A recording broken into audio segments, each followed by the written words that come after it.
All right, everybody, welcome back. OTW News, and I am Patrick, and we are here for round two of the Christ consciousness with special guest Christos De Leopolis and friends, ladies and gentlemen. We have an open panel today, so we are going to add Christos to the scene, ladies and gentlemen. Peace. Give a big warm hand to Christos De Leopolis. Hey, Christos, what's up, man? Hey, what's up, brother? All good, man. I was anticipating this moment once again, working with you and going down the rabbit hole once more of the consciousness. Yes, I think it came very naturally. The vibes today have definitely been off the chain. I think I've been on like 3 streams overall. Awesome. Throughout today, just hopping in, saying what's up to people, good people in the community, having a live going.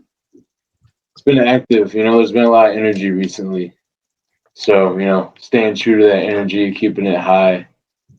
Yeah, it just kind of happened on a whim. You hit me up, you asked about, doing part 2. I said, yeah, I don't know. It came so naturally. It's like, there's no doubt, there's no question in my head. Like, yeah, let's do it. Yeah, of course. I mean, it was a perfect timing. And I think the energy is right in its place. And I was also setting up the video that we were watching last time because we only got like halfway through it, right? Mm-hmm. So this time I'm gonna set it up right now while we're speaking, and at the same time, I wanted to bring in and friends, ladies and gentlemen, please make a warm welcome for AK Crowing, which is a new addition to the stream for today. I decided to ask AK to join us because last time he was really interested in decoding the scriptures, right? So I figured that today I was going to combine both of them because they're I always murder that word, so I'm going to say it in another way. Integral? They're intimately related. That's what I'm going to say. You killed me, OTW. Gonna fix this video. Okay, and it's actually still at the exact same spot it was when we finished last time, Christos. Wonderful. Hey, Freedom Growers in the house. Hey, Scott Savarini. And shout out to Anna K. Shout out to Zenwen. Shout out to Sally Sue. And everybody else who just joined, who has joined previously, Malcolm Sheen. Thank you guys for being here. We have 5 people watching right now. Please don't be shy. Hit the like button. Share this out with your friends. And I'm just going to get rid of a couple of banners here, guys, because since we've already begun, we don't need we will begin shortly. So, guys, what do? We start the video, or do you guys have anything you would like to share with us before we begin the dive in deep into the subject?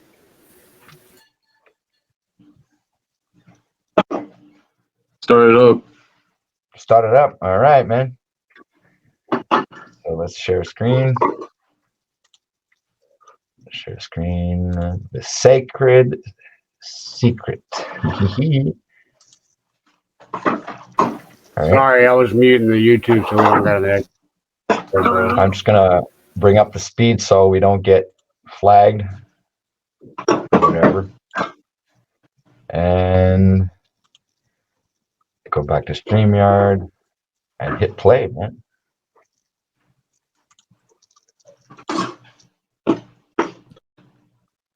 And Bill descended from the claustrum, from the cerebrum, and was differentiated in the pineal and pituitary glands, and descended the spinal cord. They knew that it would ascend eventually, and the heightened portion of mankind were able to cause this cry so that it would to the opposite to be light. What in turn happens is that millions of brain cells that were dormant are now awakened.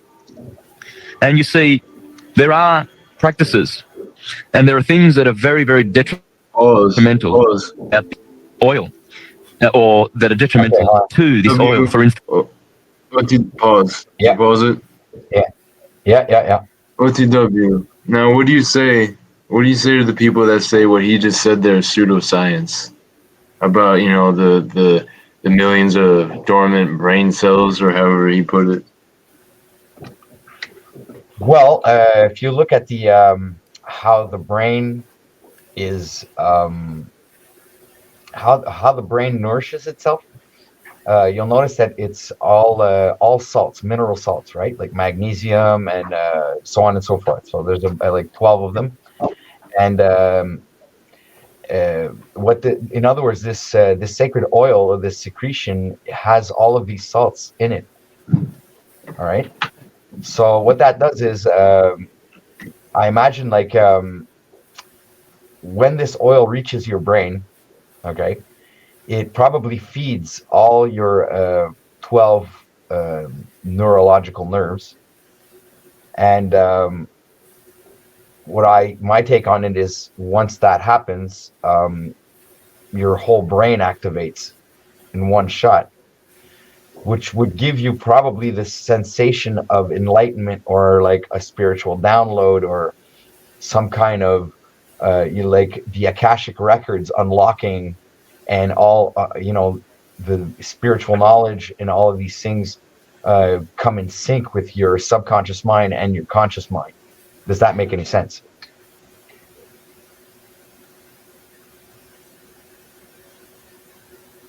So it's like the thing where you see everything in the last moments of death, or is this upon death? Yeah, similar. It would be similar to that, because your brain releases, I think, what it would call DMT, or some form of DMT, before at the moment of death, right? So probably it would open up some kind of portal, would let your soul, travel on to the next realm, or to the next life, if you will. Right. Hey, Dick is here in the house. Everybody say have a great big warm welcome for Dick. Who just left? How come Christos dropped out? I don't know why. Maybe he's been having trouble, I think. He'll be back. No, I'm here. Yo. What's happening? What's up, Dick? There we go. There he is. Cheers. I don't want to take you off track there. I just I figured I'd put my avatar in here in case I feel like chiming in at some point, but you're doing great. Great, man. That's great. The guy with one of the coolest avatars, the swimming lion. That shit's dope. Yeah, the water tiger. I'm glad you could make your wizardly appearance. I said lion, not fucking dyslexic. All right, guys. So do we continue the video, or Christos, did I answer your question, or since you had some technical difficulties, you didn't get the gist of what I was trying to say? No, you're good. Go ahead. You did wonderful. Right. Excellent. So let's go on with this. Over alcohol and sex practiced at the wrong time. These destroy the seed, and this is what is known as eating from the tree of life. Because you see, the ancients knew that once the oil is depleted because of riotous living, the fleshly organism dies. Death results from using up all of the oil. You see, the oil that descends from the cerebrum is known otherwise as the manna from heaven. You see, because heaven means heaved up. And the head, the cranium, the dome which sits on top of the torso, that was known as the heavens, you see. And the heart area and the heart chakra was known as the Midgard, or the middle garden. And the generative area was known as Sodom and Gomorrah, the area of desire, animal desire, you see. And otherwise known as Egypt and hell and the world, etc. Whereas the Garden of Eden and the land flowing with milk and honey, that's theirs.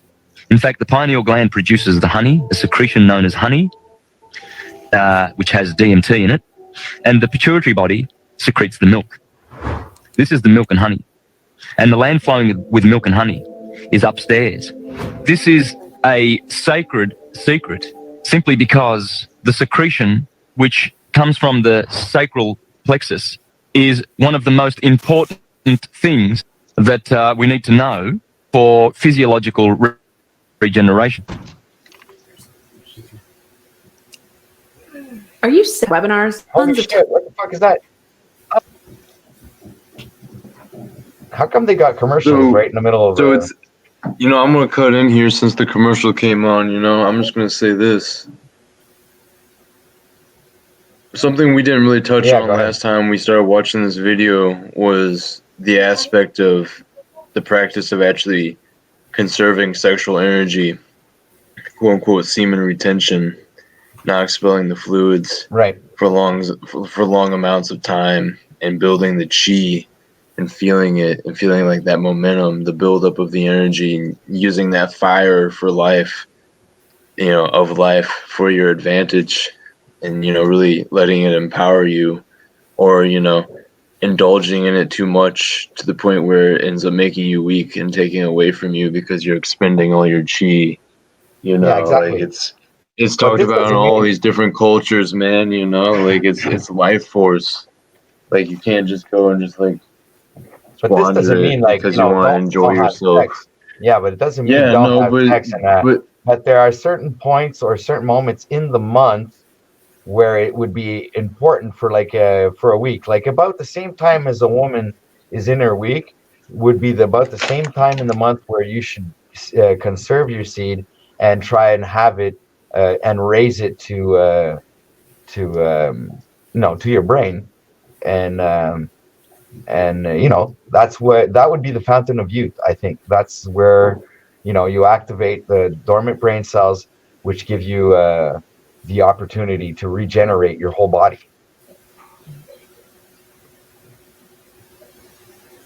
But that doesn't mean like you were saying in the video, it's riotous living. So in other words, it's the same thing as gluttony or any other thing. It's just abusive use of it. You know what I'm saying? Yeah, don't let it fly too much, Yeah, and don't take it literally, like you don't conserve, doesn't mean you have to conserve your seed 24/7, 300. But hey, dude, honestly, everyone, male and female, should hop on the wave, and because it's just it's the good thing to do. It's the healthy thing to do.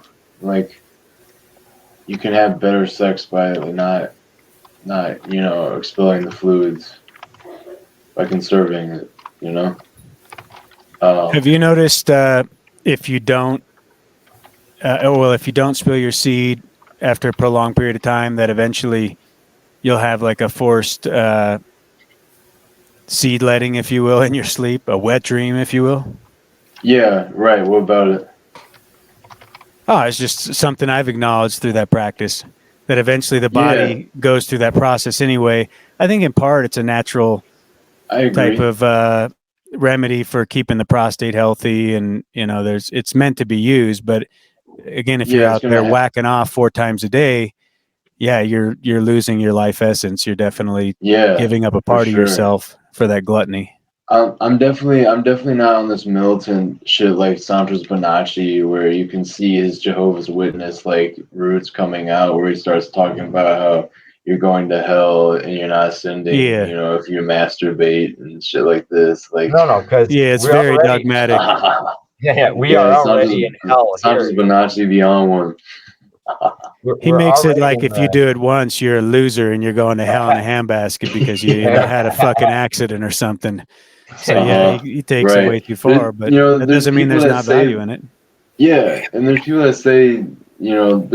say, that you can avoid the wet dream, but I think that's a little overboard and elitist. But if there's a way to do it, sure, people can practice. What if the wet dream was? Sometimes it happens. Sometimes it just happens. And you're like, all right, whatever. You keep going. I would gander to say you're correct. Process. I would say you're correct, Christos, because you can direct your dreams. You can. What if a guy's never had a wet dream? You can program yourself to go lucid in your dreams. If you just speak to yourself before you go to your quickening state, there's all kinds of things you can do with intention. So I would imagine if you worked on it, you'd be able to hold your seed better in that case as well. Yeah, Get that's what I was this. going to get to. I've that never point. had a wet dream, guys. Some people don't. Okay. Amanita that was muscaria normal or whatever. mushrooms. Amanita Not muscaria something I've ever mushrooms really are supposed to be talked about. good for lucid dreaming. Yeah, man. I would guess that's true. Well, I think, you Very know, interesting. you would have It's a that better time of chance the year. of having wet dreams if you, you know, if you retain seed long enough. You know what I'm saying? Or if you haven't had a girlfriend in like 8 months or something. Yeah, it doesn't take that long for me, but everybody's a little bit I've different, been you know. pushing I got time a real turning my strong. mic up. around their cellies, you know. Turn your mic up. OGW, So turn they your have mic them up. there. My mic, Yeah. Turn your mic up. turn it up. Fuck, it's all the way up. You can go into your settings and turn it up from there, just so you have a little more. All right, hold on a sec. Yeah, just hit your settings. You're probably on auto level set if you Audio. just click on that box and then Test. boost it a little. Oh, Hey, can you guys okay. hear me all right? Yeah. I know what's going Yeah. on. All Can you right. guys hear me good. okay? Wonderful. AK, yeah, we can I hear can you. hear you. Yep. Okay. Right on. Testing. Two. Yeah, Testing. you're good, OTW. I ordered a new Sound mic better? today. Last night. Actually, no, I did that this morning. I ordered a cool mic. Your B. Right, That's your B. Nice. It was the sound from my camera. That's why you guys weren't hearing me. Now I got my Yeah, there's a lot more Is it? my bass mic. there. My mic is working now. Now you got that low bass voice. All right, who's hitting the bong? Not me. Not me. Not me. Oh, no one's claiming it. It's Christos. No, it's not. Normally Not it would me. be, but it's Not me, not. guys. I swear. Is that Sean? That's fucking funny. Is that Pineal Power? What's a bong? No, it's AK. Water pipe. Okay, so it's AK hitting the bong. I thought it was Christos. It's me, bro. Fuck no, it's not me. Not I, Lord. Not I, Lord. Oh, I thought you were Zen. going to house. You just flushed the toilet or something. I didn't know what was going on. We just added Zenwen. Zenwen. Oh my god. You guys made me laugh. It fucked up my hit. Hey, gentlemen, say hello to Zenwen. Hi, Zenwin. Hi. Howdy, Zenwen. Hey, everybody. Doing great. Glad to see you. Glad to have you. I'm doing great. Hello. Um, I'm glad you came back. It's been a while since you've been on a stream. Yeah, it's true. What now? Yeah, Zenwen, it's we haven't good seen to you have in a while. back. Yeah. Yeah, I was hibernating for a little bit. Yeah, Feel. Yeah. yeah, doing up here. taking time off. But anyway, I was just I love the subject. I was thinking I like most of what Santos Bonacci says about that, but I also like I forgot his name. I think it's Saint John something Bobwana. Baba, yeah. Yeah. I have him a lot of his stuff Oh, saved on Saint my Julian secret Baba. phone. John St. Julian, Baba Wama. Thank you. That's it. Right on. Thank Dude. you. You know who it is. Yeah, I love Yeah. that guy, man. Do you remember Yeah, him he says- exposing? Remember him exposing Russell Brand? Yeah, I remember that. Was one of Fabian dude. I've Society? been following John since almost the beginning, dude. Seriously. Yeah, I've been watching Yeah, I him found him a while ago. I've been watching him for about 4 years now, I think. Yeah, he got a calling, the 1111 calling, and he decided to follow the synchronicities, dude, and look where it brought him, man. That's awesome. This guy is spiritually Brian enlightened, Staveley? and he's not Brian Staveley. Brian Staveley is the Who? Mandela effect expert. I'm talking about John St. Julian, dude. Yeah, he's awesome. He started a feather tail. I found a guy today. This channel called Moneybag 73, I think. No way, you just found that channel? Yeah, you guys know about it? Oh, dude, yeah, I found that channel years back. I'm not saying anything bad. I'm just saying I found him back in like 2016 when I was getting out He's of got high like school. over 400 of them. Yeah, dude, that's AK good is a that you found newbie. him. That's Forgive good that you him. found it. Sorry. Don't Forgive touch him, No, that's for he wonderful. knows not what he does. me. Don't touch me. Go on, Lord. Yeah, I Go didn't on, know. Lord. I'm just trying to help. Shit, my bad. Sorry. I'll shut the fuck up over here. No. It's all right. We're actually happy that you're discovering because he's actually a good Mandela effect researcher. Ryan Moneybag. Stavely? He's a Yeah. beast. No, So I was Moneybag bringing him on. 73. He's Oh, actually yeah, really yeah. good. I like told him about Ian's channel. I was like, hey, come over to Ian's channel. We're talking about it, having open panel discussions, and they would love you. And he probably already knows about you guys, I'm sure. All right, so you guys want us to continue the video, or you want to keep chatting? It's up to you guys. I wanted to say something. I wanted to say something real quick, OTW. Go ahead, I bro. wanted to say this. It's important that you think about the whole idea of short-term pleasure and long-term pleasure, and the whole concept of conserving, quote-unquote, your seed, and what that means for your spirit, what that entails for your energy and your aura, and just how it's going to make you feel. It's undeniable. It's undeniable that there's a power there, for anyone that's done this, for like multiple weeks, like, going like about a month. It puts you in a certain mode. You feel like you understand things in a different way, like monk mentality, monk mode. Yeah, absolutely. Going off into the mountains, find wisdom, come back a wise man. Anyway, I spent quite a bit of time in the mountains this summer, Christos. word. It was Wonderful. It was the best summer I've ever had in my life. Dude, I miss some of that shit. I wanted to say something real quick before we do the video again too. Go ahead, there, Zenwin.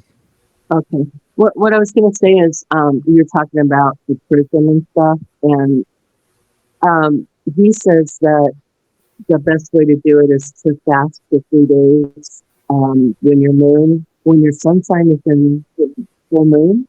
Yeah, I believe. Yes, yeah, exactly. and that's when you're supposed to abstain, from all bad things, processed food. Well, you should fast. Actually, I'm getting a lot of feedback. Can you hear me? Yeah, it sounds a little muffled. Yeah, it was sorry. muffled before, but you cleared up for a second. Then maybe it's because you have your thumb on your mic or something. I think I might have. I'm outside too, so. Oh, there you go. But anyway, you're supposed to, fast for those 3 days and abstain from sex and, those kind of things while you're doing it. But that's all I wanted to say. Yeah, exactly. So you're absolutely right there. It's only like let's say the last week of the month, or when you're, like she said, when your sun sign is in the full moon cycle. So when that happens, that's the best time to abstain from sex, alcohol, and meat. Even don't eat at all. Fast. Cleanse yourself. Yeah, fast is the best thing, and cleanse yourself completely. Try to drink distilled water because you don't want to fluoridate or calcify your pineal gland. So you would like for all these things to work, because when that seed descends into your solar plexus, you want everything to be functioning correctly for the spinal fluid to grab that seed when it comes back up from the bottom of your spinal cord, right back up into your brain. And that's that is exactly what they're talking about in the Bible when they're referring to the flood with Moses. Okay. And it's also the same thing, not Moses, but Noah. And it's also referring to Moses, and it's also referring to Jesus and the Kundalini. It's all linked together. In other words, everything is connected. Hey, if you don't mind me sharing something real quick, OTW. Yes, sir. I can't remember exactly when you guys first started this conversation. You guys did a previous video of this, but there was even a point where you had this conversation. I think it was a couple weeks back or something. Is that right? Yes. We made a live stream. It was the exact same title, part 1. Yeah. Okay. So at that point, just my testimony, I had dabbled with this before, and I think in part because of the dogmatic way that it was presented to me by Santos, I got real extreme in it there for a while, and I really noticed no benefit. I mean, it's like it didn't really uh, connect to me as something that was valuable. And after that conversation you guys had, and also just a number of other synchronicities where other people in my life were discussing it simultaneously, other people that I listened to online, I said, I'm gonna give this thing a another try, another consideration. And I think because I'm not taking such a dogmatic approach to it, I'm not like, oh God, if I drop my seed, it's the end of the world, or it's like sex with my wife. Like I love making love to my wife, and I'm not going to sit there and be like, holy crap, honey, if I don't have an internal orgasm, I'm not doing it right. So I'll just say as my testimony, like reapproaching it less dogmatic, I really do see value in it. Like holding my seat is fucking awesome. I want to fucking save that energy, because I do notice like you go a week without letting that thing go and you've got some fire in your belly. I mean, you've got a whole nother fucking level of like focused intention that you can bring to whatever you're trying to accomplish. So like you said, Santos, before, it's the mana. And if we're the magicians, we need mana to conjure up our intentions, right? So if we really want to manifest things, we need our magic, man, and our magic is our seed. Okay, so I guess it's when it's also connected to the exterior as much as it is connected to the interior. I imagine that when you unlock this sacred power, because I don't say that I have, right, but I have unlocked the means to acquire the knowledge and know how to do it.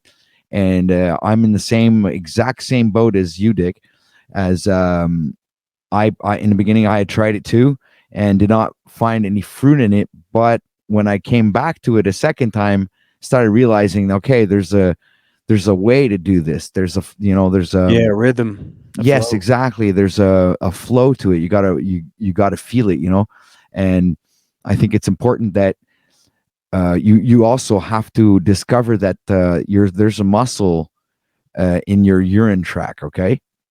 And this muscle is the one that keeps you from going to go have a leak. It's the one that retains the urine.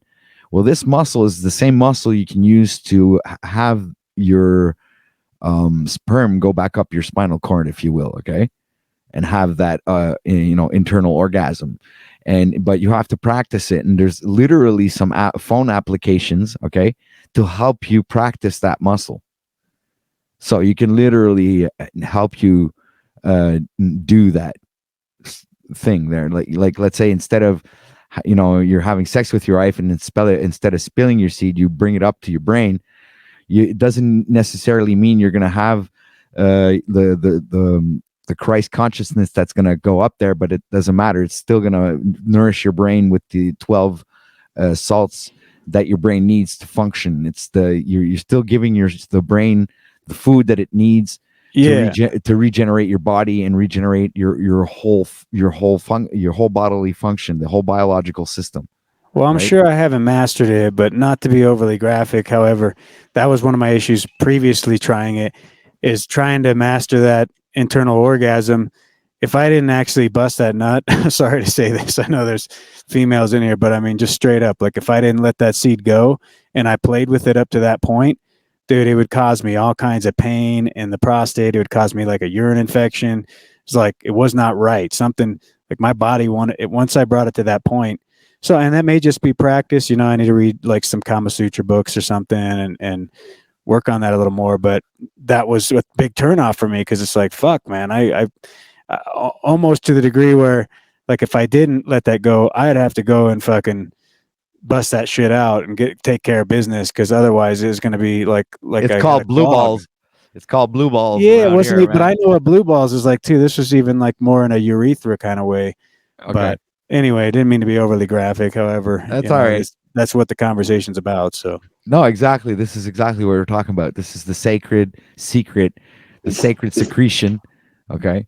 And a lot of people are still new to this because, even if this is information that's been going around for a long time, it's not something that's mainstream. It's still underground information. It's still something that's not talked about a lot, but it's still like coming to fruition because of guys like us that decide to come out and talk about it, right? So we're just like representing stuff that it's already been out there for a while, and talking about it and trying to exactly take away the dogmatic portion to it and bring it as information instead of a religion. All right, this is more I think my mission. It's the same thing when I just decode like scriptures and stuff like that. You're a magician, Pat. So I'm just going to let it play. Pat, The you're a ancient wizard. thousands, by protecting and keeping this secret and guarding it, the Egyptians established pyramids, and they taught the science of respecting and keeping and guarding and looking after this beautiful oil. And if you know the Gospels well, you will know all the scriptures that are referring to it. You see, I am the light of the world. He that follows me shall not walk in darkness. The light of the world is the optic thalamus. Keep your eye simple, for if your eye is dark, your whole body will be dark. That eye has always been. All right. So you see, when he was referring Hey, can you hear to me? Can you the hear me, scriptures. Yes, I can. Okay. Okay, so like he was saying, he was referring to scriptures, and all through scriptures, they refer to this sacred oil. Well, he's absolutely right, and I have even proof. Okay, I brought up the list of the sevens in the Bible. Okay, it's been updated 2022 on the 18th of October. And this list, in other words, is the list of all the sevens that have been mentioned or referred to in the Bible, with all the like the names, like let's say Deuteronomy or Numbers or Joshua or James or whatever, any of those ones, it's all in there. Okay, and what happens is when I looked this up, it fucking blew me away, guys, and just by the first few translations, and I had brought this up on Ian's channel just before he dropped out, and I figured it would have been a good time now because this is directly linked to the sacred secretion, because it's talking about the seven chakras, right? And the chakras, in other words, are the seven seals that you open up, okay, before you before the spiritual enlightenment, or the how do you call it, the purple rain or the flood, or the Christ consciousness resurrection. So you guys hear me? Yes. Oh, okay, cool. Yeah. All right. So what was I going to say? Oh yeah. So, all right, back to that list. I have here, let's say I'll start with Genesis 4, verse 24. 77-fold vengeance of Lamech's killer. Okay. So they're talking about the seven chakras. Even if they say 70, it still relates directly back to the chakras, because zero doesn't have a value, right? So Genesis 5, incidental references to ages. So here you have when Genesis 7, verse 2 and 3, they're talking about seven clean animals, the seven chakras. Okay. Genesis 7, 4, the flood starts in 7 days. So that's an allegorical meaning. In other words, the flood is the sacred oil that's returning to the brain and flooding the brain with everything it needs for the that 90% of your brain that is dormant to activate. Okay, so this is exactly what it's talking about here. Okay, it says here the flood starts in 7 days. So it's, in other words, when those seven chakra points are activated through the rising of the Kundalini, then you have the flood. Okay. And 7 days. Okay, here's Genesis 7, verse 10, 12. 7 days fulfilled shows the Lord kept his word. So the seven chakras fulfilled shows that the Lord kept his word, because the Lord, he made a promise about the promised land. But this land is the land of milk and honey, like Santos was explaining before. So it's not that hard to make this the sync between this and what Santos was explaining, right? And here it says here, Genesis 8:4, the ark rested in the 7th month. All right, the Ark of the Covenant, talking about the two hemispheres of the brain. All right, Genesis 8, verse 10, 12. 7 days between sending of the doves. The doves is the sperm, guys. You get it? The doves are. This is how they are, okay. Wow. Here, Genesis 9, 13, 16. The 7 colors of the rainbow. Well, they're talking about the 7 chakras, right? That was actually very simple. Doubt. Okay, 11, Genesis 11, 20, verse 21. Incidental references of the age of, sorry. Okay, Genesis 21, 28. 7 ewe lambs. All right. So these are all small. Sometimes they're just small phrases of 3 words, but it literally, if you replace some words by chakra, or like I said before, doves would be sperm. You know, it's just reading between the lines, guys. It's so simple. Here we have Genesis. This is great. Genesis 33, verse 3. Jacob bowed down 7 times. Why would he bow down 7 times, guys? Think of it literally. What the fuck is he bowing down 7 times for? I mean, you know. So did you guys like what the correlations that I was making with the Bible? Oh yeah, Yeah, man. I've heard some of that stuff before, but yeah, it's interesting. Yeah, Jacob bowed down 7 times. That was like you know. And then you have Genesis 41, 7 years of plenty and 7 years of famine. So there you go. They're literally, yeah, that's just, what else can you say? I mean, you know, Exodus 1, verse 5, 70 people went to Egypt. See, Egypt. Where is Egypt? Egypt is the brain, right? Exodus 2, verse 16, 7 daughters of the priest of Midian. Midian would be where? Midland, Midgard, the solar plexus. The priest of Midian. Who's the priest? Jesus, right? The 7 daughters, the 7 chakras. Okay, there's Exodus 7. Hey, just to give you a heads up, OTW, just so you don't get tricked or fooled on this, because this is what screwed me on it. They'll use people's names from the chat to look like people you know. So you got to really be vigilant at this point. Just so you know, if someone comes up as Penial Power, you better make sure it's his account in the chat and says, no, that's me. I'm trying to come up right now. Yeah. Because otherwise, you know, they're fucking with you to try to get in and pull that same shenanigan. Yeah, thanks for the heads up, dude. Because you know what, one of them was one of the person. Yeah, it was Matt St, and he's saying there, it wasn't me. I was outside. So yeah, see, there you go. Saying, they try to be real slick about it. They think they're real smart. OTW. Yeah. OTW, you're a targeted individual. I think that's what this means. What am I gonna do? That's perfect. I'm all ready for him. You know what? I'd like for him to show up in front of my door. They're our target audience. Let's remember we gotta be the ultimate thespian. Be the ultimate thespian, be the ultimate magician. Exist outside the box and inside the box. Well, I think I can edit out that little part that the I wasn't even looking. I didn't realize they threw something up. I just heard a bunch of blasphemy, and I was like, yeah, I knew right away. You said 2 people are joining. I'm like, uh-oh. Yeah, I don't even know who they are.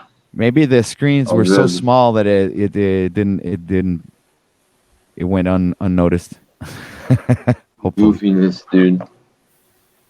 Yeah, you know, RT keeps saying like, "Oh, this cum stuff is whack to me." Well, there's levels to this shit, dude. I mean, it depends What? where you're at. Hey, There's some people who are addicted to porn who fucking whack it five times a day. I got smoke for that. I gotta go look at the chat now.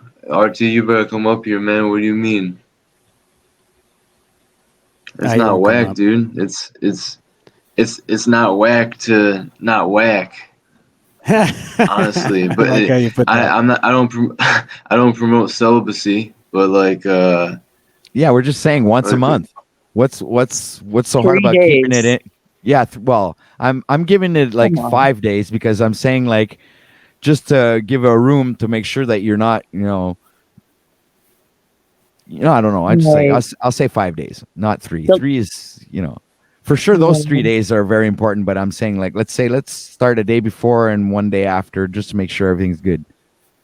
So the last time I did it, I fasted for 7 days. So it was awesome too. I had a great experience. Well, I imagine that it's women in the word discipline, right? To find the disciple within, you have to discipline. So there's a lot of things Exactly. that you can do to create more spiritual energy or harness your own spiritual energy. I think would be better said. Well, you know what I think is that women, it's easier for women to do it. Why? Because they already have an internal orgasm. Okay, obviously they do have like a normal one, I imagine, like us men, but they have another one where it goes up into their brain. Am I wrong? Zenwen, you're the perfect one to answer that question. Yeah, I'm not qualified. We're waiting for you to answer there. Well, So I ain't a woman. I have no idea. I don't know if I want to comment on that. This is purely scientific. This scientific. Yeah. There we go. Thank you very much. So, Yeah. so we can move on. All right, guys. So Oh, I think, like Zenwin just said, it's easier for the women to have this the Kundalini rising because they already know how to do that because it's already part of their. I think it's part of their internal knowledge. Even I would think that they would be the best persons or people to teach us how to do it, us men, because we're ignorant to it because we are always letting it out. That we're just always letting it out. It's always coming out. That would be like a cool spiritual class that you could offer OTW, where like you get a bunch of women to help teach us men how to reciprocate the seed. oh my god. There you go. I got to get my wife's permission, but she's usually pretty open-minded. Oh, I love how your brain thinks there, Dick. It's funny that you're up here. We're talking about cum, and your name is Dick. It kind of works out that way. It is odd. But I hear what RT was saying. He followed it up. He's like, no masturbation. That's not what he's talking about. I think if you don't have a partner, it gets real difficult. But yeah, if you're in a dedicated relationship, it gets a lot easier. You don't stare porn, then you don't really need to masturbate, near as much. I mean, if my wife leaves for a couple of weeks or something, I might pop one out or whatever. But in general, it's not really a need. So I got this guy who wants to come Agreed. on. His name is Tyson. I don't know him. Anybody in here knows Tyson? Nah. nope. Okay, so I guess I'm gonna screen him. So I guess I do that. Like what? How do I do that? You don't have, Hold up. did you pay for the Hold up. StreamYard? Is dude even in the chat? Yes, I did. You got to put him in the green he's yard backstage. and talk to him, and not let him visually come in till he proves himself worthy. It's the only thing you can do. So what do I do? Put myself up like this or something? Just do what Ian does. I don't know how he. Yeah, does well, he it. uses OBS, so that's how does he's he? doing that. Oh, he does? Are you sure? Or unless I could be wrong. I mean, I haven't talked to him or anything. I just figured that's what he was doing because he had that backdrop. But I've heard with StreamYard, if you're paying for it, you've got the green room, so you could just talk to him from there and say, qualify yourself, dude. Who are you? How long you been? I doubt it's a real person, though. I hate to say that. At this point, Hold on. you don't know Tyson. I don't says see a I'm Tyson cool. in the chat. Nah, he's not cool. He says his camera's on. Yeah, it is on. I see his face. Yeah, but that's what they do. It's like it looks kind of weird, right? It doesn't look totally legit. There's something about it that's just a little questionable. Don't let him on. Don't let him on, dude. I wouldn't. Damn. It's too bad, buddy. I don't know. I've never seen you in the chat, Tyson. Yeah, type in the chat. And I just got porn spam, dude, like right live on my channel, like for the first time. Nah, I'm not going to risk it again. There we go. Here are trustworthy people on the panel right now, guys. I know I can count on these people not put up porn on my live stream. It's like now we got a bunch of people watching just to see if I'm going to get porn. Oh my gosh. Bro, I can't believe one of them was fucking a watermelon. That's burned into my brain.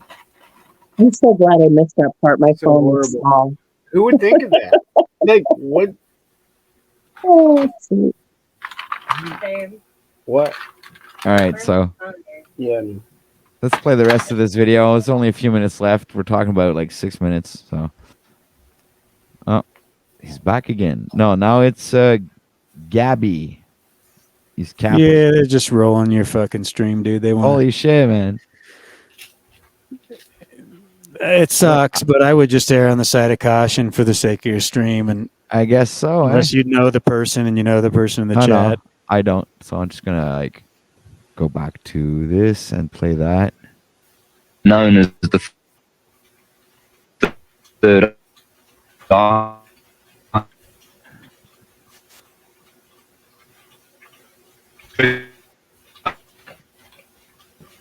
In order to save them, because they cannot save themselves. They need a vicarious third-party savior. Whereas the opposite is true. And this is what the so-called Apostle Paul was talking about when he referred to the sacred secret of the Christ within, the Christ that dwelleth within. For you see, the kingdom of God is within. It's not without. And in fact, the words of Jesus are pretty clear where it says, do not be looking out there, for the kingdom of God will not come with striking observableness. Don't look here and don't look there, because there will be deceivers saying, oh, there he is, here is the Christ, there is the Christ. Because the process is within. And able to reach that. So you see what he's talking about. Here's the Christ and there's the Christ. When he's saying that, he's literally talking about the Christian church. He's talking about the 30,000 different Christian denominations of Christianity that we have that exist today. So each of those denominations are crying out that they have the truth, right? That they're the ones who have their true Christianity, and they're the ones who are. So this is what he's referring to. Just to point that out real quickly. Get out of the bottom chakras. Do you see the bottom chakra?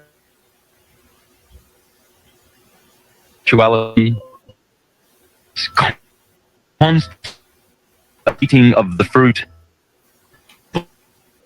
the pneumogastric nerve, they are responding the oil back up, those beautiful spiritual presence. And we are the ones who are responsible for channeling that oil, that Christ seed within, so that it eventually is crucified in the middle of the head. You see, the cerebrum is hollowed out, and the midbrain and the limbic system at the top of the spinal cord is the holy of holies. And the cerebellum, which sits at the back of the brain, this is otherwise known as the small brain. The cerebrum is associated with the top of the head, Aries, and the cerebellum is associated with Taurus, and the left brain, the male left brain. The right brain is the feminine, and it is connected to the cerebrum, Aries, the God brain. So we have God-man is the cerebrum, the Adam man is the cerebellum. Now, churchgoer, you won't get any of this in church. This is esoteric truth. Exoteric truth denies this and has been perpetuated for the last few thousand years by so-called Christian churches in order to deny and hide the true story of physical regeneration. In the past, people have lived for thousands of years by preserving and conserving this oil and transmuting it so that it reaches the optic thalamus. You see, what happens when the oil reaches the optic thalamus is that new blood is generated in the body. Until such time as this process has occurred, we will have old, toxic blood in our physical organisms. And in order to regenerate and produce new blood, the oil must be raised to the optic thalamus, and healing can occur. And as I said before, the millions of dormant brain cells are reactivated. And the heavens, the cerebrum, were awaiting the return of the prodigal son. You see, because we all have these dormant brain cells in our brains. Yes, because they have not returned any of the oil. And in the Bible, this is known as tithing. You see, this is why the Bible says you must return 1/10 to the Lord.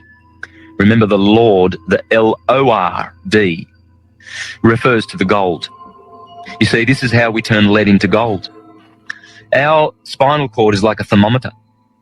And as the mercury rises with warmth, the more so, with enlightenment and knowledge, we are able to raise the condition of this oil.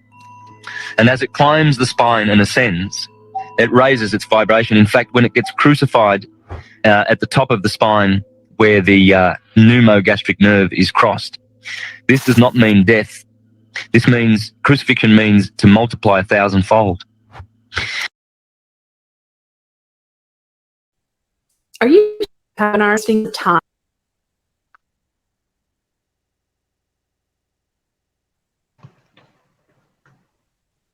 So this is what I was going to say earlier.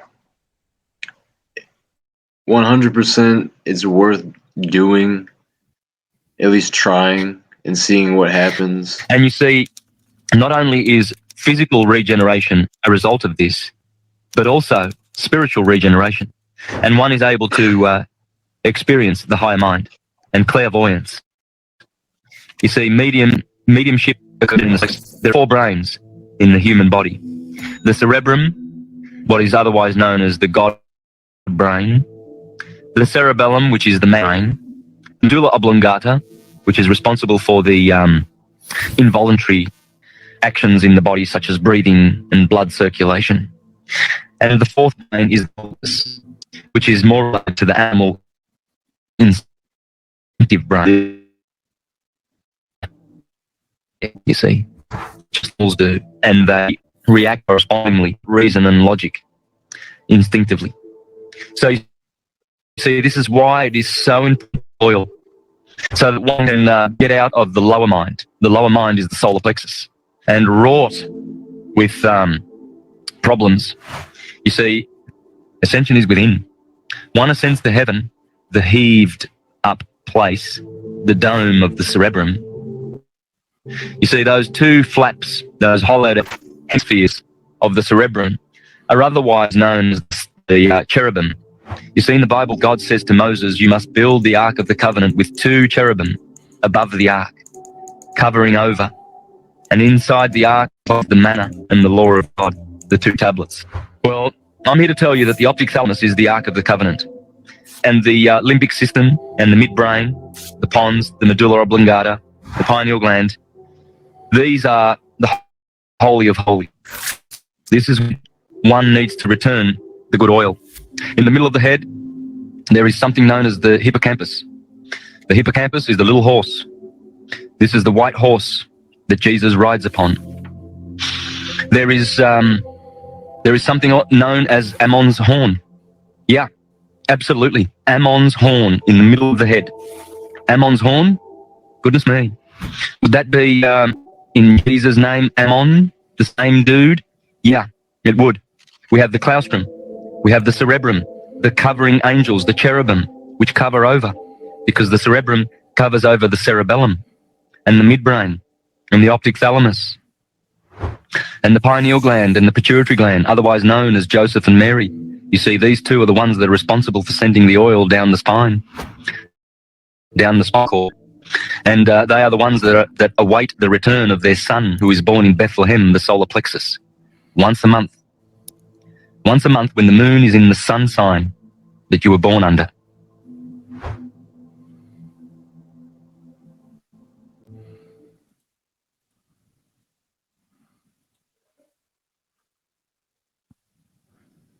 So there you go, ladies and gentlemen. Any comments?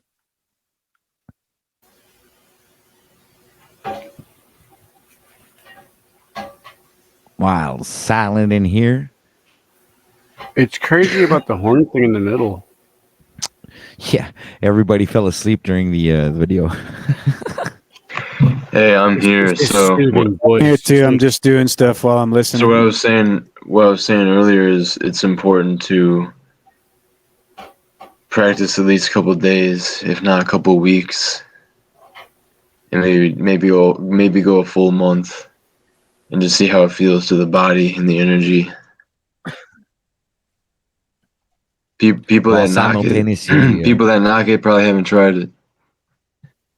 I think as you get older too, you get more sensitive to it because when I was younger, of course, they have this super strong libido and everything is fucking firing on all cylinders, and you got tons of fucking seed to spare, and it's like as you get older, I think it becomes a lot more just obvious that, oh wow, this affects me.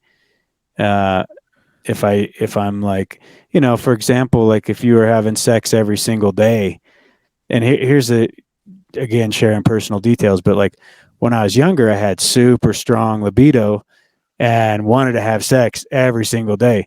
I'm not wired that way now as I get older. And what's funny is the woman, she like really starts fucking coming into strong sexuality in her 30s and 40s. It's like my wife now, she could have sex multiple times a day, and it's like, well, honey, I'm going to save my seed a little bit, and I got to work on this Kama Sutra shit because I know there's ways to, I know some people don't give it credit, but I think there is probably something there. So, you might do other things that won't cause you to orgasm, but please your wife, if you're trying to go about that. And I take it seriously. I mean, like I said, it's kind of more a recent thing I picked up again just through your guys' discussions, but I'm noticing a difference. Like I covet my seed now, even after just a couple weeks. I'm like, dude, I don't want to just fucking, just fucking go blowing that shit all over the place every fucking day because I see the benefits of not doing that. If other people don't, I mean, that's cool to each their own. But when you look at it at a micro level, it's like committing genocide. I guess. See, that's where it gets too dogmatic for me. I don't look at it. Dude, it ain't no genocide. Come on. You're killing all the seamen. Murdering bastards. You're killing all the seamen. Them poor little bastards. You're killing them all. Yeah, that's where it just, to me, it crosses the line of like dogmatic, religious, condemning type of ideologies that hurt more than they do good.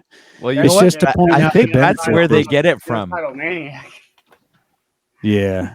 Probably that's where they get it from. It started out as a joke and it became dogmatic. Yeah. But to each their own. To each their own. Because obviously, like you were saying before, if you're like out drinking, you're literally killing the seed.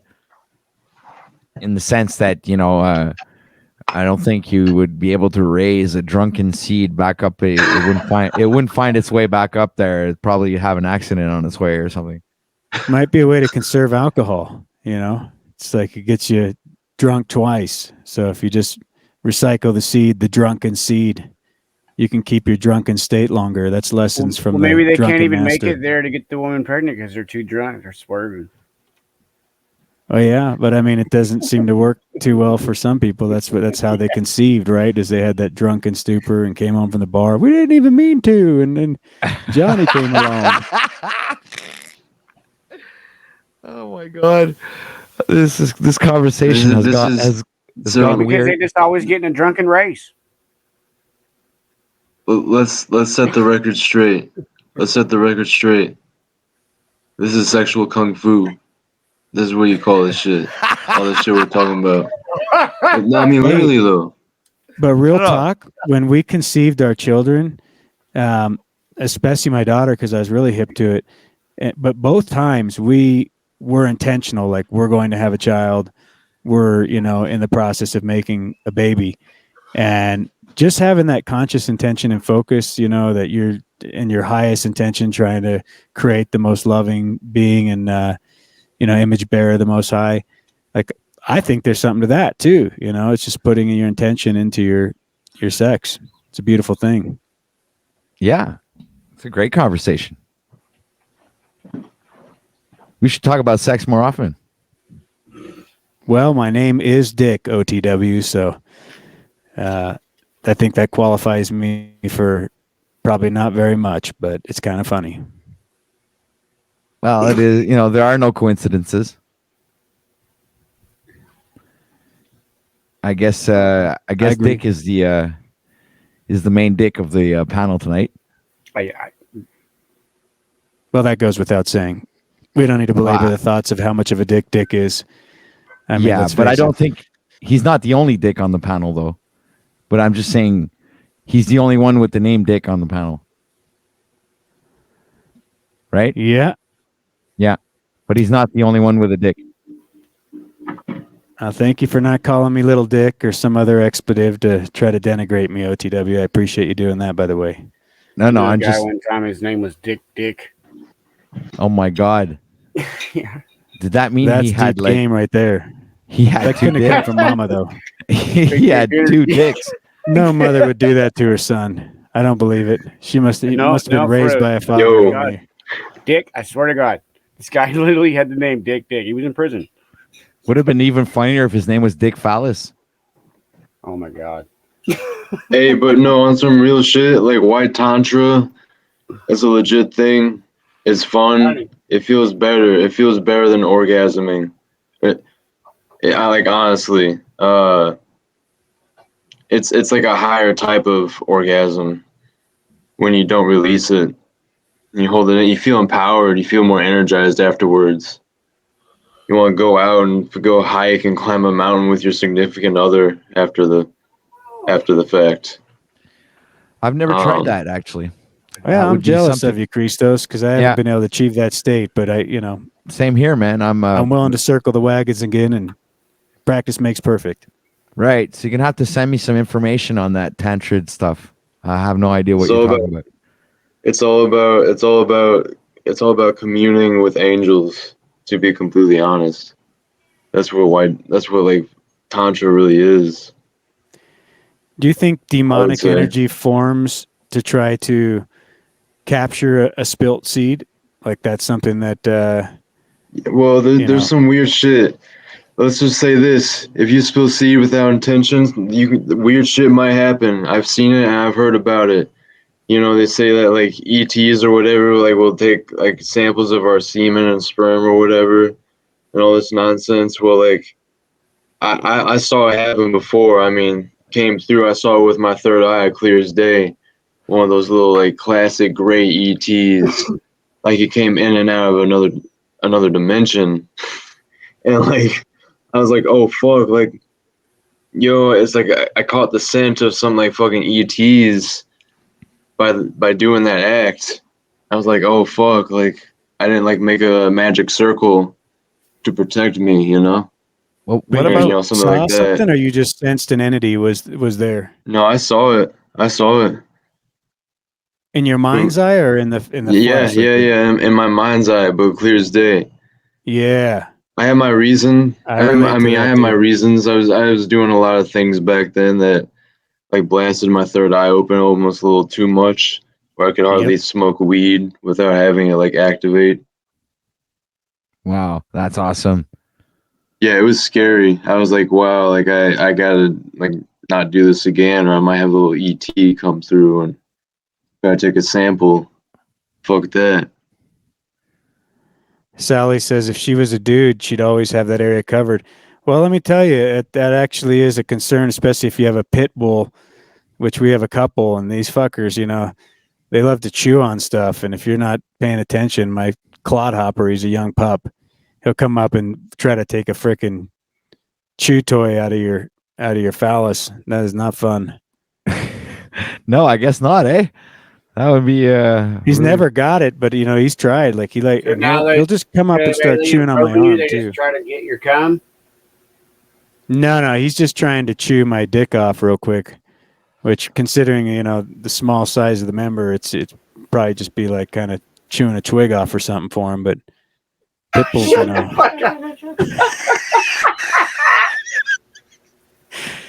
No, but I'm not actually joking. Like the pit bulls, they got such strong jaws, and they're just fucking with you. They want to chew on your arm. They want to chew on your fingers. Especially when they're puppies. It's just kind of something they do.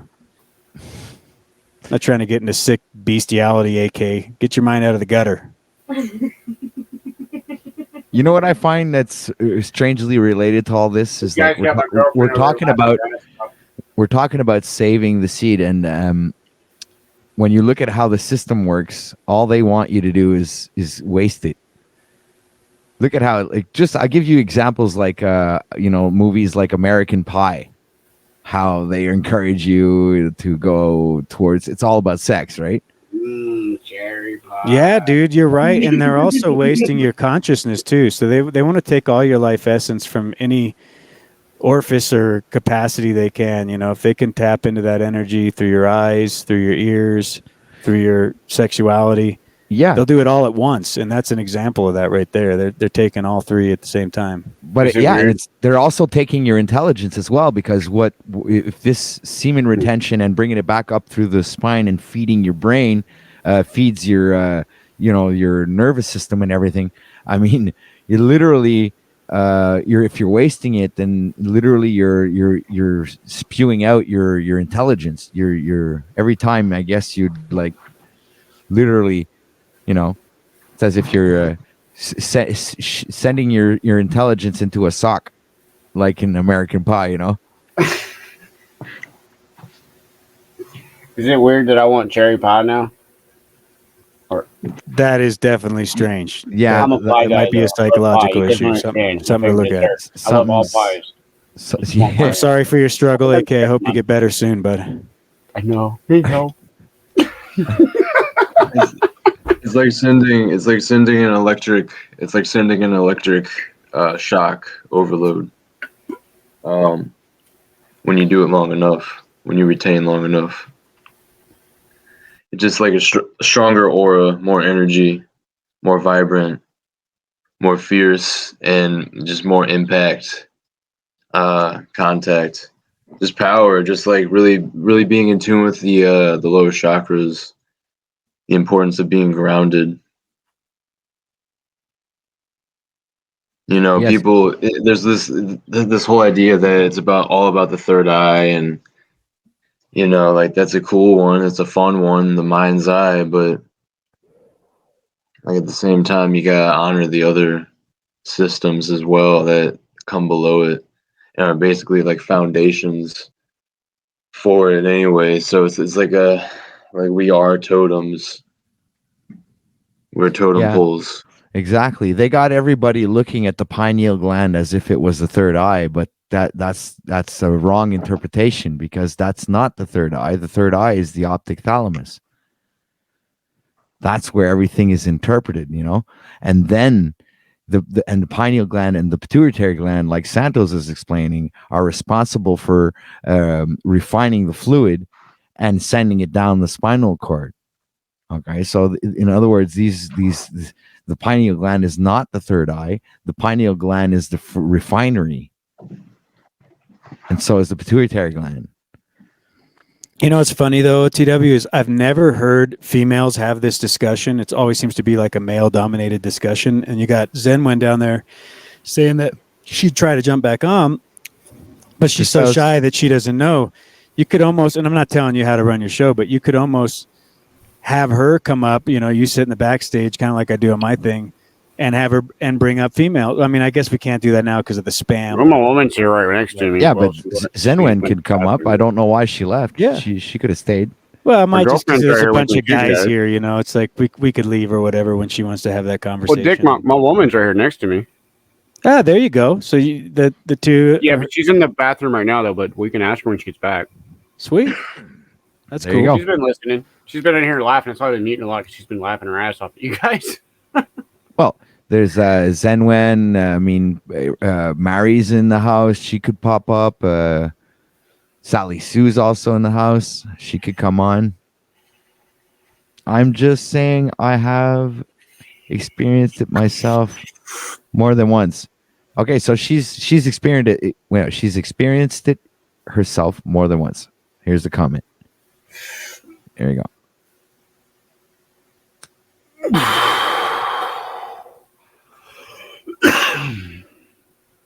So she's experienced the Kundalini rising more than once, which is awesome.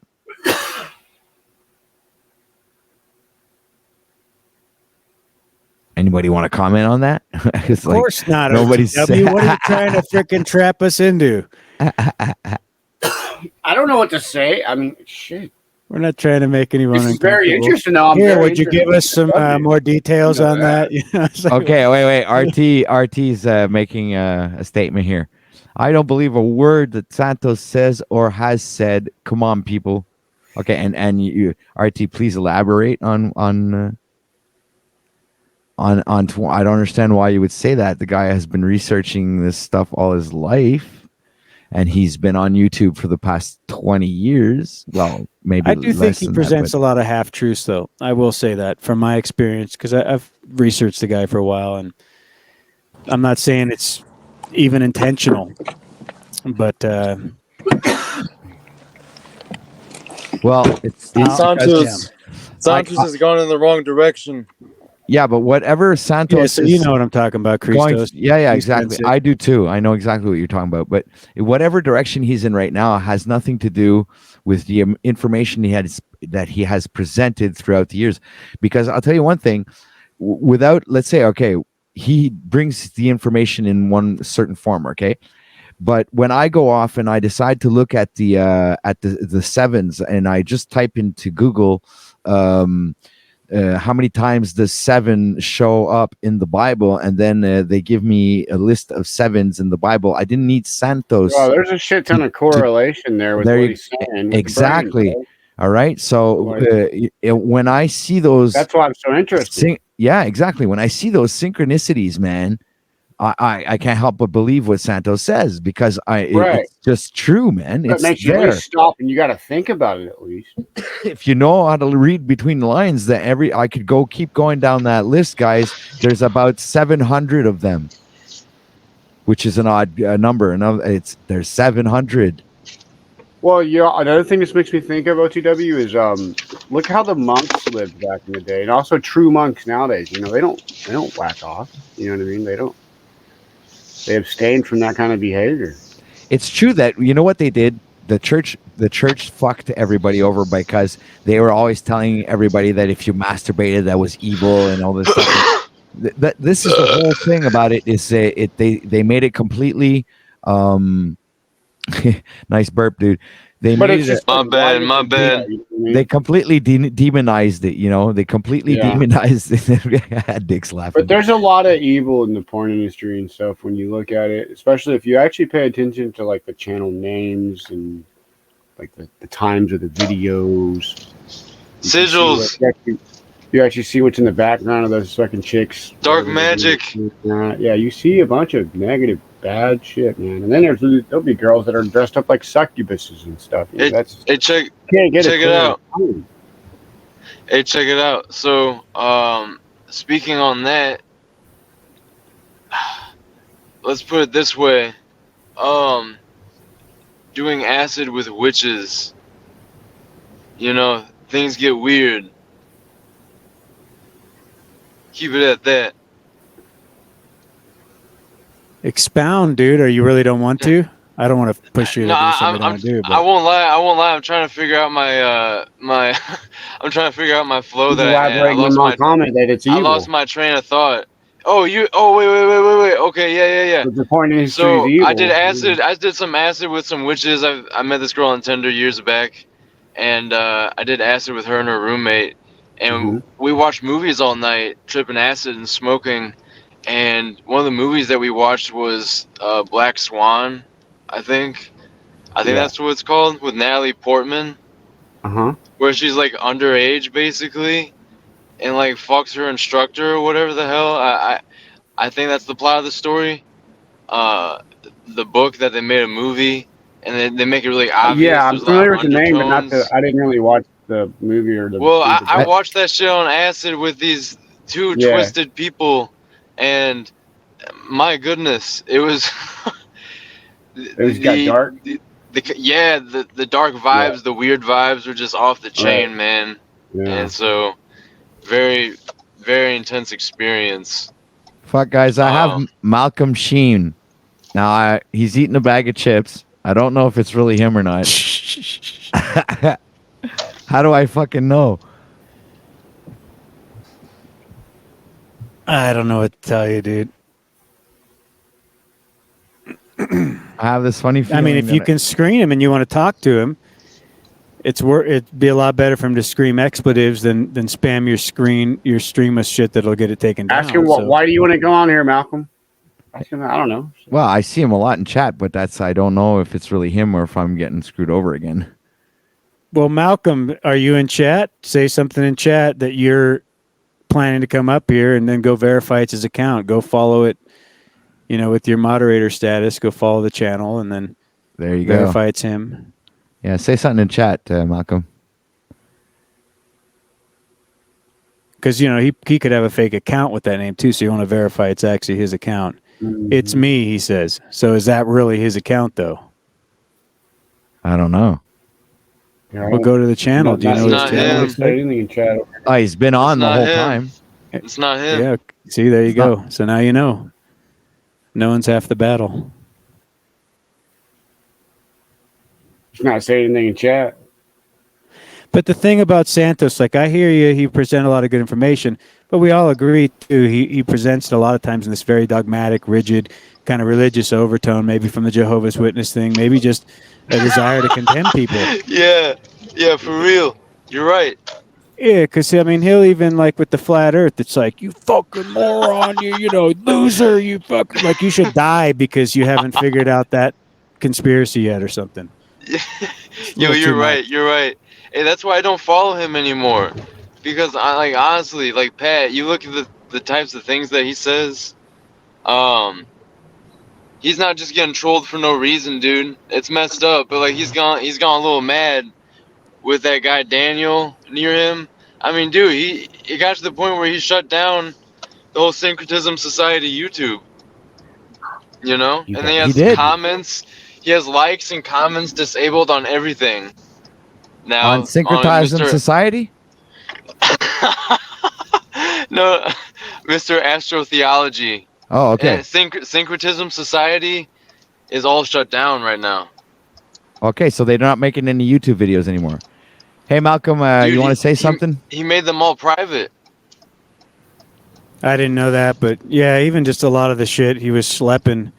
I'm not against anybody in their game if they're trying to make a fiat note or whatever, so be it. But don't tell me I need some fucking patches and some, bullshit like that, or just regurgitated information to take to school.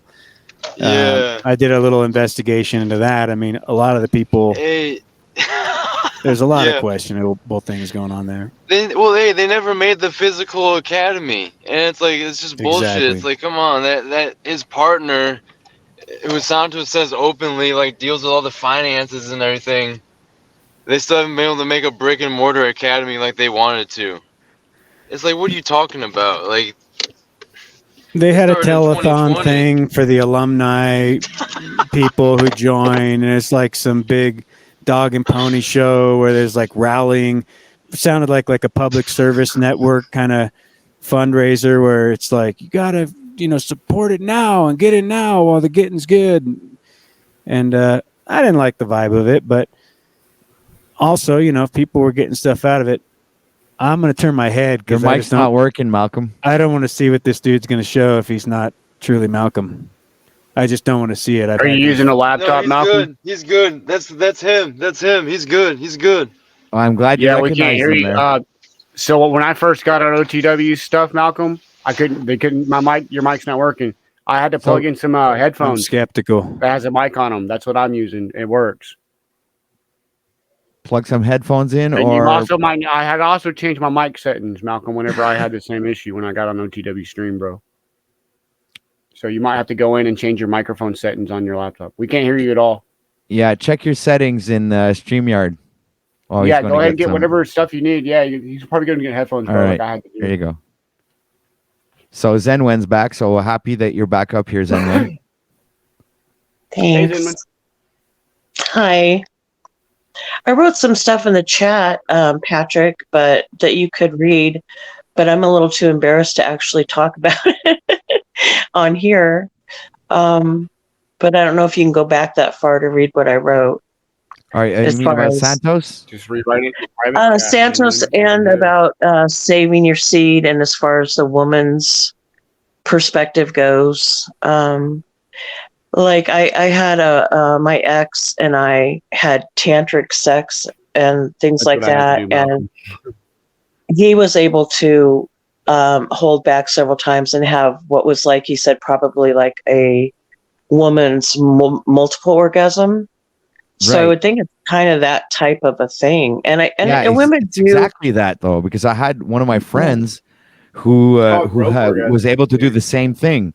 And I asked him, because I was telling him, hey, dude, I'm discovering this thing about retaining the seed and bringing it up through the thing. And he goes, well, I can do that. I go, are you serious? You can do that? And I'm like, how come you never told me? He goes, well, you never asked. I'm like, well, okay. And I says, well, how do you do it?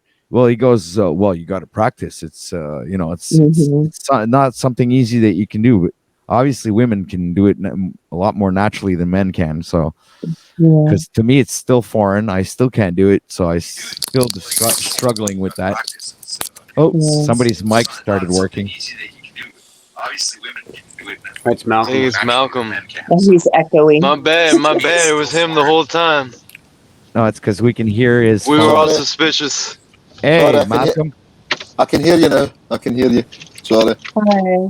Yeah, you're breaking up a bit though. You know what you should do? You should pop out and pop back in. Maybe that usually that fixes the problem. Okay. Yeah, because you just plugged in the headphones. Possibly some interference from that. Because he was like already in here and then he plugged in the headphones. You know what I mean? I don't know. Just a guess. Yeah, what I was saying about Santos too was take what resonates and leave the rest. He's got a lot of good information, and I think he's a really smart individual with a lot of knowledge. But yeah, there's a lot of things about him I don't like. And as far as him, the way he berates people that aren't vegans and, calls people that don't believe in flat earth globetards is really ridiculous and childish. He has a lot of anger issues. I don't deal with that part of it, but I take the good stuff. Like Sunkist always says, take the rose and leave the thorns. Right. You're absolutely right about that, Zenwen. And you know what? For many people, for me, Santos, I'm actually friends with him. I speak with him on Messenger and we chat sometimes. He shares my content and he's a really cool guy. Okay. Besides what you guys see on internet and what there's another guy behind all of that, and I've known him for 5 years, so it's he's just a great person, right? And but for me, he's like a stepping stone, like many things are. Like the Mandela effect is also a stepping stone, or flat Earth is a stepping stone. All these different awakenings are all stepping stones to eventually end up realizing the same thing over and over again, which is me coming back like the serpent eating its tail. I'm always coming back to the same conclusion, which is raise the kundalani and bring the oil back up to the brain. No matter what Santos has ever said for the past 5 years, it's been that, and anything in the Bible I've read, anything that the occult, Illuminati, Freemasonry, video clips of Hollywood movies, whatever, they're all referring to the same thing. They put the truth there in your face, but nobody believes it because they all think it's fiction. So exactly, the level of deception is so high that people always take everything literally, when everything is symbolic, and all the actors and everything that they put on television or on the radio, the music, everything has this esoteric underlining message that's being conveyed in the background, or if like in layman's terms, is reading between the lines, and it's just understanding beyond what the words are just saying. It's trying to understand what the because artists, they express themselves in ways that they'll never tell a story literally, because when you listen to music, they're always using metaphors, or more often than not, they're using more metaphors. They're trying to say something and make you believe, let's say, that they're talking about love, or they're talking about this woman that they were in love with. But usually what they're really talking about is either some kind of deity, or representing some sort of god, Egyptian god, or Greek god, or an astrological, cosmological god, or whatever you want to name it. But they're always reenacting the cosmology, or the astrological alignments, and all the stories are in the stars, right? So they're all connected. So everything in the Bible is either connected to astrology or biology, right? So that's why Santos calls it astrotheology, because in other words, it's just the connections of everything that's synced together, and you don't necessarily need the Bible. These things are synced through fairy tales, children's stories. It's linked directly to your brain. I made a video on, and I showed different children's stories that are connected directly to the inferior image of the brain, where you see literally pictures of Ganesh, Shiva, Jesus, Dumbo, Superman. Hey, the list goes on and on. The three fantastic Supermen. Yes, and there's one last one that I just discovered lately, and somebody pointed out to me, Homer Simpson, which blew me completely out of those. Blew me out of the water completely.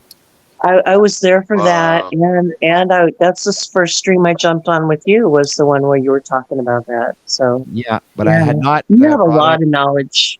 Yeah. I hadn't brought up Homer Simpson though, but all of this knowledge is because of Santos. Not because he taught it to me, but because of what he showed me, I went down all these different rabbit holes. And because he said, if you don't want to be stupid, pick up a fucking book and read it, man.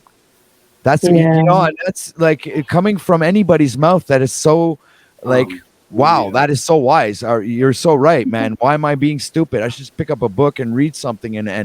But it doesn't necessarily mean read a book, but you can get all this knowledge on the internet. You can download PDFs and stuff. Even if you don't have money, you can get these things free. It's all on the internet. It's at the tip of your fingers.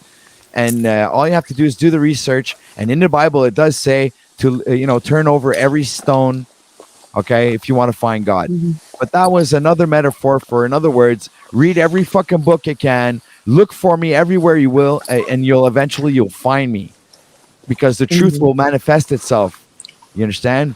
Through discernment, through spiritual knowledge, through you seeking the truth. Right. Dig this. Have you ever looked at it through the sense of it's more to do with the conscious mind? They like say Neville. Have you heard of Neville Goddard? Anybody?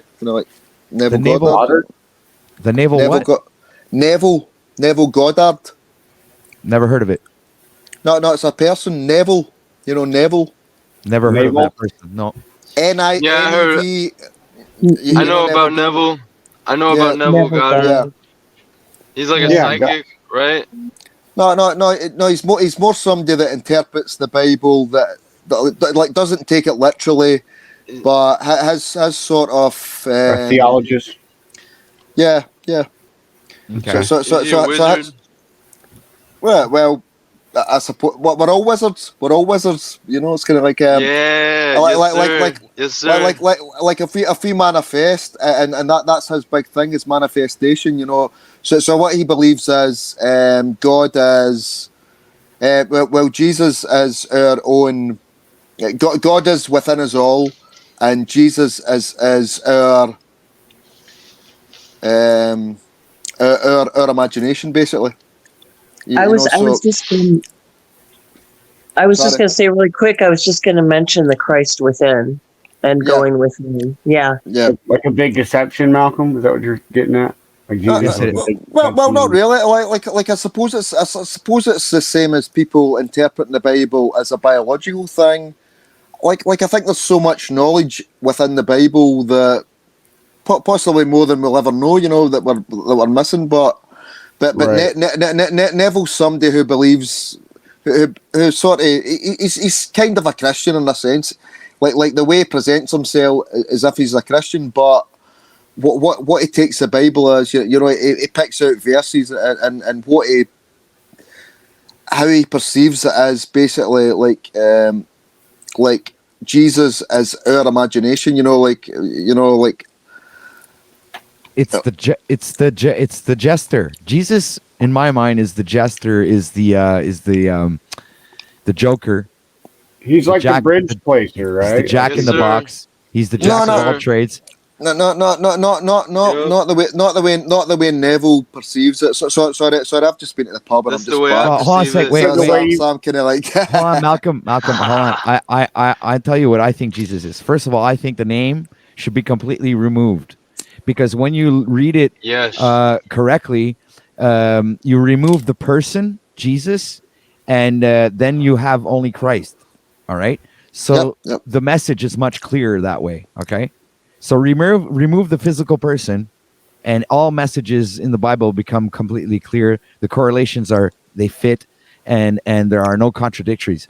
Okay, because you're looking at it through an allegorical eyes. You're looking at it as a spiritual discernment, and not looking at it as a literal thing. So Jesus becomes a fictional character that they added to the book to make a savior. They needed a savior. The Roman. He's a narrator. He's a physical narrator.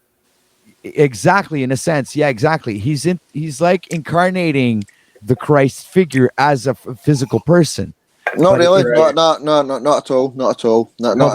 Then I'll go back to what I was saying. They literally added that person in there because they needed a savior. The Roman Catholic Church needed a savior, and they used him as an archetype because that's how they use Superman. Because, like I showed before, in the inferior part of the brain, you can literally discern the image of Superman or the image of Christ. You have it all there. The 12 disciples are the 12 cranial nerves.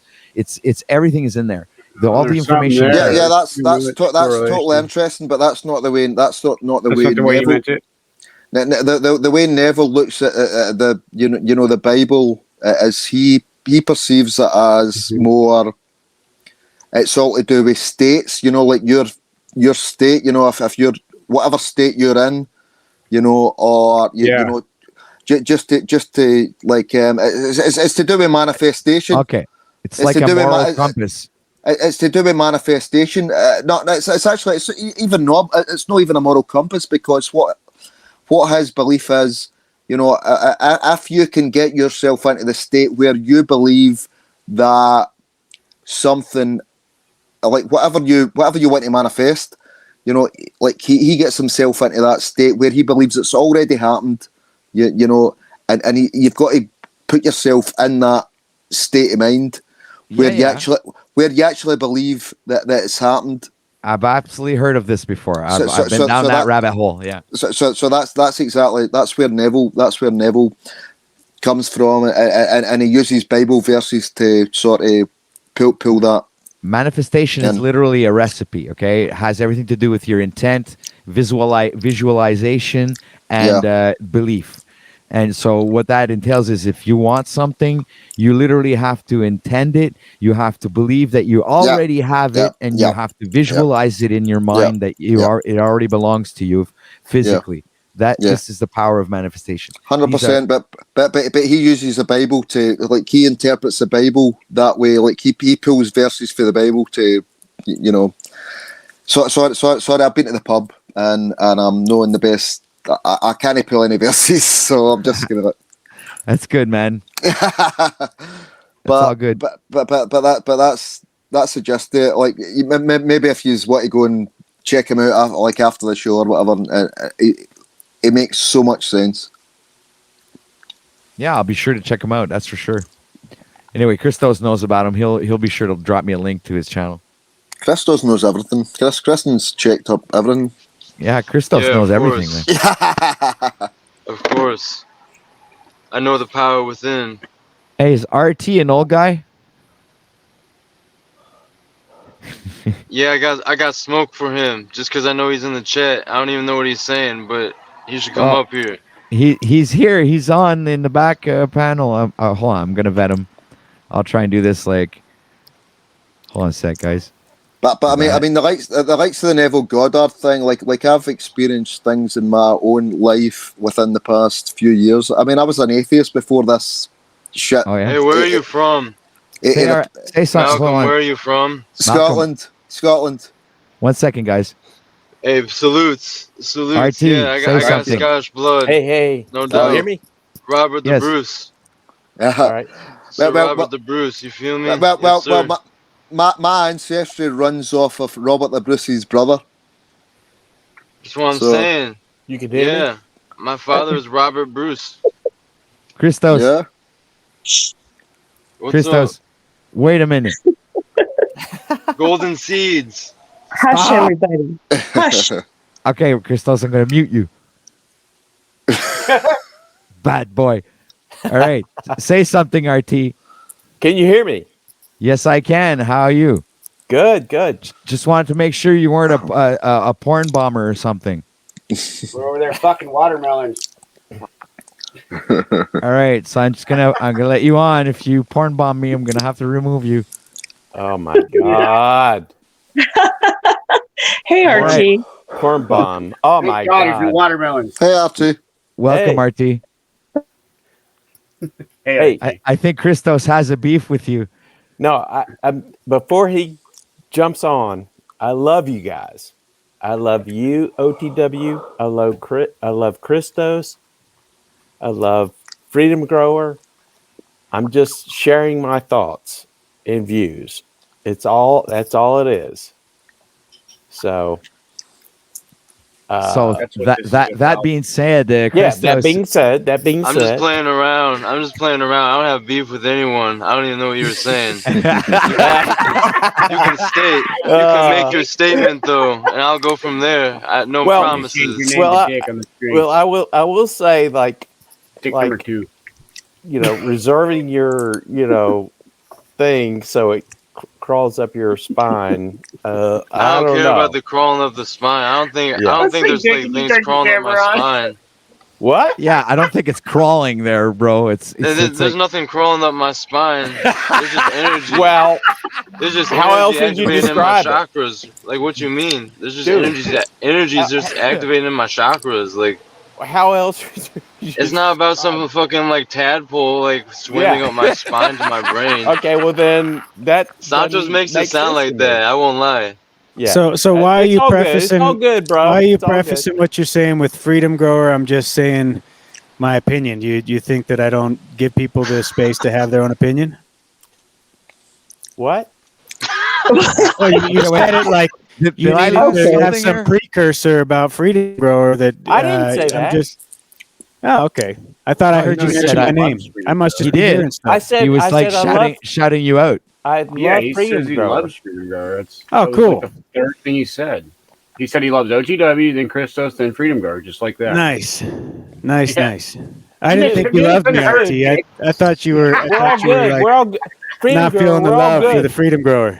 We're all good. I thought you'd rather call me Dick. No. We're all good. No, I yelled out Dick and you turned your camera on. It was funny.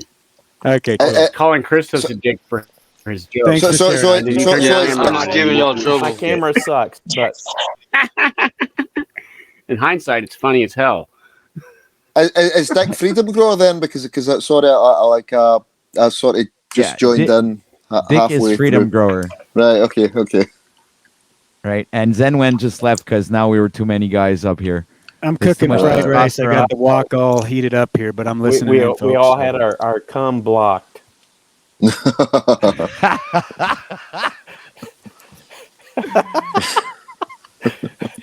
guys are nuts. So for me, like Oh, don't visualize your tadpoles going up your spine. Like, come on, man. I mean, I love. I don't know. Anyway. All right. So let's say they're not tadpoles. Let's say the tadpoles are already going up and down your spine.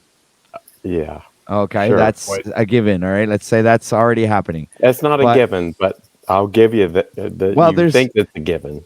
Well, if you read Jacob's ladder, okay, in the Bible, he speaks of angels going up and down the stairs. Okay, dude. There we go. Hold on a sec. Let me finish. Okay. All right. So, what I'm trying to say is, what you're saying, the seed. What we're talking about, the seed is. I'll come back to that stupid song that everybody knows. Row, row, row your boat gently down the stream. The stream is your spinal column. Okay, the boat is the seed that comes from your solar plexus and goes back up into your brain.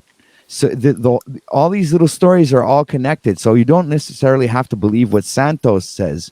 Right, But if you look at the allegorical meanings of all these stupid little stories or songs, it's pretty simple to discern. You know what I'm saying? So it doesn't necessarily mean or talk about. Well, I think it is, and it doesn't necessarily mean that we're talking about sperm crawling up your spine like a spider. That's not the point. All right. What we're talking about here. For real, we're talking about a biological process of a liquid, which is called an anointing oil.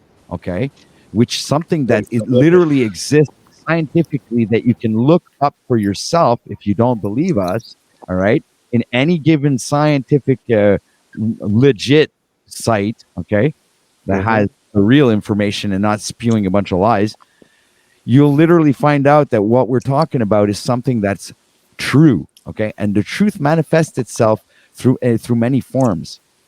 Right, so I've got a question here then. Go ahead there, Malcolm. Has any of you tried this method, and have you seen results from trying that method? Zen Wen was on the panel just before, and she experienced it twice, more than once, she said, and she and her husband also experienced it more than once. Right. So yes, personally, I have not experienced it. I have not been able to do it myself. Yes, I have tried, and but it's still something that's in practice, and I guess eventually I will have it. Okay, but I've been doing all kinds of different ways, and it's just because I'm lazy and human like everybody else, so I don't necessarily. Yeah, you like a bit of sex or a wank. You know what's going on. Well, exactly. I'm human, man. I do dumb shit, right? And so I don't necessarily practice 100% what I preach, but I do practice. I do try. I do fast. I do many different things to try to raise the Christ consciousness But I know it happened to me once already, because I wouldn't be the person I am today if it didn't already happen. You understand? Because it does happen to some people naturally. It can happen to you, like you know. Well, I've had the craziest shit happen to me. Like it was just after the whole. I don't want to bring it up in your stream. Like, what's the word for it? You know, like the CV started like a few years ago, kind of like. And I was sort of questioning all of that, and then I sort of got myself into a state of paranoia because I was hardly anybody speaking out about it, and then I had my dark night of the soul, you know, and I went through that. There was so much weird stuff happening, but I couldn't relate that to. I mean, I couldn't say that was to do with me, no, we're retaining my semen or anything like that, but there was so much weird stuff happened that was unexplainable, and I definitely manifested stuff. You know, it's kind of like absolutely. But at that time, like I was an atheist at that time, and I didn't I couldn't make the connection at the time, but I did later. So and when you discover that you have that power of manifestation, you realize all the shit that you manifested in your own life. Yeah, because of what you believed in and that you kept in your heart. You understand? Yeah. And these things that you envisioned in your mind and believed it deep down. You know, like something happens to you and you're always saying to yourself, "I knew that was going to happen to me. God damn it, I knew it was going to happen." Yep. Fuck. Yep. That's because you manifested it, you fucker. You know, it's it. It's just because you asked for it, man. And you know, there's one thing I learned so far in life is the universe is always yes. The universe answers everything yes. So that means, oh, I feel like shit today. Yes. You know, oh, I'm going to have a bad day today. Yes. Okay. If you manifest, oh, I'm going to have a great day today. Yes. You understand? These things are yes. Everything you want is yes. It's the power of perception, OTW. When you change the way you look at things, the things you look at change. Yeah. So when you do have this Kundalini rising, you do awaken. Something your Max perception Planck said changes. the Your quantum theory is brain, the winner. your brain perceives things differently, and then you want it to come back. You don't want that to go away anymore. You understand? Once you've awakened, you will no longer put death to your mouth. That means you will no longer speak death. You will no longer speak Babylonian, fucking crap, bullshit. You'll be speaking. It's still so difficult to undo the programming, though. You know, like and to, you know, it's okay saying, yeah, think positive, blah blah blah blah, but it's still so difficult to convince your own mind to behave that way and to. It's called emptying out the cup. It's called emptying, and in the Bible refers to emptying out your cup so you can refill it with the holy grace, the Holy Spirit. Yeah, and then the Holy Spirit gives you discernment, and then after that you see the truth in everything. But you know, you have to deconstruct the way the system has programmed you, and everything that you literally believe, you have to stop believing that. You understand? Because it's all lies, and down to the very basic levels of everything that you were taught in school, because you were literally indoctrinated. And indoctrination is another word for inculcation, which means being sodomized. Okay, so our education system, okay, is basically sodomizing us with a bunch of bullshit, and that's why people think in the paradigm that in the way that we think today, and no one has the real truth, because only the occultists and you know, even the Vatican knows the truth, but they're not going to tell you, because you know they keep the knowledge is power, man. I mean, even thinking that, even knowing that, it's still difficult to convince your subconscious mind of that, you know. So I'm pretty sure it's okay us on the surface saying, oh, we believe this, we don't believe that, we don't believe any of that bullshit, but you're still not convincing your subconscious mind, you know. It's kind of like, so if you're manifesting, we're still our subconscious mind is part of that process, you know. It's that's like, why so, with all due respect, I would just have to say, like, to use the term sodomized, you know, in the education system, that's not that isn't accurate. Deceived or whatever, but when you use that term is very, very abrasive, and but the literal word means inculcate. I think it's a fitting term. Education. This is look it up yourself. Education means inculcate. In other words, what does inculcate mean? To penetrate, to put something in, to sodomize. It's whatever you're putting the sodomize into that OTW. I mean, with all due respect, I mean, I love you, bro, but like that's not. I disagree. I got okay. smoke. Go ahead. Yeah, I disagree. I think we're recognizing it. I think it's fair to say, within the current state of the quote unquote mainstream education institutions, that sodomized is an appropriate word. If you look at things objectively, in the raw, unfortunate truth.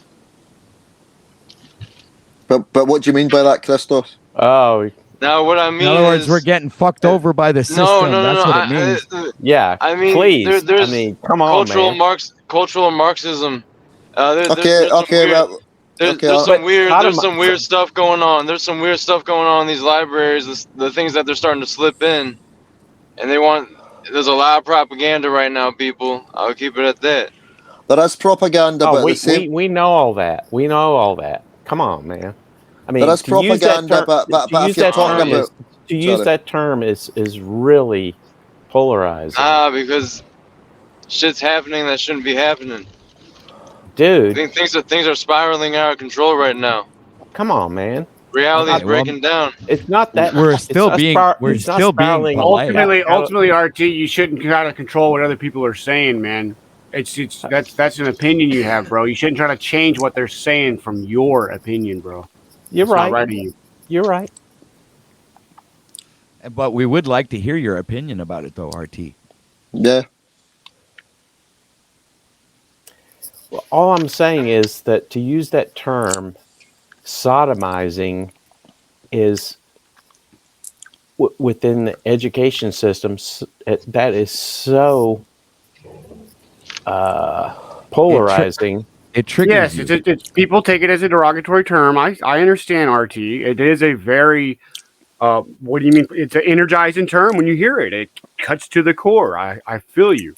But they're going to say it how they understand and it's not true. The best terminology. Okay, this is what I want to hear. And it's not true. Okay, this is what I want to hear. Why is it not true? Because they are not bending our children over a desk, but they are bending their minds. So there's a difference. There's a total difference between those terms. I understand. English language. It was a metaphorical term that I was using. Well, it wasn't literal. But in a sense, it sounded literal, and I love you, Brandon. I love you, man. No. Metaphorical, of course. When I was talking, it was metaphorically speaking.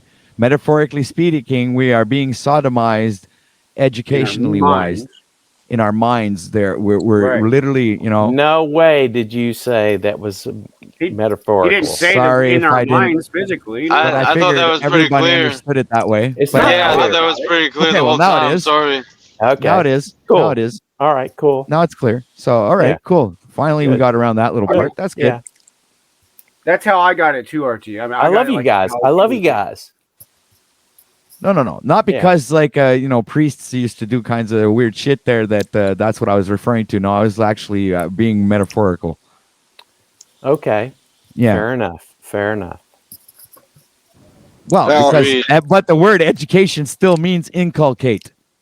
And if you look up inculcate, my friend, you're going to get surprised. You know what? I feel like bringing it up right now. Just for the heck of it, just to see if I was exaggerating.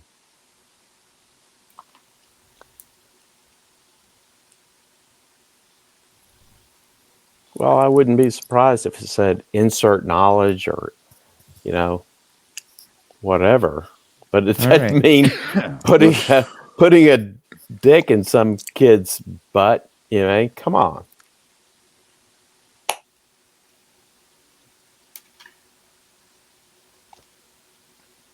Can I just say, well, there's awkward silence. RT, I agree. It's not. I've got so much respect for all you guys. Some of these streams you have done in these groups recently have been absolutely amazing. Like some of the stuff you have talked about, it's so resonates so much. Yeah, I agree. You're a good man. You're in Scotland? Scotland, yeah. Yeah. Love Scotland. Just outside Glasgow. Yep. Never made it to Glasgow, but went to so you guys Edinburgh and St. Andrews. Oh yeah. I got a moose I've been there. My house now. Damn, he's a big one. He's in the back. So the definition of inculcate is inculcate derives from the past participle of the Latin verb inculcare, meaning to tread on. In Latin, inculcare possesses both literal and figurative meanings, referring to either the act of walking over something or to that of impressing something upon the mind, often by the way of steady repetition. It is the figurative sense that survives with inculcate, which was first used in English in the 16th century. Inculcare was formed in Latin by the combining the prefix in with calcare, meaning to trample, and ultimately derives from the noun calx, heel. There you go. Okay. That said nothing, bro. You're absolutely right. It didn't say anything at all. It said nothing. So you read something, you heard something that's what it was, and then you and it was a bunch of crap. Yeah, total garbage. Patrick, look at your phone. I have to fucking agree, dude. It's just like they put a bunch of word and they made a word salad there, and it's like spewing out a bunch of fucking bullshit. Yeah. Fuck, I hate that. It's all good.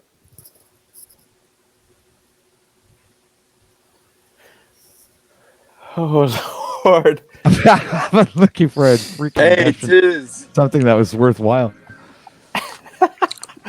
Screw that. You hate it when a cow shows up to like set the record straight. No, you're just right, man. Yeah. Well, by the way, I see the truth when I see it. You guys are great with what you do. You and Christos, Freedom Grower. I mean, seriously, it's a benefit to the whole community. What you guys do. We all love it. Respect it. Well, we may have differing views or opinions. It's all good. I don't even know what the differing views are, to be honest. Hey Patrick, really? You might be right. Look at that image I just sent you, Patrick. You sent me It's an in image? my backyard right now. Yeah. Look, it's on my phone. Yeah. That's behind my house right now. Hold on a sec.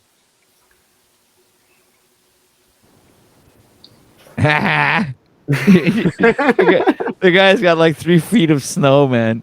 Check it out. Did you see the little moose though? Look at him. Look, he's dinner. Oh shit, there's a moose. Yeah, you see holy You're shit. amazing, pet. Guys, there's a moose, guys. Behind my house right now. My girlfriend just sent me that. She went out for a walk to go to the store, and she's like, "Hey, look, it's behind the house. Look at that icicle. Wow, I need to go back there and get rid of that." Wow, man, a moose in your backyard. That's in your backyard in a couple days. It's literally I shovel all that. I shoveled all that shit, man. I've been keeping that's that the clear. house. Yeah, that's my house. Awesome. I'm buried. We're buried here right now, bro. It's wonderland. Wow. For sure. Well, I'm not that buried. I've got maybe. I told you we got buried, bro. I got 14 inches since yesterday. I told. Hey, there's one on the way, man. For real. Crazy ass snow, man. Blizzard. It's awesome. I tried to drive that. The big RC I showed you. I tried to take that out, and like after the storm the next morning. And it was like I couldn't even drive it just on like the normal road. It was like a foot of powder, and it was struggling to go through it, even though it's like a giant fucking RC. It was epic. But yeah, I literally spent like 45 minutes just shoveling this morning because I have a really big entrance. Good thing I have my neighbor who comes with his tractor, and he freaking. I have 100-foot driveway, man. So he has to. Shit! Yeah. Wow. Yo, I gotta go out to the mine now and shovel. I gotta sign off. Y'all have a good night. All right. Thanks for popping up, RT. Yeah, you're always welcome. Have a good night, RT. Yo, he's running now that I'm here. Nah, I'm cool with RT. His made his appearance. He runs away. I wasn't gonna say anything anyway. The only disagreement we had was that whole Z thing, but it's who needs to belabor that? It's long in the past. Yeah. Right. You're right. Yeah, I even if Zeed showed up right now, I'd let him on. Just because I haven't talked to him in a long time, and I'd say, "Hey, bud, how you doing? What's up?" I love the guy, but I love y'all too. I got love for everybody. Got a lot of love to go around. You're a big Not seed- lovey-dovey guy. Not seed spilling love or nothing like that. Look, But I came into the community whenever that was like just happening, so I was like, "Whoa!" Like the third day I met you guys, that shit popped off, and I was like, "What the heck? What have I got into? What is these channels? This is like." I thought like for a minute, I'm all thinking all you guys were just like all fucking government op channels. And this is a shit show and fucking, you know what I mean? Like, what the hell is this shit, man? This don't seem like normal fucking people. I even put in the comments like, you guys could all be FBI for all I know. I'm out of here. And I took off, man. I came back the next day and it was OTW on his channel, and then I got on his channel. And it was YouTube feeds off the drama. It's part of the algorithm. Man, it was there were some bad vibes that day. I mean, it's not just that; it's anything. Like if OTW and I just started yelling right now and screaming at each other, having a big blowout, it would, all of a sudden the views would go up and the people would start coming in. Oh, what's going on here? We just fake argue. It's a big deal. Yeah, I don't gotta fake it to make it. And that's the B system. Let's create controversy, guys. Plan it beforehand. The B system feeds off that energy. Maybe it feeds off of literally through these fucking devices for all we know, because we are in an electromagnetic field. So it's part of the chaos, divide and conquer. Maybe all these phones are really siphoning off our fucking loosh, and we don't even know it. They figure out a way to do it through these things for all we know. Okay, I'll count to 3. 1, 2, 3, guys. Troll me. Go for it. OTW, you're such a nice guy. We really respect you and we appreciate you. We think that you say intelligent things, and we just appreciate you having this stream here today and allowing us all to have a conversation. Thank you very much. You disappoint me, Dick. You disappoint me, man. That was like a that was a good troll. That was the worst troll I ever heard. I had to dig That was a good troll. That was a good troll. OTW, you're so firm that you wouldn't let anybody go on your channel and troll somebody else, and you would never allow that to happen. Well, thank you very much. It's like, guys, you're too nice. Okay, I guess I can't get any negative comments out of you guys. You asshole. Well, there you go. AK. That was a wee bit sarcasm, because the way you let Z go in there and attack somebody was a wee bit. You let them troll that guy. I did. I know what was happening. I really do. So I know. But hey, you want to see me troll? Bring your buddy Jason up here. But I also am an advocate of freedom of speech. So he said what he said, and I'm going to still back up what I said about what he said. All right, and even if we're bringing digging up bones here, doesn't really matter. I agreed with 95% of what everything Zetetic said. The only thing I didn't agree with was the insults. So, 95% of what he was saying was pure truth. But even Jason himself came out with post videos of that, freaking admitting that and feeling guilty about what the things that Zetetic had said, not necessarily about the insults, no, because in his conscious mind, there were things that Zetetic said to him that made him think about his actions, and he came out and literally did like admitting video of how everything was that functioned during the pandemic. Okay, so he was working in and he literally fucking admitted everything, man. And his story was so compelling, it brought me to tears. I literally cried for the guy, man, because I felt what a rough kind of a decision that he had to make. And it was like, oh man, I was never really put into that position.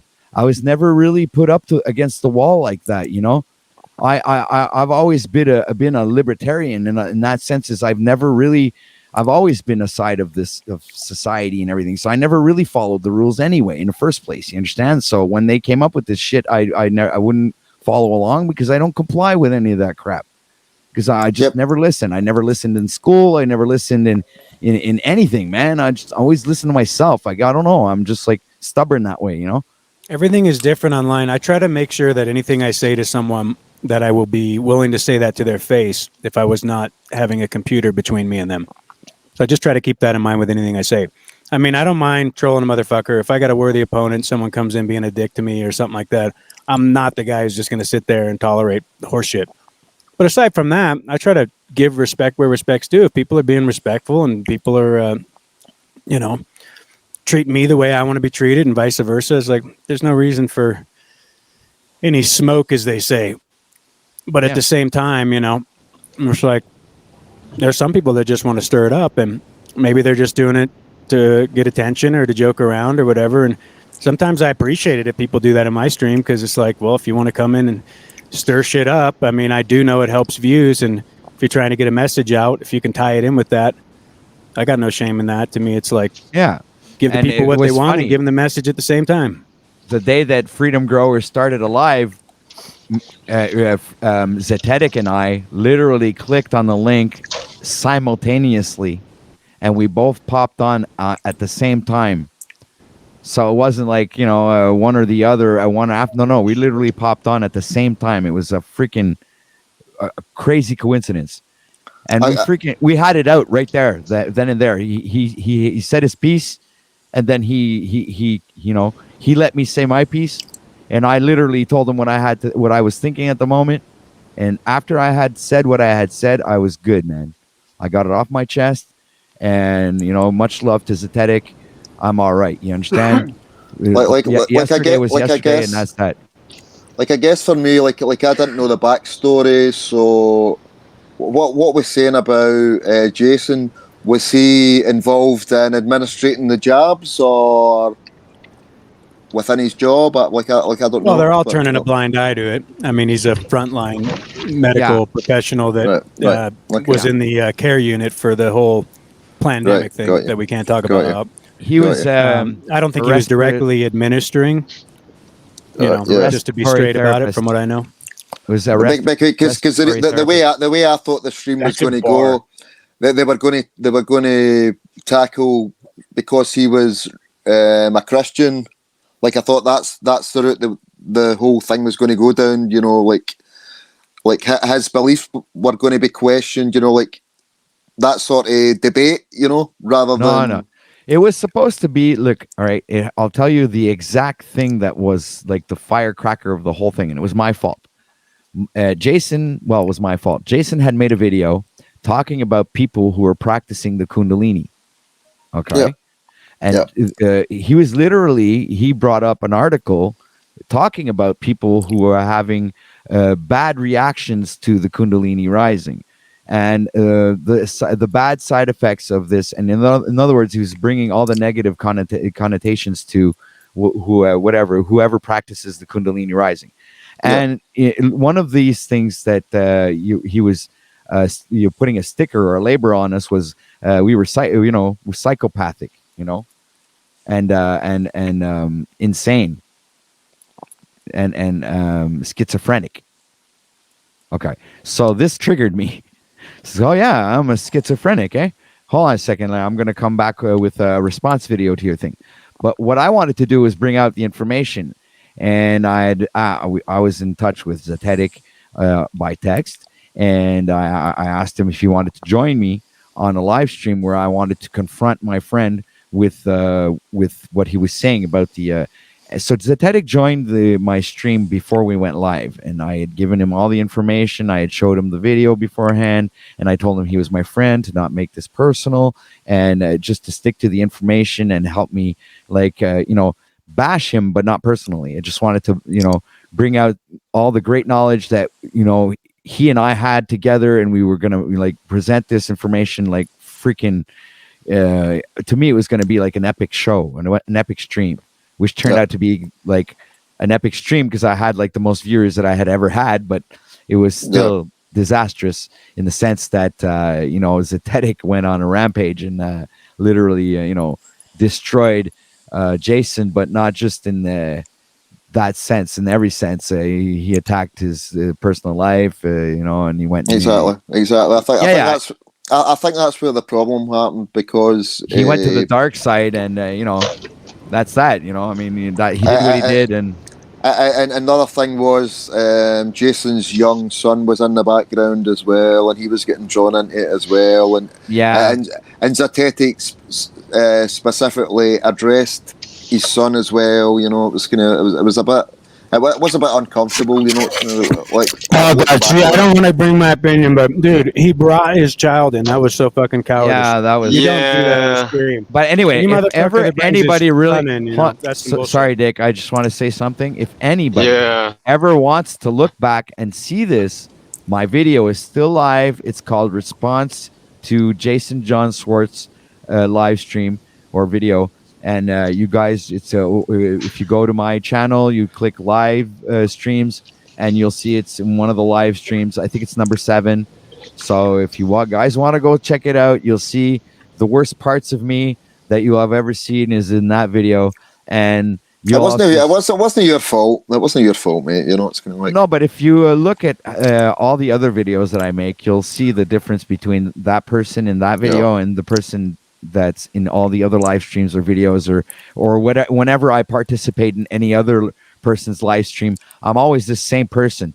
So that day there was this kind of energy that I just jumped in and I participated, but I didn't like it. You understand? Afterwards, I regretted how I was. You know, I didn't. I was in complete. I know. Well. I kind of joined the stream after the whole Sunkist thing had gone down, and I think I sort of joined in when you were really upset about it. You know, and, I was, you know, because I felt guilty because I never wanted that to happen. Because, you know, like I said before, even if Jason did make the decisions that he made and whatever, it didn't change the fact that we were buddies, you know, that we put our differences aside so we could talk about stuff that we do agree on, like the World Economic Forum and the system and how everything is, you know, he still knows about this stuff. He's still there. You understand? For me, he's not a lost cause. You understand? I still believe that. That's why I guess I stay hooked onto the. I guess I'm a wuss, man. I don't know what to say. I honestly don't think anybody's a lost cause. Like I don't. We're trying to win people over, and it's kind of like it's. I honestly think the majority, whoever survives this whole ordeal, will eventually get there. You know, it's kind of like that's sort of how I feel, but. It's difficult because I'm somebody that's, before I get it. Because I'm somebody that's involved in arranging rallies and stuff here, you know, to try and wake up. We're still trying to wake up people here. This must be the most asleep country in the whole fucking planet, honestly, Scotland. But we're still trying, you know. It's kind of like, and it's going to take time, and people who are asleep now that are starting to question it. So some of them might never wake up, but there will be people that are questioning it that will properly wake up. You know, it's just everybody's at different places. You know, yeah. But if you believe in Jesus, his dying words on the cross was, "Forgive them, for they know not what they do." Man. I don't believe in Jesus, but I still believe the words are. Yeah, but he also took the motherfuckers to task, right? He was flipping over the money exchangers, calling them a den of vipers, calling out the Sadducees and the Pharisees, the Republicans and Democrats of our times, a bunch of hypocrites, telling them they're their father, the devil, they're fucking, you know, liars from the beginning. And so I mean, it's all what perspective you want to look at Christ's words. He was a real motherfucker if he was anything like the good book says. Yeah, but he was an activist. The church wants to present this little plastic Jesus, like dainty dude in a robe, walking around all fucking, you know, glowing and shit. And yet it says he slept on a rock. So he was a dirty motherfucker that was fucking hanging with the least of society and trying to help them out of their stupor, from what I can tell. And the whole thing about, like, you know, follow me. But a lot of people don't read the next part where he says, you know, I no longer call you my servant. We're now friends. Because the only reason he came as a master is because everyone was enslaved in their mind. And they couldn't come out unless a master set them free. Because that was the criteria for their own enslavement, is I don't have a right to be free unless a master gives me that permission. So he came in the form of what was needed to serve the needs of the people. But then once he'd done his good work, he's like, there's none of this fucking separation shit. I and the Father one. This is right in John. Anyone can read it. I and the Father one. There's no need for an intercessor between you and the Most High. He prayed to the Father that they would all have his mindset. And in that mindset, they would be one. And what was the mindset of Christ? freedom, freedom indeed, a mind of no condemnation, no sin as far as the east from the west. So it's liberation from all the carnal laws of man, all the cardinal ordinances, all the fucking hypocrites who talk shit and try to tell people how to live, but they can't live that same righteous path that they're trying to speak of because they don't have it in them. They don't have it in their heart. So they can't speak freely. They're all reading from teleprompters just like they do today. They're all fucking faking it and acting so holy, fucking fasting in the synagogues to show everybody I'm a holy man. And Jesus was against all that. That's the way I read the good book. And I think that's the fucking interpretation or doctrine you don't get in the church. They'll tell you everything but that.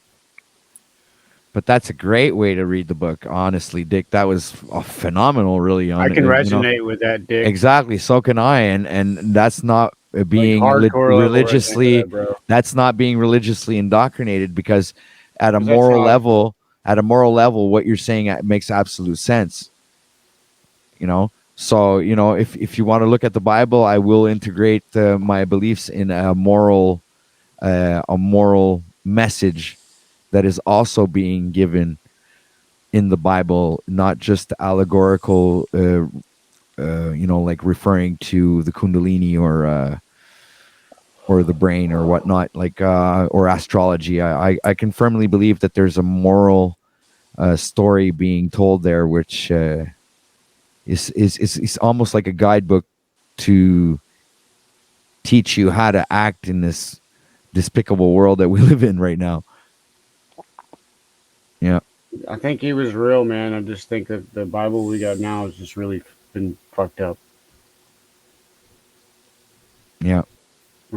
Well, that's how these messages transcend time. It's always like the metaphorical meaning or the allegorical meaning of it that persists through time, and not the literal story itself. The literal story can always be twisted or changed, or you can change the names, you can change places, but you can never get rid of the what you read between the lines, the message behind the message. Right. The double entendre.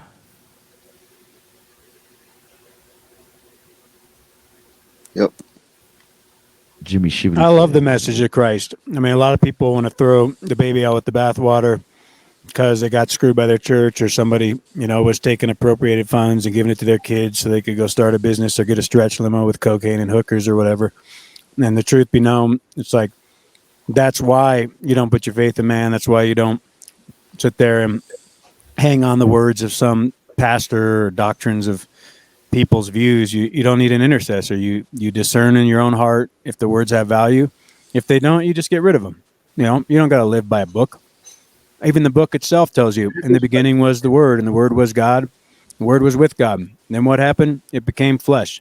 So is that excluded to some Christ character? I don't see it in the book that it's excluded to Christ. To me, that says it's available for everyone.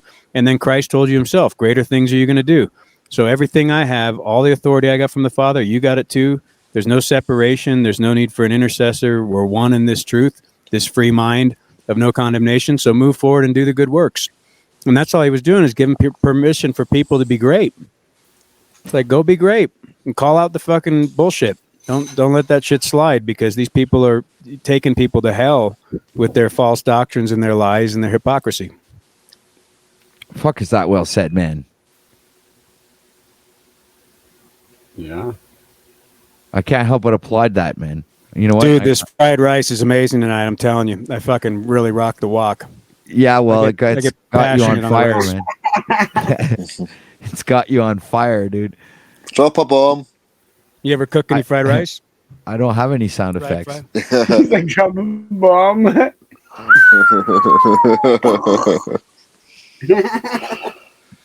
No, but I am going to go drop downstairs and get myself something to drink. So be right back, guys. Okay. Or AOTW. Oh, he left. Shit. Say what you want to say, AK. Well, he's away. Oh, I sent him some more pictures of there's snow, it's like half a foot away from the power lines. I was going to ask him what he thinks is going to happen whenever the snow pile hits the power lines. We've had it really cold the past week, but it's sort of started to thaw out a wee bit. So Been in between -4 and -10 the past week here. So it hit -6 last night here, yeah. Fahrenheit. Ah, we're Celsius. We're talking about Fahrenheit. Yeah. Yep. I don't know what it equates to off the top of my head. Pretty cold.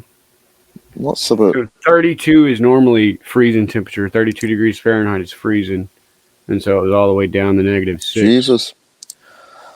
Okay, I think you win. Yeah, I'm in frozen land, man. Where are you again? My name's Skylar, but my channel is AK Crawling. It's just a small RC channel, and I recently added a couple of my gold mining. Yeah, but whereabouts do you stay? Whereabouts do you live? Anchorage, Alaska. Oh, okay. Yeah, that makes sense. What's your elevation? I'm right here in Anchorage, so like, I'm only like 6,000. No, I'm like. Oh, is it that low? 60, 80 feet from sea level. I can almost see the sea from. I guess that does make sense. I'm always by mountains and ocean up here. Always. I've been to Alaska a bunch of times. Went through Homer Peninsula or the Kenai Peninsula, and did went to Seward. You've been down the Kenai Peninsula. You've been down through where all my mines are. Oh, nice. Yeah, I mine 25 miles north of Seward in one of my locations. We even have a hard rock mine. I went with this dude, Phil. We worked for this company where he was a marketing manager. I was a sales guy. And it was my second time going there. I told him, dude, Alaska's so badass. We're going to have such a blast because we're going to play hooky. And we're going to take a day off work just to go fish. And so we were hiking around that Kenai Peninsula. We're on a trail going back to try to get to the river. And these guys are like, dude, there's a bunch of fucking bears right ahead. And they saw we weren't packing any heat or nothing. They're like, man, you probably don't want to walk back here without a gun. And we thought they were joking. So we got to the river, and sure enough, right fucking there, I mean, the size of a VW bug, these just gigantic grizzlies. And that scare the fucking shit out of you, that's for sure. I mean, they were focused on getting fish out of the river, so they didn't give a shit about us, but that was pretty fun. Okay. Pretty exhilarating. You didn't look like food to them. So apparently not. They didn't want nothing to do with us. I mean, we just kept it moving and moved down the river and found a place to fish and went about our business. And they were still there when we left and came back. So they were just sitting there getting fat on the harvest and eating a bunch of fish oil all day. Wow. Yeah, they're pretty amazing. Like this summer, though, I only seen 3 bears. Yeah. And I've seen them other times, but never that close. I mean, when you're that close, it's like, fuck, man. Just one swipe. I seen one right here in town. It was like swatting at cars, like it thought it was going to intimidate them, and then it realized they're not doing anything to get out of its way, and it was like, it looked all confused. Dude, off into the woods. You have a moose in your backyard, man. Oh, that's right now. Yeah. Chilling. I've seen black bears here all the time. I mean, right in my dumpster, yard. man. Mm-hmm. Bro, I've ran them off from back there with my RCs, OTW. We've been we'll have like 3 or 4 crawlers going, me and my buddies, and oh shit, a moose fucking walked up on us. What are we running off with the RCs instead of chasing it with ourselves, you know? Fuck getting trampled by it, and RCs we can replace. It was hilarious. Yeah. It worked. Yeah, but those are big beasts, man. Yeah, that's why we used the RCs, man. They're so much bigger than a black bear. Like a black bear looks like a little kitten compared to those. Well, a moose will kill you. Actually, more people die from mooses up here. Oh yeah, I know that. We got mooses out here in Colorado too. A lot of people don't know that, but they're all over. 1,200-pound beast, man. Yeah. We're quite lucky here in Scotland. Our biggest predator, I think, is a fox. So we're all right. We're under no threat for the wildlife. Wow, that'll kill your chickens, though. That's for sure. Do you guys have snakes, though, Malcolm? Any poisonous snakes like that? We do have snakes. We do have snakes, but we don't. Very rarely we come across them, though. Yeah. See, I'm originally from Tennessee, but I moved up here 16 years ago. So you regret it? No, absolutely not. This is the most amazing fucking place I've ever been to in my life, and I never want to leave. I have nightmares of going back to Tennessee, and then I can't come back somehow, and I can't get back to my mountains, and I fucking wake up sweating. Are the winters a little bit difficult for you with the low light hours? You find that a little bit of a struggle? Yeah, that messes with you at first, but then like, I bet. you know, you get used to it. Like right now, like we're only getting 8 hours. 5 of sunlight hours, a day. 5. But we're about to hit the 5. solstice. Solstice Fuck, is dude, like that's brutal. So it's like, well, as soon as the it's sun like comes 5, up, it's going but down. like 2 of those, it'll be like 5 hours of direct sunlight where it's like really, really bright, and then it'll be like dusky in the morning and dusky at night. You know, does that make sense? It like lingers a little bit, then it goes dark. Yeah, here at 4:00 p.m. in my time, it's like dark out. Like, and Yeah, you know, that's and how it is the here sun pretty doesn't much. come up before like 8:00. So it's like 8 hours of sunlight. I'll be I don't know. Like we're getting this sunlight like at 10 right now, till like 3, 4 around in that area. Yeah, And it's the always farther north cloudy, you go, man. it'd You be never like up it's where not- my girlfriend's from, Kotzebue. They're in complete darkness right now. They don't have no sun. It's fucking nightland up there. It's wild. They live by moonlight off the snow, man. Literally. Could you imagine living like that? That must be nuts, man. Not seeing I the mean, sun for people how don't long? think about natives and how they live. Actually, like, think about what they live through an entire winter of darkness, living off of moonlight. Wow, that's nuts, man. Think about that. Isn't that crazy? All right, folks, I'm going to skip out. Nice talking to you all. I appreciated the time. It's fun Yeah, You shit. too, buddy. That's great having you, Dick. Catch you later, mate. Night, man. Night, bro. But yeah, it's. I never regret coming up here. I recommend it to anybody. I'm actually OTW. I might be getting Starduster up here next summer, possibly. I'll invite her to come out to my mine. Yeah, she's on Ian's channel last night, or the night before. I mean, I'm sorry. But you're talking about Stardust. I don't know who's not too sure who Stardust. it is. Her name's Alicia. Anyways, Anyway, Starduster. hey Christos, you still alive over She there? has a channel. She's in Florida, bro. She does a lot of gardening stuff, and she's cool. I'm gonna have to look her up, man. See how She's. I'm sending her my chaga mushroom even because she's gonna teach me how to use it medicinally. She's gonna make some videos on it. Yeah. I've got some chaga mushroom powder. I could, dude. I wonder if I could send it there. There's like customs against that. It's everywhere up here, Malcolm. I go harvest it off of birch trees. All Nice, over. nice. I could What is harvest this shit and start sending it to people just because I can. It's a mushroom. It's like it's the number one antioxidant mushroom in the world. Christos knows a lot about it. He knows a whole lot about it. I think technically it's not. I might be wrong, but technically it's not a mushroom, is it? It's something that grows on the bark of a tree or something like that. Yeah, it's like it almost looks like charcoal. I got a whole bag of it. I mean, hold on. I'll go. I just had it on in extremely wrong. 1 second, guys. My fridge.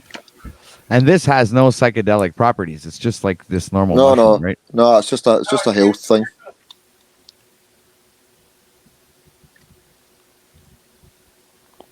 I mean, I've got it's like a witch's cabinet I've got now, you know, and I was somebody that always believed in the science before all this crap in the past few years, but I've got so much different stuff now. Are any of you taking stuff to tackle heavy metals and stuff like that, or? Yeah, I have. I've taken chlorella and spirulina. Have you had this zeolite? No. Or? I'm not sure if I'm not sure. No. Bentonite clay is another one as well. It's meant to be good for tackling the heavy metals. Oh shit! Look, he's showing it. Yep. Here we go. Yeah. Huh, look at that. Nice. Wow. Oh, shit, it's falling on my laptop.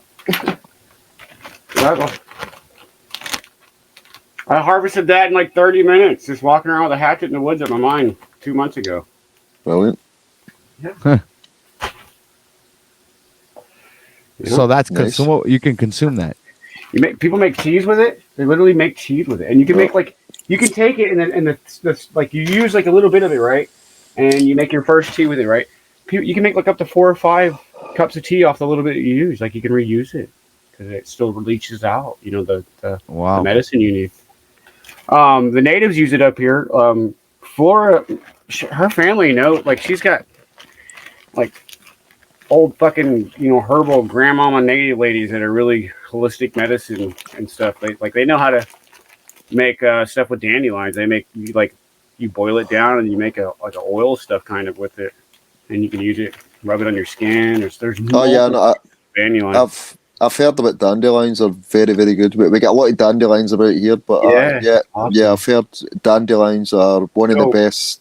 Whenever you see dandelions growing in like a big field and you see like massive numbers of them, that happens because the soil is compressed, and it's nature's decompression tool.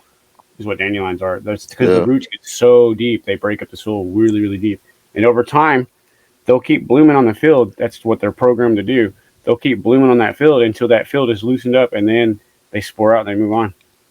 It's literally how dandelions work. It's interesting. I watched a whole 20-minute thing on dandelions one day. It was pretty amazing. Yeah, but I've heard there's so many benefits from dandelions.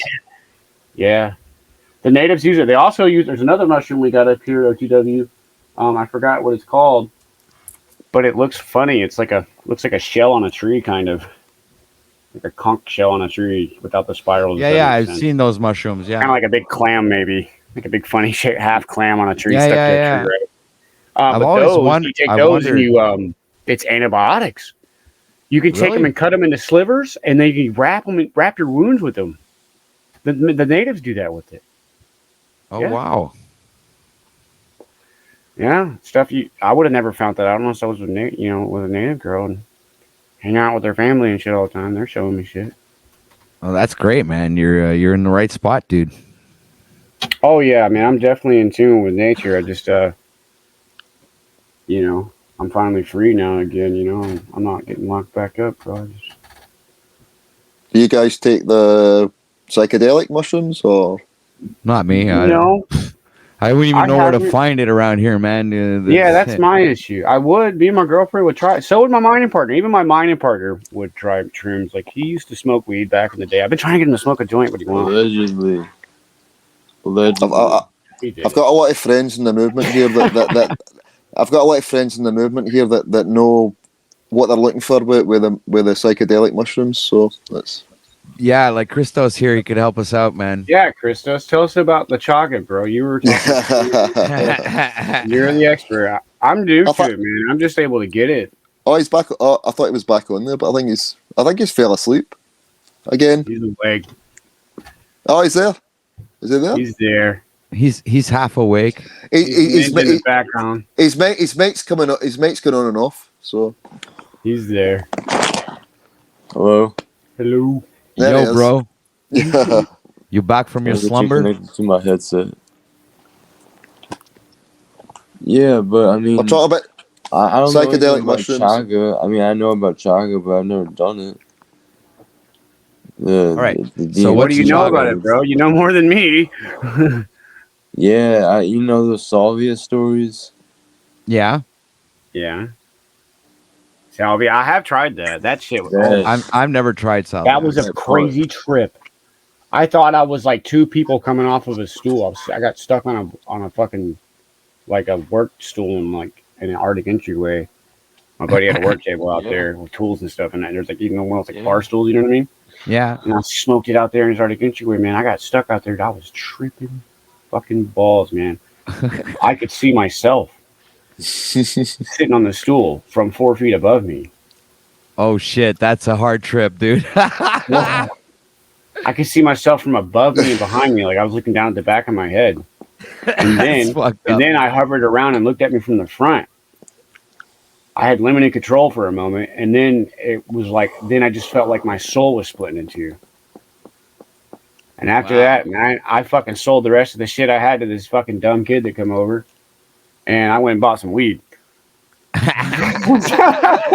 Says like, fuck this shit, man. Yeah, bro. It hit me. It was bad. I was like a dumbass and went and bought the strongest shit they had in the head shop or whatever, That was like instant astral travel, Bro, yeah. It scared lucid astral traveling. It scared me so bad. I sold the rest of the stuff I had They went and bought some weed. I was like, hell no. This shit. One of I my was tripping friends balls. told This me other kid seen me tripping balls and was like, I want to buy that. I'm like, here you go, dumbass. One of my friends actually told me a story where he said he when he did his first puff, the whole living room flipped over upside down on him, and like that's what happened to him. It's like he was gone for like a few minutes, and then he came back and was like, "Whoa, man, what the fuck?" I don't recommend that stuff. No, that's why after he told me that story, I At said, least not in the way I did it. Don't go buy the strongest shit you can get off the fucking shelf, and go try it for the first time and take a giant hit on top of a bowl of weed. It's the outcome. Honestly, I'll be honest. I've always been scared of psychedelics. I've not been, I've done my share of mushrooms, but I still have my, ever since my OD on I did like back there still. some fucked up. It was called blotter back then. Okay. It was like little cardboard squares with like doses of LSD, I think, or something like that. Oh, I did acid. I did acid like 3 years ago. I did 4 of those, but they were triple doses, so it was as if I did 12. Yeah. So my brain literally nearly shut down. Everything was lagging and it was all fucked up, dude. And no, man, it was one of the worst experiences. I think you were telling me about this, OTW. I was talking about it on Ian's channel where I thought that was like a near-death experience because I experienced a bunch of weird stuff happened during that trip, man. So I did take acid one time, bro. Like 2 months after I got out last time, right? Like 3 years ago. Okay, I took it, and it was like the kind you put on your tongue or whatever, the little square thing. Yep. And I went and took a bath. And I was in there for like an hour and 45 minutes, right? And dude, I got rebirthed. What were you doing in there, man? Don't tell me. Don't tell me. Right? I don't want to know. But my friend said, I had some friends watching me because they knew I took it, right? So they were watching you? Not in the bath. In the bath? In the crib. You know what I mean? They were my guardians there. They knew I went in the bath. They let me. I went in there by myself. They're not like watching me like that. I mean, like they were watching me to make sure I wasn't doing anything stupid. I'm fucking you, dude. I'm not fucking you. I mean, I know what you do, but anyways, look, bro. I get in the tub, man. The last thing, and then like, man, I get in there, man, and I'm just taking a bath, chilling, bro. But look, I start splashing around the water. They said I was splashing the water on a lot. Like they heard me splashing water on for like an hour. They said like excessive water splashes. Like I'm in a water tub, right? So that's what my friends tell me after I'm like the next day, And they asked him, Skylar, what were you doing? I was like, man, I thought I was fucking being born. That's what I said to him. Like I felt like I was being born in the world again. And that was my only acid trip, man. And I never went back to it because of that. It was so intense. Anytime I've tried any intense shit, man, it's been like, oh, fuck. Nope. Not for me. Wow. The shrooms, I don't know how I'm going to be, man, but I do want to try them. I've sort of been more microdosing with the shrooms, it's going to like... Yeah, I think if that would be my... if I ever did it again... More cautious. Yeah, I'd microdose like Christos. I'd like take them a little bit by little bit, and I wouldn't exaggerate. Because I remember one time I took like a 0.5, and dude, I tripped hard, and I even fell into this hole. Whereas like as if I was in my own coffin or something like that. That was nuts, man. That was a really horrible. On mushrooms, dude. Oh man. Yeah. So. Scared the living daylights out of me. What kind did you take, man? I'm gonna avoid those. I don't know, man. One of my buddies showed up. Liberty caps. Oh no. Oh yeah, that's what they're called. Uh-huh. Yeah. Then I literally in the corner of my eye saw like portals opening up, right? And then this being like, he took over the body of my friend, and he looked at me. He says, "Well, it's time to go." And I'm like, "What are you talking about? Go where?" Like, I was like, "What you talking about? Where we go?" He looks at me and goes, "It's time to go." And I look at him and goes, "You mean it's that time to go?" And he goes, "Yep." And I'm like, No. I'm not. I say, well, I have a daughter. I'm not going anywhere, dude. I'm staying right here. I'm not going nowhere. So he goes, "Okay, well, your reality is gonna, go downhill from here." I don't remember the exact words he said. But then I ended up like freaking out for some reason, and those portals disappeared. That entity disappeared. My friend looks at me, goes, "What's wrong, man?" I go, I don't know. I don't feel too good all of a sudden. Like, I think I need some air. So I got up, opened up the door to the hallway, and I collapsed right in the hallway. Bam. Fell on the ground, flipped over on my back. And all of a sudden I fell into this hole, which was like, felt like my own coffin. Honestly, that's what it looked like your viewpoint from the inside your coffin looking outwards. And it was kind of freaky. Turned into a coffin on your ass. And no, but literally, then my friend shows up overhead, and he looks at me, and goes, "Are you all right, man?" And I looked at him, and he sounded like far away, like, you know, his voice was like kind of an echo in the distance. And I look at him and I say, "Yeah, I guess so. I'm just kind of in a hole or something. I don't know." And then all of a sudden, I came like back out of the hole. And then he grabbed me and he lifted me up, and he says, "You're sure you're okay?" It says, "Well, I am now. I'm not in the hole anymore." And he says, "What? What are you talking about?" So I was, "Forget it, man. Just had a really bad trip, dude. I just got visited by extraterrestrials, and they told me they wanted to take me, and I said no, and then I fell into this hole." And he literally thought I was crazy. But all that happened for real, you know. That's what was the really crazy part about it, you know. And I only took a little bit, teeny little bit. Half a gram. It's nothing. So anyway, you can get in touch with some high frequencies from a small amount. 100%, Christos. Do you know the thing I found when I was taking them? You look at the stars, and you can see that they're so vivid, and you can see so much. Like even the normal stars you can see stars behind the stars that are there. You know that you wouldn't be able to see with your normal eyes. Like, whoa.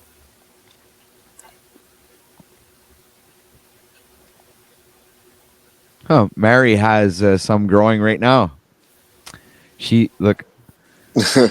Here's the comment. You can buy some spores. Inoculate and substrate, all legally. Of course, I'm doing this for research purposes. Yeah, you're gonna see how fucking high you can get. Yeah. See, she goes, "I'm growing it. Researching how high I can get off these bitches."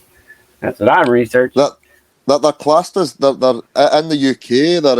They're class A. They're considered class A drugs. Cool, Mary. So I don't know, man. We're not allowed to possess them. We're not allowed to grow them. So I'm just a weed smoker, so I don't know anything about all these things. I mean, you know, I could grow them here. I could grow weed in my house legally here too. Yeah, that I could do too. Do that. Yeah, 29. Okay. yeah, I thought like the laws surrounding weed are getting less and less everywhere, but mushrooms were like they're still considered class A drugs here. I think that was only. It's 100% legal in weed here. Mushrooms. That's been around forever. For me, it's been around since forever. I got a dispensary a block away from my house, even Malcolm. I discovered mushrooms. Weed head shop. 30 years ago, man. I was 15 the first time and the first time I took it, I laughed my head off for like freaking 5 hours in a row. That was my first experience. Every time somebody said something, I literally started laughing. Oh yeah, bro. I know what you mean. The first time I got stoned, I laughed at a fly on the wall for 2 hours. Yeah. I mean, the laws. It was a blunt. I smoked a blunt first. I didn't smoke a joint first. Like I went over to my neighbor's house, and he was the older kid, right? Like I was like 12. He was like 16, 17. He's like, "Hey, you want to smoke a blunt?" I'm like, "What's a blunt? You don't know what a blunt is? No? Oh, you got to come smoke." Okay. Oh man, I was stuck on this guy's fucking in his chair he had in his room when he had this game on where you like make your own beats on like a PS1. So we're stuck making music, fucking frying out of our gourds off this blunt, and here's a fly on the wall, like one of those big horse flies. And I'm laughing at the way it's moving, its freaking legs cleaning itself. That was it. Dude, the first time I had shrooms, I was freaking working at this fast food restaurant, this Greek food restaurant, and washing dishes. This is one of my first jobs. I was 15, and this delivery guy, which was like what, maybe I don't know, 21 or something like that, 24 maybe. Yeah. And you know, he'd influence me, and he'd show up and he'd drop me like a 5 of this stuff and then whatever that. And you know, that was the first time I tried shrooms, man. So I tried it right at work. So I was like literally high on shrooms at work, friggin'. And then what kind of work were you doing? I was literally I was crazy. I was having a crazy night that night. I was literally breaking plates in the back because the plates talking to you and shit. No, just because every time the plate broke, I started laughing. It was just fucking funny, man. Oh shit! So the boss came in the kitchen and said, "What the fuck are you doing?" He said, "Look, man, check the fucking plate. It's fucking hilarious. It's fucking breaking. Watch." Throw the plate on the floor right in his face. Oh my god, dude! I was so Did you get fired? No. He just told me. No, because I know I was doing like 70 hours a week. Then he didn't fire me. He just told me to go home. He told me to go home. And he says, "Yeah, I don't think you're feeling well. I think you should take the night off and go home." So, yeah, I'm looking at him with this big smile on my face. Like, yeah, okay, I'll go home. No problem, dude. You cool. I love you, man. You're my man. I love you. You the best. I love you. Like your own personal Cheech and Chong moment, but with shrooms, like. Yeah, I was really freaking having a great time, and the delivery guy was laughing his fucking head off. It was just, he was having an even better time than me because he was just laughing at me because he knew what he did, you know. Yeah. And I was like this young kid who had no experience in life, and I had no idea what was happening to me. Watching you trip balls and laughing his ass. I was just laughing at everything, man. It's like going around. It's like, hey, I washed these dishes. Watch, man. You see the fucking plates shatter all over the kitchen. You guys ever have any friends that you got stoned for the first time and just to watch to see what they do? Like when you were younger, you know? No. I was always the one doing something. I was a bad influence, man. I was bad with weed. I love weed. I was always going to my homie's house and say, "Hey, you had weed yet?" I got at least 2 of my friends to try that shit just to watch them. And then they became stoners. Whoops. Yeah, I tried all the hardcore stuff, and then I went back to weed, and I stayed with a weed pothead for like I've been like that for I don't even remember how long now. So, that's all I do anymore. I don't even drink, bro. I haven't been drinking now for like 8 years. Don't drink any alcohol either. Pretty straight. I can't even smell it anymore. I don't even get like. Guilty. You're guilty. Oh, you're freaking Scottish. Of course you're gonna drink. But you. Hey, I mean, if you're expected to drink, man. If you're not, exactly. You ain't Scottish. You cannot drink. You bloody fake. If you don't fucking drink, you're not Scottish. What are you, a pansy? No, fucking wanker. No, I'm just back for the pub. Like I said, I was just back for the pub. That's I knew you were. That's what I'm saying. My mining partner, he drinks a couple beers a night, and that's all he does. He don't have no issues. Yeah. Malcolm, you're right. You're right about the stars. Looking at the stars. Yeah, that shit's tripping, man. I want to try that now. I want to do some shrooms and look at the stars, just because of what you said. Like, wow, that's cool. Because they're not what they fucking say. You look at them, they shimmer, guys. Look at them. Yeah. Yes, exactly. It's something reflecting off of water or something. Look at the bottom of a pool on a bright sunny day. What does it look like? Now look through a tube at the bottom of a pool on a bright sunny day. What is it going to look like? It's going to look like a fucking star. There you go, man. Fucking go for it, man. Hit the rant button. Hello, people. All you gotta do is look up. Now grab you a fucking toilet paper tube and look through it at a pool on a bright sunny day. At the bottom of a pool, look at it reflecting back. You look at the way the light reflects back to you. Now you're confining it in a circle. Now look up. Looks awfully the same to me when I do it. Yep. Well said, man. And I just wanted to point out that nothing wrong there. They've lied to us about. There's the biggest lie of all. The biggest lie of all. Look the fuck up. It's a lie. There you go, man. I don't know if it's a globe. I don't know if it's flat, but I know it's a lie. That's all I know in my heart. Yeah. And so I searched because of that. There. And I Overprotected Mandela says effect. thank you, man. Thank you, AK, man. Too bad I didn't have a bomb to drop for you right there. Dude, I'm passionate about this shit. And that's why I talk to you guys, because I totally believe in this shit wholeheartedly, 100%. When I say, yeah, that Mandela affects me, it's 100%, guys. I'm no on the fence kind of guy. Well, the Mandela effect totally makes you question the whole. Some of them I'll say, like, oh, I'm not sure on that one. That's because I'm not sure. But if I say, yeah, that one fucks with me, yeah, it changes my reality, fucks with me. It makes me wake up every day and go, fuck, is this going to be the day that it all ends? Yeah, but it makes you question the whole reality in the sense, is any of it physical? You know, it's going to like, if things can change that way, you know, it's going to like, is it just perception? You know, like some people see it as a globe, some people see it as flat. You know, if you're on a different plane, if you're in 3D or 4D, you know, does that change or whatever? Because some people speculate on. Yeah, as there different timelines converging, you know, and maybe there is a flat Earth there, maybe there's a globe Earth in one of the timelines, you know, it's kind of like... Yeah, that's a very good point, Malcolm. That's a very good observation, bro. Multiverse, dimension shift, realities merging together. I think that's my gut's telling me that, Patrick, that it's convergent timelines and we're coming into an alphaverse. And there's a part of me that really believes it's God's way of narrowing down the fucking battlefield. You think God has multiple verses that he has to... Whoever created this is narrowing it down, bro. Whatever created this is convergent. Wait. You're telling me that he God would be creator, dealing with... something created He would be dealing with the whole multiverse.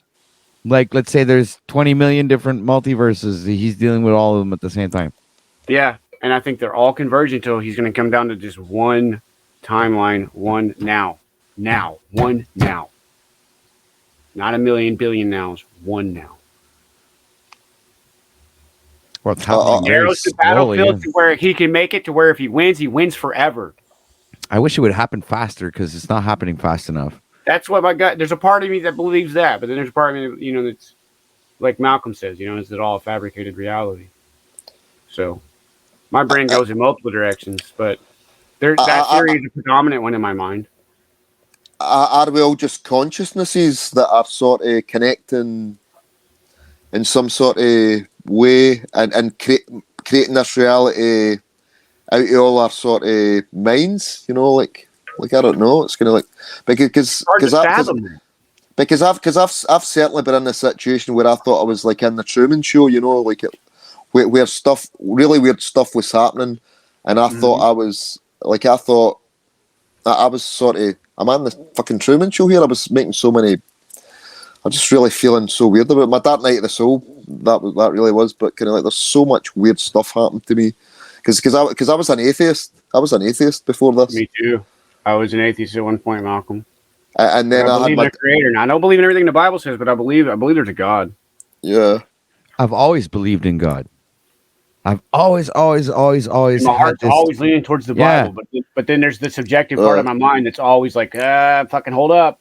There's red flags in my mind here. Same here. When I went to church, there was always a bunch of red flags. There was always questions that were unanswered. There was always a reason. I question everything in life. I did a lot of different denominations because I figured one of them had the truth or something. Pentecostal so crazy. I went Baptist. I went, like you said, Pentecostal. I went, what's it called? Protestant. I tried the Mormons. I tried the Mormons, Jehovah Witness. I could name a few other ones, but anyway. But you've still another 3,990 or so to work through, you know. So. But I went through the ones that I mentioned. Right one? And then I went through this Baptist church, was kind of like a gospel church, which was pretty cool because they were, you know, musicians and playing music and playing gospel music, which wasn't bad at all. The only thing I didn't agree with was the putting up the hands and worshiping the ceiling and stuff like that. It was like, I never felt comfortable with that. and they always looked at me because I didn't do it. So I'm sorry, guys. I'm just a little bit down to and what earth. about at the Pentecostal church when they go into tongues? That just I feel so uncomfortable. Yeah, but they do it in Baptist too. They go in the yeah, dude. I just they fucking invent words. I have to leave the room physically because I feel so uncomfortable. Like if this is not how it's supposed to be. This isn't right. This is not right. Like, yeah, but it's something in my inner core screaming at me. It's just because it's a bunch of bullshit, dude. They're up there fucking babbling nonsense, and they're having you believe that it's the Holy Spirit that's talking through them. Flop onto the ground, babbling bullshit, and kick around like they're having seizures while they're babbling. And to the point where it was so extravagantly, clear for me to see that it was bullshit that I started laughing, and I had a pastor pointing me out and had me go out in the hallway. Tried to confront me about it, and I told him, I said, dude, look, I believe in God, but this is some bullshit. when I first awakened, my pastor that, dude, when I first awakened and I started confronting my pastor with it, he started saying that I was into like this new age stuff and that I was, I was on the wrong path. All right, that was my pastor. And then when I stopped going to my church, I went to this other church because I was invited for this kind of Christmas meal or something like that. Yeah. And so I went there and I had the meal, and when they sat me down and they fed me and everything, and they asked me, so what your thoughts on Jesus and all of. So I knew approximately the same stuff that I know today, but today I know even more. But back then I was starting out learning about it, and I was telling them what I was learning, right?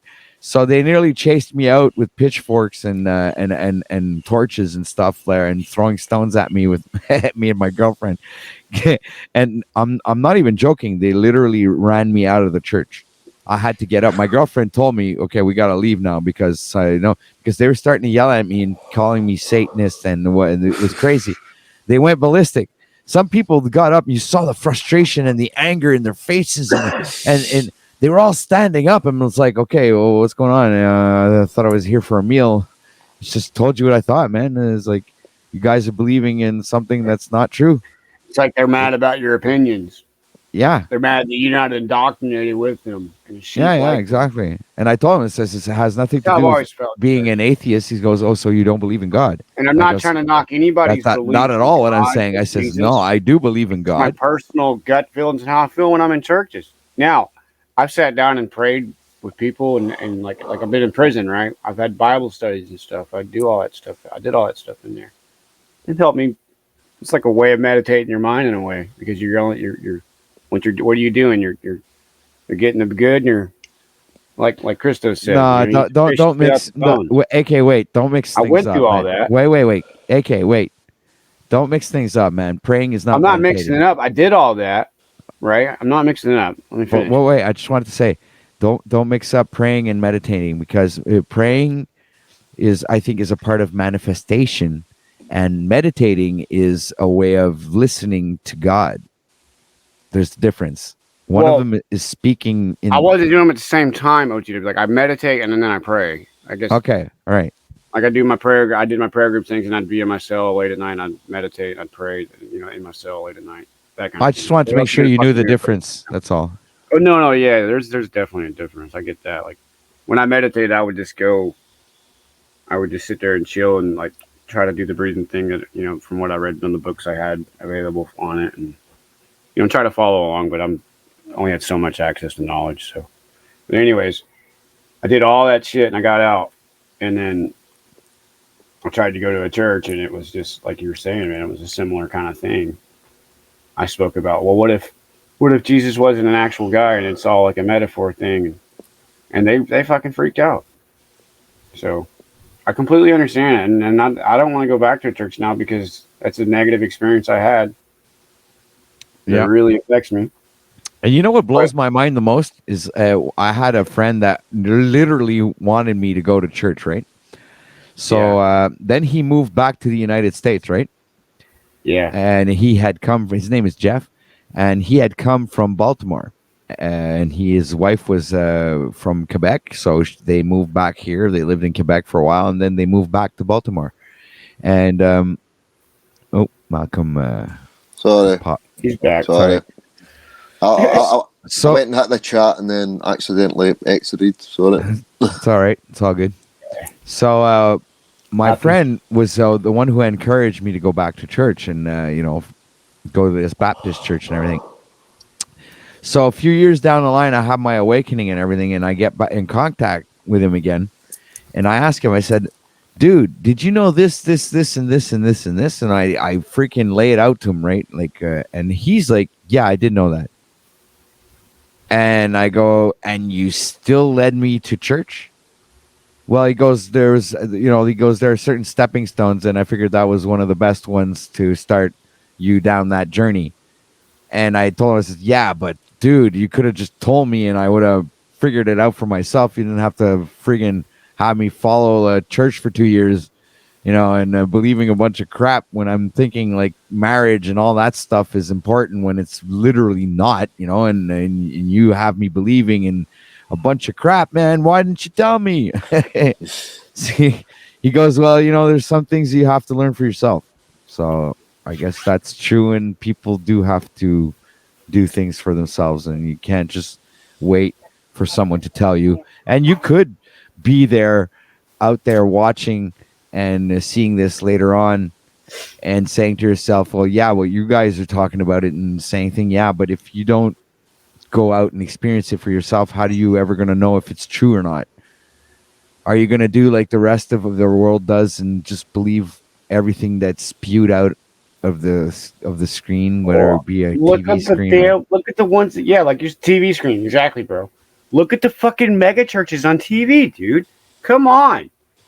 You mean that pastor is a believer in God and he's saying don't sin and gluttony's a sin, but look what he's doing. His lifestyle itself is one big gluttonous fucking hypocritical fucking lie. And he's got his fucking nice fucking BMW. He lives in $1 million, $2 million home. He's got, 20 million people that watch him on TV. He's got all these teas from all these people, and these donations because he's on TV are through the roof. And not to mention all the money he's getting from the advertisements. All that because they have people believing all that because of Jesus Christ Come on, is man, a you're using literal God living as a crutch to get rich. You're a scam. All that because they have you believing you're preaching that is a fucking act. You're an actor. You're a fucking TV actor. Jesus Christ. You're not a priest. All those people are fake. Yeah, they are. They're actors. There's There's even this video, man, that was out there. This old guy who, in the 1970s who did a rant on TV and died of a heart attack, which could have been staged as well. But he literally spewed out the truth live on national television. That's and funny. Literally died of a heart attack right after his rant. And it was, I saw that video and I actually downloaded it and I can't find it on my computer anymore. I think it was like literally deleted. Like a bunch of stuff gets deleted off my computer. I had to freaking reformat everything. That's why I've been like a week. I've been having computer problems. Things are going badly with the USB and all that shit. And so I literally had to format everything and reinstall everything. And so I was lucky to go live tonight. Yeah. Yeah. So you're right. You're right, AK. You're right, AK. It's just a bunch of lies, man. She was making fun of God, right? And she was doing this comedian chick. I don't know her name. Seen a video. And then like right after she made fun of God, that bitch she had a heart attack right on the stage. Boom. Mid fucking sentence. Dead. I thought that was ironic. There's a God. We may not be able to figure out who he is or what through that Bible, but I think those guys had some links to him some way, somehow, and they wrote it down the best way they could understand it in the paper. Is he a physical God, though, or is he within us? No, I don't know. Maybe we're fragments of him. Yeah. He made us so he'd have entertainment, and so he could actually feel emotions, so he could get emotions too. He's getting emotions through us. That's how he knows that we are pretty much his senses, emotions. Possibly. I don't know. It's a theory I have. Think about it. How would he know? How would he know what emotions are if he's just a singular creature at the beginning? I think that sort of feeds You know, how would into. anything know unless they have interactions, right? I think that sort of feeds into the like say Dolores Cannon and people like that. You know, where we're here for an experience, and then we're feeding. Then once we die, we're feeding back the information to Source or God or whatever name you want to give it. You know, And then everything is so like everything in our reality, guys, is really tied to emotions. If you think about it, yeah. a lot, almost everything is tied to emotions. There's something there. Guys? There's something there in emotions that we need to think about. Anything that goes aside from my consciousness going on from beyond this life, to me, sucks. Okay. I don't want to come back here. If it's a big recycling thing, I want to figure out how not to make the choice to not come back here. AK, that included, man. That included. If I'm it's just a big saying. recycling center that some aliens running or some shit, well, fuck you. They can eat a bag of dicks. I'm gonna rebel when I die. I already know I'm not gonna go through the routine sheeple shit because I'm awake now. My conscience is enough awake now for this brain to know not to do what everybody else is doing. What if we're here now to sort this shithole out, and maybe it would be alright to come back again after we've sorted it?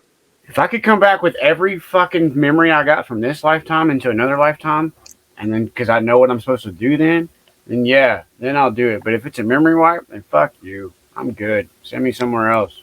But I really feel like I'm here for this particular fight for some reason. Like, just I gotta send that to OTW. So okay. What if I got a cool picture to send you OTW? Whoa, that's trippy. What if you die and What you the wake fuck up is in a this? spider's web?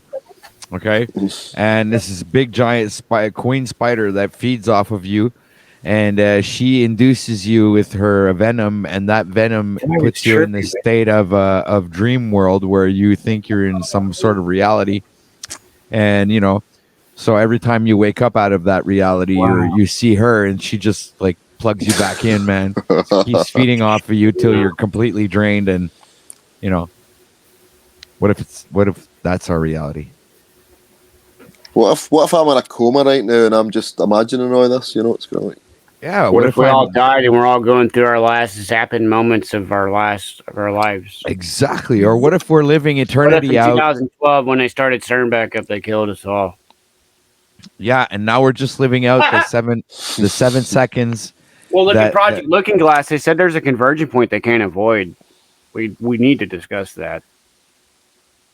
I don't even know it. I haven't even looked into You Project need to look Looking into Glass. that Project Looking Glass and the converging point that they're fucking afraid of. Bless you. Well, Project Looking Glass. OTW, look at your phone. What are you saying, Malcolm?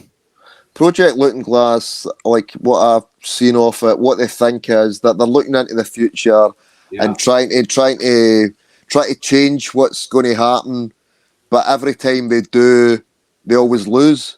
They put in different probability variables Aye. on the grand scale of everything into a supercomputer. Like it's like a supercomputer that can look into the future, like a quantum computer, basically. Yeah, but every time they try and win this battle that's going on right now, they lose. Is that? No. No? The guy doesn't say specifics. He just says convergent point. There's a convergent point in time.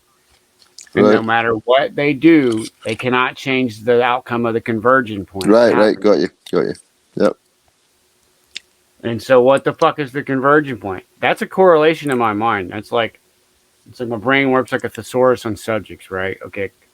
I hear convergent point here.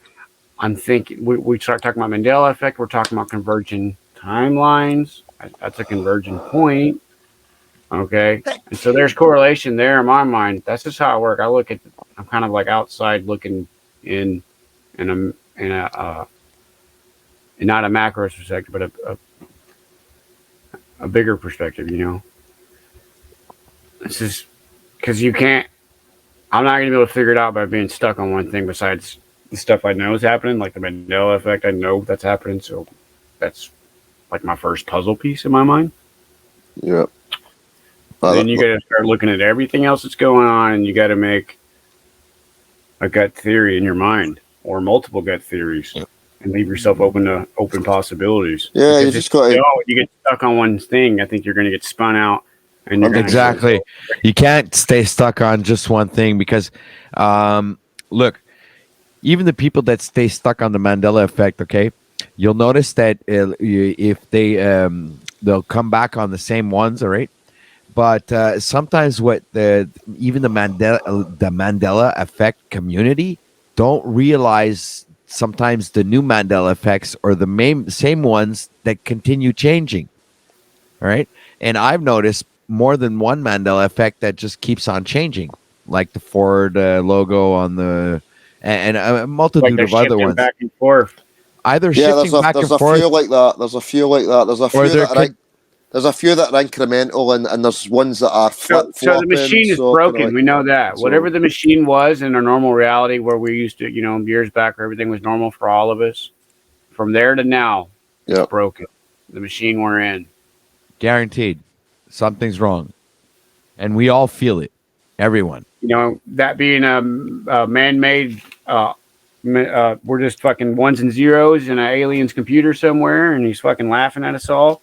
Or we're, God's creation, the creator's creation, and it's a machine because that's what his creation is.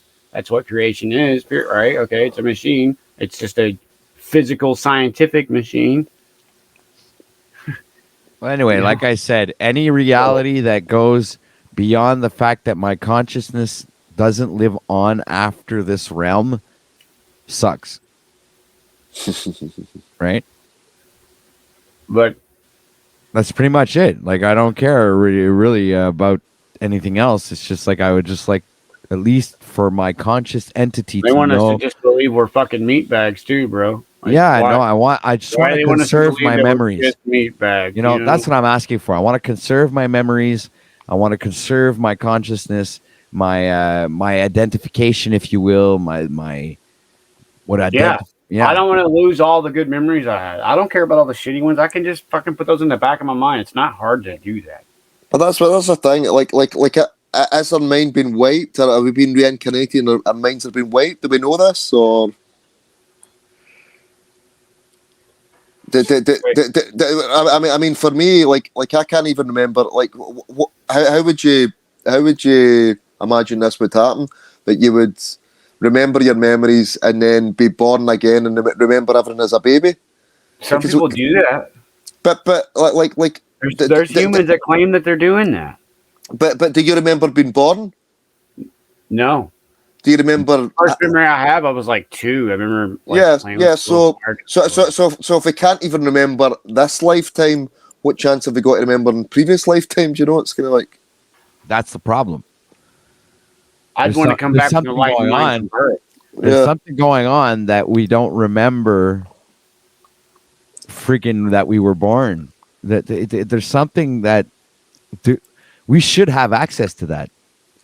Maybe we do it. Maybe we do in some level that we can access in some way. But dude, like, we are supercomputers, man. We can do things that in certain point in time could have been considered impossible or humanly impossible. They're wanting to take it over, OTW. Think about with the CV shit, the pokers. So imagine if the secret was, the Kundalini rising and activating your whole thing here, activating that whole, and then the possibilities are endless. Then you know what I'm saying? Like beforehand, you're locked down into this box where you're in prison in this certain paradigm. Here's another thing to think about, OTW. Like, okay, with the poke thing, right? Maybe they're doing that to eliminate people's possibility of accessing this shit because they've been hijacked, right? In a sense. Okay. And so at the end, they're trying to weaken the numbers of soldiers on the right side. Does that make sense? Well, it does make sense, but in when you look at things, we're such a minority that I don't even. We're like a mosquito I just mean as to species. them. I just mean as a species, bro. Oh, as a species, maybe, but not the whole of humanity is not. Yeah, it's not there yet, man. But we're all. But I don't But we're going somewhere, man. Yeah, but we're all going somewhere. This machine's broken. We're not going to stay in this machine. It's broken.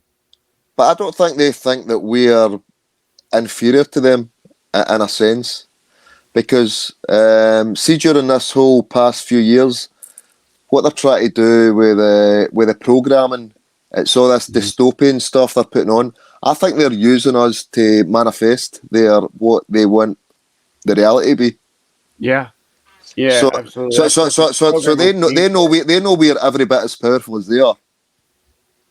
But they're using programming to try and fool us and to try and use us, you know. So I don't think they know that they know if we were all to wake up and realize our own power, they're fucked. That's the way I see it, you know. That's why they try and program us, they try and distract us, they've got us focused on this dystopian stuff as of late, specifically the past 2 or 3 years since you know what. Yeah, I agree. We're trying to use the power of our brains by making a neural lace network do all. And they're using us to manifest for them what they want because they can't do it themselves. They can't control this reality. We're all co-creators of this reality, so that's the way I see it. So you gotta also if you got a computer, let's not call them humans for a second, guys. If you got a computer that has the power to alter matter in this reality and other realities, that's astral projecting stuff, right? Okay. Yep. Remember, it's not really a computer I'm talking about, but if you got a computer with that power, and you got a computer that's being hijacked by the board, and it's becoming a board computer, so it's becoming a supercomputer. Okay, a super board computer, right? Think of the power the super board computer has. Think of what it can do in ripping dimensions apart or converging them or what, you know? Time travel. Yeah. Okay, but now you're making a super board computer that's more advanced and more powerful than anything you can fathom because of the numbers of individual computers in the supercomputer, right? That's what we're dealing with, maybe. Right. Well, that's why I kind of like put the time travel theory. That's why, I put it aside because the Mandela effect in itself. No. Well, how could you change a continent? Time traveling is fucking converging. Well, that's what one of the theories is making the Mandela effect is people. The problem with time travel and the Mandela effect is when you encounter Mandela effects that are incrementally changing and stuff like that. It's not a case of somebody's went back and changed it and then that's it, because it's incrementally changing, you know. It's something bigger than that. Yeah, because time travel can't explain the biological changes in your body, right, and and it can't explain the continents changing positions, and it can't, time travel doesn't explain those things. Right. Time travel can explain logo changes and stuff like that, and phrases and Bible verses and all kinds of stuff like that. Shows different when they made it and stuff, but not things that change place, not physical changes like those things. So more than just it can't be time travel. It has to be something else. So people really remember Lithuania being in Africa. Nope. I don't remember Lithuania being in Africa. I don't remember that either. I remember Gibraltar being an island too. I think that's crazy. Like Lost Geographic's talking about Gibraltar being an island. It was an island in my reality. What? Where was that? Gibraltar. Yeah, I agree with that one. It was an island. Gibraltar. Yep. Gibraltar. Isle of Gibraltar. Yeah. Gibraltar. Yeah. There's also North and South America. Like I totally remember South America being almost directly below North America. Bro, that's for me too. It was like it was directly below us, and the Panama Canal went east and west, not north and south. Yeah. And Australia and New Zealand is another one. I remember looking for up me. a whole thing on the Panama Canal in a National Geographic magazine and reading about it. And like I've studied the map and stuff because, I was reading. But Australia and New Zealand's another one for me. Like for me, New Zealand was sort of I would have said just east of Australia, and it was the closest land to Australia. There was no other place closer to Australia than it looks a little bigger to me too. Yeah. Yeah. Then you've got Greenland's fucked up to me too. Me and OTW were talking about that. Greenland's all messed up where it's at. Too. And you notice that people like normies, okay, they don't really notice or aren't necessarily affected by the Mandela effect. But notice that it's mostly the awakened community that are familiar with the Mandela effect, and also flat Earth communities and all these other fabulous supernatural. Yeah, it's funny how it's not a coincidence. To me, but the thing is, OTW though, like if you ask a normie about some of these things, the majority are still would agree with you on them. But like that's their memory. But they'll try and explain it. They'll accept that they've misremembered or something. Dude, I've tried it on many people. I've tried the Mandela effect on so many people, and they answer the right answer. But in this reality, their answer is inaccurate. You understand? Yeah. So they've got the same memories we have, right? Exact. So far, it's happened to practically everybody. Yeah.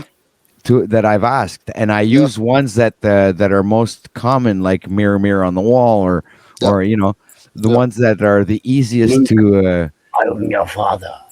Yeah, like that one. That's the easiest one. I usually go ahead and say, like, well, look, fill in the blank. I actually disagree with that one. Just so, for me, it's no, I'm your father. And it's one of the few I disagree with, but I remember it that way. Unless for me, it's changed decades ago. Maybe it's changed earlier for me, and I've before I knew about the Mandela effect, and I've kind of like, what about mirror on the wall? Oh, mirror on the wall. Yeah, definitely mirror on the wall. What about? Wait. Come on, Excalibur. What's that? Whoa, I forgot the one. Excalibur. Oh, Excalibur being an anvil rather than a stone. No. Like for me, the only one, the big one that everybody says is, "Look, I am your father," is the one I don't agree with. But other than that, I'm pretty much on board with all of them. But I do accept that's a Mandela effect because there's so many people like remember it that way. So it's just one that doesn't affect me. So right. Yeah, there's ones that don't affect me that I still agree is a Mandela effect. Yeah. Because it doesn't affect me doesn't mean it's not a Mandela effect. Just like if I wanted to come back to what I was saying before, Malcolm, that would mean that you and I, let's say, I'm affected for the Luke, I am your father, right? Yep. So we have two different Mandela effects, but we're both affected with the mirror on the wall. Yep. Okay. So that would mean that somewhere we're from the same reality, but not exactly the same one. I wonder if we actually got an actual count of the Mandela effects, if we can get a mathematical number on how many realities that there are. Yeah, exactly. So that's what I'm thinking is, okay, so that would mean that I'm from this reality, and Malcolm is from a reality that's practically right next to mine, but differs slightly. And it would differ like at the level of Luke, I am your father, to no, I am your father. But seemingly, if we look at mirror on the wall, we both have the same recollection. Yep. So maybe, I think there's a number cap on our realities. Well, so what if it's frequent? I don't know. I can't give you the cap unless I had an accurate number of the Mandela effects. What if it's to do with frequencies? Because I've seen that suggested before. Like it's frequencies. Mandela effects affect who? It's a data point. You'd have to gather a bunch of data points from everybody. You'd have to have a specific set of questions you ask everybody to each Mandela effect. You literally have to go through every Mandela effect with every person in like a huge data pool, and then get your fucking proper data. It's the only way you can do it. Yeah, and then you can actually properly get a guesstimate of how many realities there are. It's possible to do it. A proper assessment. Yeah. You got to have someone that's put in the work to do it. I can't do it. I don't have the connections and the reach out to enough of people to do it. But that is how we could do it. We could get Ian to do it the next Mandela Effect thing. You know, just. Well, there's that one guy, the money bag, through them one by he's one. got like 400 of them. He already has says a there's list. thousands of them. Well, Moneybags does a vote like almost every video. To be fair, so. But he has a big count. Yeah. Is my point. And what he does is like every time he thinks he's came across a Mandela Effect, he asks people to vote on it. So. Yeah, I've seen that. I've seen that. Yeah, I watched like 5 or 6 of his videos this morning because I just found them this morning. Yeah. Yeah. So. Yeah, but like you said, that would create one hell of an algorithm. We could determine. But that would be a way to actually figure it out, though, Patrick. Yeah, it would be a way to figure out how many. To get a count on how many realities we're possibly in, and that's pretty. Think about the implications. Took the words right out of my mouth, dude. Do any of you remember Mandela dying in prison? No, I remember him dying when I was in the 90s. Wait, what? Which one? No, it didn't die until about 2013, I think. I remember him dying in prison. You remember him dying in prison? Yes, sir. You're the only person I know that remembers him dying in prison, though. Yeah, I remember him dying in prison.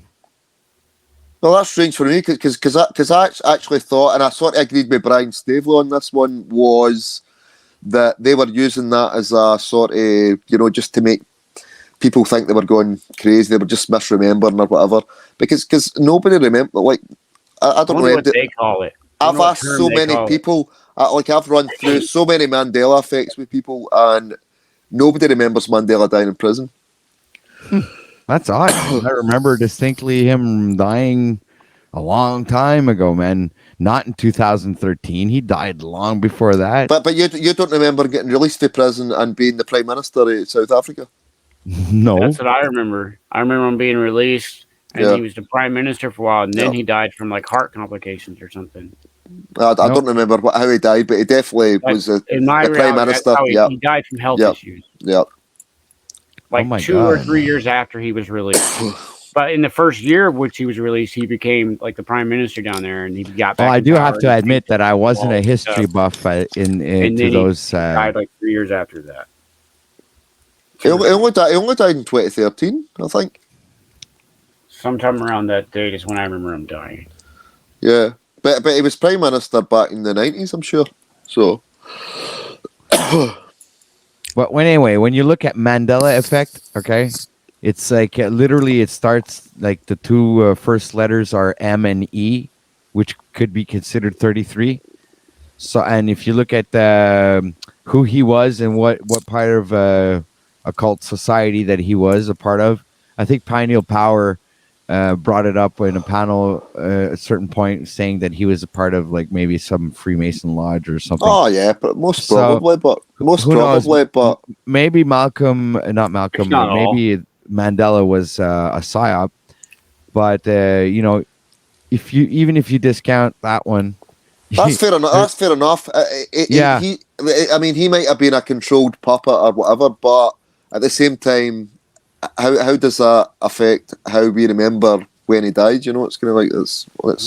Well, it's because like to me, it's one of those Mandela effects where I'm not sure. Like I'm tipsy I'm shit, man. So I like to stick to the ones that I am really, really sure of. Like the Luke, I Am Your Father one, and Mirror, Mirror on the Wall, and I have so many. What about Pikachu? Fruit Loops and Fruit of the Loom. Those ones are they're very. Our human anatomy's fucking up, man. Even the one behind our eyes. Behind our eyes. The human anatomy. I mean, what you get with the normies is they'll say, "Oh, what does it matter? You're forgetting you're misremembering a film, or it's changed, whatever." You messed with my body. I don't see the inside of my body, so I don't know. But none of these channels that are trying to mislead people cover the things like the human body ones, the land masses of the earth moving. You know, Yeah. the Bible's changed. You know, stuff like that. You know, it's gonna. Dude, first of all, for the autopsy changes, like the body, There's a whatever. channel that covers the Bible ones. First of all, I'd have to see. I'd have to go into an autopsy room. The guy have to open up the body in front of me so I could see where all the body, all the organs are really positioned. So Right, but I know for a fact that. But I can hit you with, I can hit you with one here that you must have heard this. The kidneys. Yeah, I heard all of them.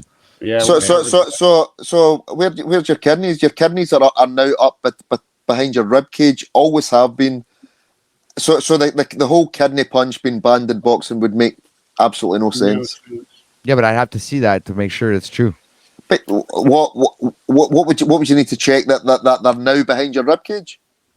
I'd have to literally see that their kidneys you can check that. You can check that now because every scientific document, every medical document you're going to see Dude, now. but since my awakening, the cognitive dissonance and like the guy inside me questions everything. So anything that I see coming up on my screen could literally be a fucking lie. So that's why I don't trust what they feed me. So I try to use always my spiritual discernment when I look at stuff. That's why you can tell me that doesn't mean it's true, man. You understand? So Go around, look at the money sign on the keyboards now. Of course. Well, do you know what to do then?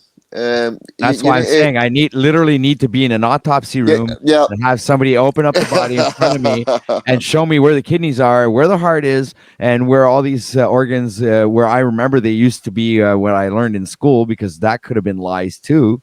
Okay, because back then I have never seen a body, or organs live when I had learned these things in school back then. So they could have been feeding us lies back then, and now they're telling your us nose. I'll get you one you can check yourself. Your nose.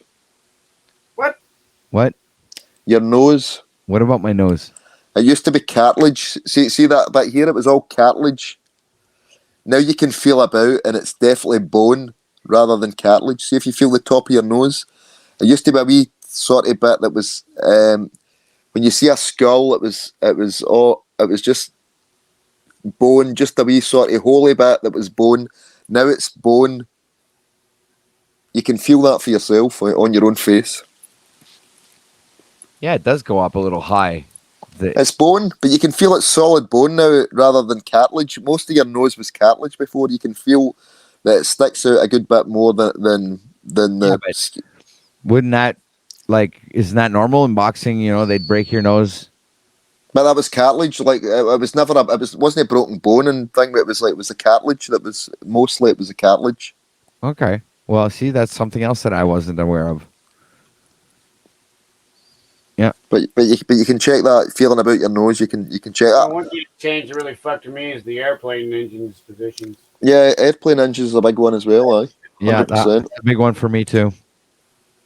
That I could say that because I distinctly remember I went to Mexico, so I've taken a plane. So you see, that's something I can say.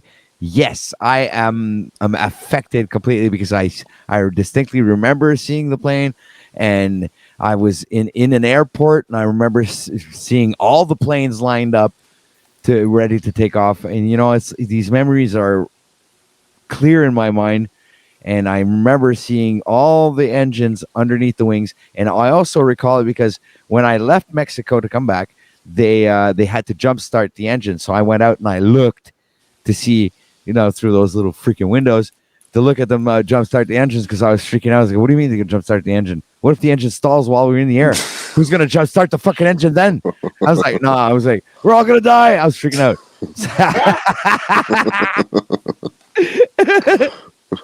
It's like, I was, literally freaking out because I was like, I didn't understand how come they had to boost the engine to start it.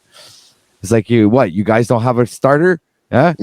It's an airplane and you don't have a button that goes turn the key and the airplane starts. You have to go outside, put booster cables on it, and start the engine with the button. What the fuck's going on? You guys have a tow truck in fucking the air somewhere or something? So that's why I What about King Tut's mask? Surely that's a big one for people. No? King Tut's mask. Oh yeah. That shit changed. Also, the Sphinx, like its eyes are closed now. Oh, Yeah, I've not seen that one. I've not seen that one. Yeah, the Sphinx eyes are closed now. Wow. See, there's a bunch of them that I haven't even looked into yet. Probably there's some more that I'm not even aware of. And But King Tut's mask, you know that one, right? OTW? No. No, I don't actually. What? What's on the head of the mask? What's on the top? I don't even remember what King Tut looks like, man. Remember the golden mummy mask? The coolest one that you ever seen? The fucking giant fucking gold mummy thing? He had the huge gold headdress thing over his coffin or over his mummy body or whatever. Yep. King Tut. Hold on. I got it. I got it, guys. Oh shit. Well, Okay, anyways, that's Pharaoh. Malcolm. It changed. Does that look normal to you? No, it doesn't. It has like a bird next to the. Yep. What the fuck is that doing there? Exactly. It's always been there. In this reality. You gotta be fucking kidding me, dude. Are you serious? Yep. What the fuck is that bird doing there? Exactly. It's always just a snake. It's like a cobra snake or something. Yep. And Brian Staveley's got a lot of sort of residual Holy evidence crap. of that, you know, kind of. What the fuck? The Egyptians went to another dimension, man. Holy shit. They figured out how to get out of this hellhole collectively. They fucking worked the fuck out of this bitch. Okay, dude, you know what? I have to share my screen. This is crazy ass shit. Oh my god. Okay, here, I'm bringing it up now. Look at this shit. What the fuck is this? Oh my god, guys, come on, man. I know this one for sure as well, because see, back when I was at school in the 90s, either late 80s, early 90s, they did a tour with this mask, and we went and seen it, and that's definitely not how it looked like. I've seen that mask in person, and that's definitely wrong. You seen it in person? That's tight. Yeah, I've seen that mask in person. Wow. It was just the snake. It's like it's right when you said, so what looks weird? Well, like obviously what's off? Well, the middle thing is not in the middle anymore, and there's like this little birdie.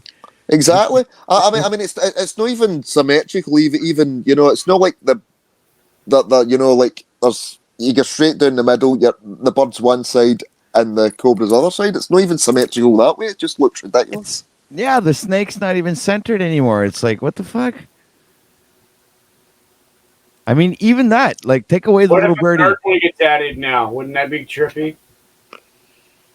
Well, look at him now. Maybe something else has changed it. Look at his face. Yeah. It's like he's making room for the next one. It gets growing new ones. he's gonna make room for another next? Mandela. No, but what's coming out next? He's like, oh, fucking crocodile popped out of that bitch. Don't you think he has big ears? Or what if like a giraffe head pops out? That'd be fucking funny. It's funny because I have this funny feeling that he has big ears. That motherfucker's got Obama ears, man. He does, don't he? You see it, don't you? Yeah, but he's also got those, those holes in the lobes. Was that ever there? Whoa. I don't know. I don't know. I'm not sure, but I don't think they were. Dude, he's got lobes in the ears, man. Holes in his lobes. Why isn't there no jewelry on him? Why is there just holes? Yeah, there's holes in his lobes. Were they there before, guys? Was there holes in his lobes? You should do the poll thing. Isn't that like some kind of like I've seen a lot of people doing that, putting these holes in their lobes with these kind of weird looking earrings. Wonder if Yeah, they're- my woman's sister does that shit. Yeah, I mean that's what I'm telling you guys. It's kind of odd because it's something that just stood out to me right now when I was looking at it. It's like, is that normal? Did they really do that back then?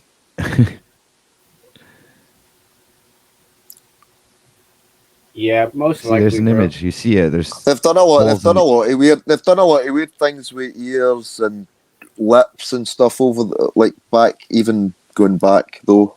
Yeah, most likely that's how it was. But it is interesting. Hey guys, look, there's a normal King Tut one where the thing is centered in the middle. Yep. Oh shit! Look at that. Yeah, there's a normal one, guys.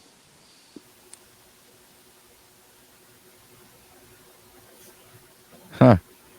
I found a normal one. Hold on. Go back up a little bit. Right there. Stop. Top left one there. Here? Is that one? Yeah, I can't see. It's small. Is that one or two? It's two. Okay. Yeah, that's two. Okay, sorry. Yeah, I'm looking for one that has one on it. I think the thing is the same as the rest Type of in them. tattoos of King Tut, Patrick. Type in tattoos of King Tut. Oh yeah, that's a great idea. That's a good idea. Yep.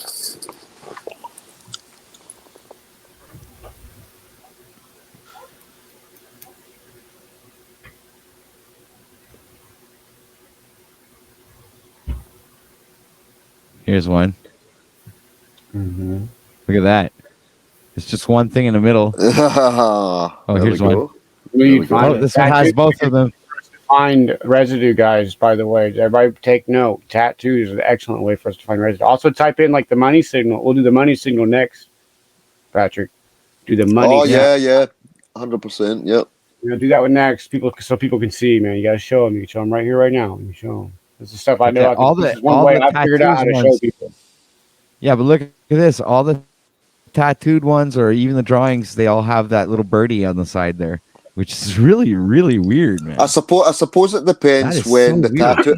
I suppose it depends when the tattoos were done as well. Because if somebody went to get a tattoo now, then they'd pull up the picture and then do the tattoo based on what it is now. You know, a lot of these people are going to be from that reality too. So there's going to you're going to see tattoos of both, just like the money sign. We're going to see both. But there's one with single right there. Stop. Go back up. Go back up a little. Top left, up one more row. Keep going. Up. Right there. Top. Oh, here's one. Mm-hmm. There you go. That's a good one, man. An actual tattoo, yeah. And also look at the one right there, in the middle, the row below that one. Yeah, right there. This one? Yeah, is that two or one? I can't tell. It's too tiny on my screen. Ah, it's the snake, one. Man. Yeah, it's another one. That's one. Okay, let's get some more. This is fine. Here. Yeah, I've seen that. I noticed that. Boom, yeah, that one. And that's a drawing. Mm. And look, yeah, but this looks like a bird, doesn't it? The eye. But that's the old. That's like a that's a symbol they have, bro. It's one of their actual. I agree, but don't you find it curious Yeah, that it does. now it's It does. used inside the directly in the? But someone could also say it looks like a fish, bro.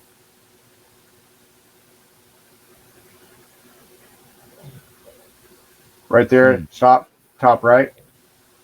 Here. Two in a row in top right. One below, one in top, one right below the other one too. Right there, where the guy's sitting there with the white shirt. Oh, no, this one where has the guy's one. sitting there with the white shirt out. Hold on a sec. Oh yeah, here. Yeah, there's that one, and also the one right below that too. Oh yeah. Absolutely right. Yeah. That one's beautiful too. So that's like what 10 we've already pointed out in fucking what 30 or like 2 minutes, you know? Oh look, dude! Look at this one. Whoa! It changed. His shit changed on his arm. You got. Yeah. Is it the same dude. arm? Well, let's see I if we don't can see know, moles man, in the but same spot. Hold on, look at the moles. We gotta find the moles. Look right there in the left side of his, on the left side of the bottom part of his headdress. There's a little mole there on the side of his arm, kind of. Maybe. no, I don't think it's the same arm. I think it's two No, different it's tattoos, not. man. It's Okay. not the same arm. It's two different tattoos, but it's still Yeah. mind blowing though. Mm-hmm. You can do that with the money sign too, bro. We can do this with other stuff too. Tattoos is a way for us to find residue. It really is. This is something they can't change. I don't think they can't change the tattoos on people. I think the thing with Mandela effects, apart from the original thing itself, then it doesn't change. The only thing that changes is the original artifact or movie or original recording of a song, because we've seen it with the songs, like if somebody does a cover version, even if the original band does a live version, they sing the lyrics that we remember. So yeah, I Patrick, remember that. pull up money symbols now, Patrick, of tattoos of money symbols. Show people that, bro. That's another really good one. Because look at your keyboards, everybody. Look at your money symbol. It has one line right now. In my reality, that should have two. Always. 2 lines going through it. Now it has one.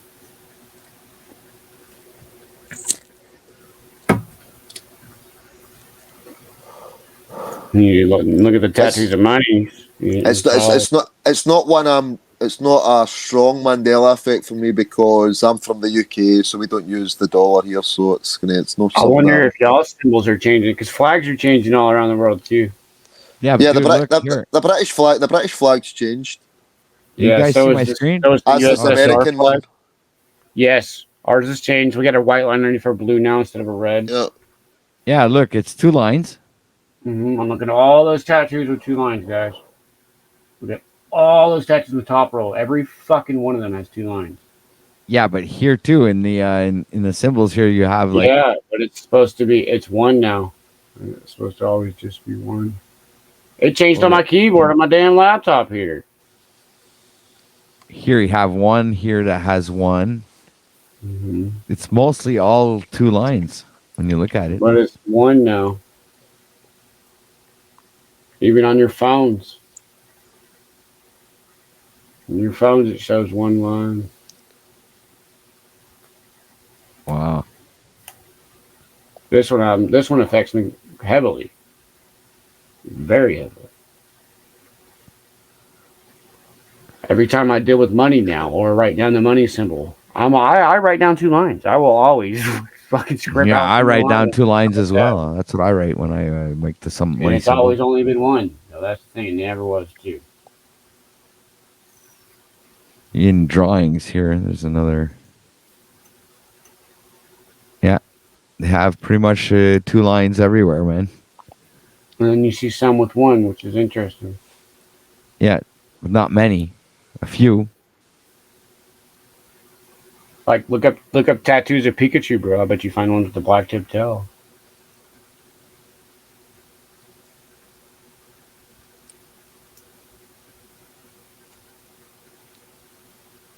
No, you misspelled it. Yeah. CHU, I think. Yeah.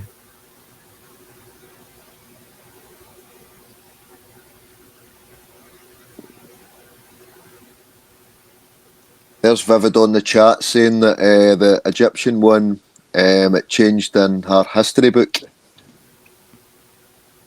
Well, I don't see any Pikachus with black tail. Fuck. Yeah, man. I don't either. Surprised because they took my Pikachu. Pikachu, all the tattoos of Pikachu have a yellow tail, man. Yeah, I haven't checked myself. I figured we'd see one. Because this is one. There we go. No, that's Where? Pikachu. Never mind. It's the younger one than Pikachu. There's one there. I can see one there. There's one you've just passed. There's one you've just passed. That's not. Oh, right. Pikachu. Okay. Different kind of art. Well, actually, hold on a sec. That's not a super strong Mandela effect for me, but I do kind of remember I'm having a Well, black it changed my shirt I'm wearing, bro. It changed my shirt itself. So it fucks with me. He's my favorite one. I Well, grew you up. know, our realities have shifted so many times, guys. Probably that you know, the residue is getting more and more rare. So I got you a know, picture on my phone with the black tip tail. I've showed it to you, OTW. We did it on our first stream. Remember, that's what we started it off with that time. yeah. I mean, a big one that Brian Stavely brings up all the time, but I can't exactly relate to because I'm for the UK. Is Ed McMahon with the checks and Yeah, like he didn't even fucking do that shit, but he did. I remember watching that on TV. I actually I agree with Brian Stavely on that one because my mother used to watch that religiously. Yeah. Where because it was like something that was on TV all the time, and then she was like, "Oh my God, somebody else is gonna be a millionaire." Yeah. You know, and that's one I definitely wouldn't dispute, even though it doesn't affect me. I've seen the residue on it as well because Ed McMahon's done a video, like a music video, where he's kidding on, he's going back round to get the checks back and stuff like that. It's just so ridiculous. Of course, it was Publishers Clearinghouse, and even my mother always she was always saying like, "Oh, I wish this guy would show up at my house and give me a $1 million check," you know. But the funny thing is about that is it's no even just that. It's what's the company that he did work for? Publishers Clear. In this reality now, it's another company, but he never went round doors with checks for any company. Yeah, that's it. That's what's so fucked up about it. Oh. It's like he never did that. Mm-hmm. And he even did like this parody commercial where he friggin' rapped a song about it, you know, but he never did that. Yep. So that's anyway.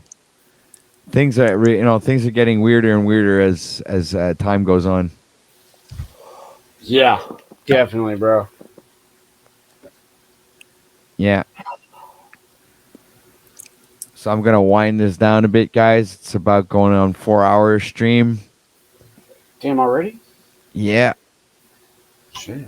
Yeah, time goes by fast when you're having fun. Actually, yeah. It's 4 o'clock. What's your YouTube channel? It's 4 o'clock here in the morning now, so it's. That's not bad. Here it's only 11. So Malcolm, do you have a YouTube channel? Kind of. I just done one video there. It was a wee trailer for a rally we've got in Scotland here, just to try and wake up some of the normies. We've got a big rally. We've got an anniversary of a big rally here in January.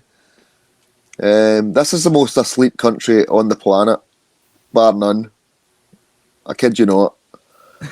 but we did have a really good turnout last January, and we're trying to build on it. We're trying to hype it up, as an anniversary thing of the big rally in January. So I did a wee video. If you click on my name on YouTube, you'll see my channel. Okay. Or I can wait. Actually, I can post a link in the live chat. Hang on. Hi, are you modded? Oh, actually, I don't know. Am I? No, probably not. If you're not modded, you can't post it. Post it in the private mod chat. Me then. I'd love to, but hold on a sec. I have to get my phone. Hang on. Yeah, you just drop a comment. Channel, Malcolm. AK Crawling is the name of my channel. I could stick it in the live chat, and then you could copy it and paste it again. OTW, right? And then it'll be a link, right? If you do it in private chat, I can recopy it and put in. But hold on a sec. I might need to come off here then because I'm on my.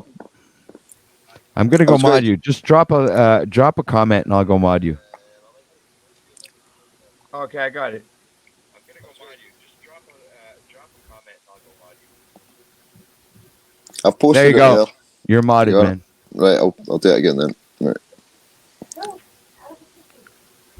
My mod is on your channel. There we go. I don't know. Post a comment in chat and I'll check. Fuck, I'm not even on YouTube. Hang on. Pull it out. It's ready.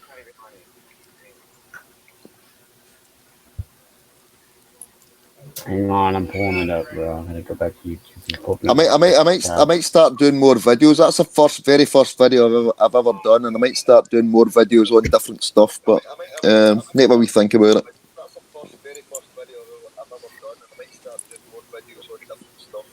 There we go. So that's awesome. So I've just modded a few people at the same time, so I hope they're happy. Thank you.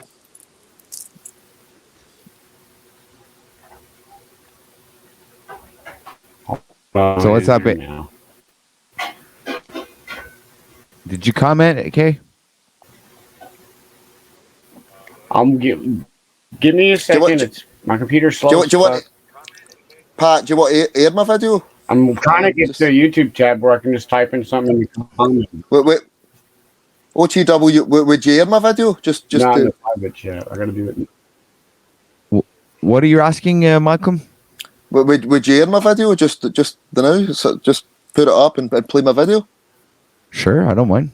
As long as it's not porno. No, it's just a wee cry out to the normies. All right, hold on a sec. Just you know how to share your screen? No. Me? No, just go to my channel. I've only got one video. Can you just play my video that's on that channel? Oh, okay. Where's did you put the link in your in private chat or in? I put it in the live chat on the YouTube. Hang on. Oh, okay. There, GW. Go. Darn it! I have to pull up. Oh my goodness. Sorry. Put it in private chat, man. Because I can't. I don't know how. Like without coming out here, I don't know how. Hang on. Can I? Mary said she thought she was not for a minute. Because I'm StreamYard and I don't have the YouTube. I'm kind of. I'm gonna. You're gonna lose me for a second, then. But okay. Okay.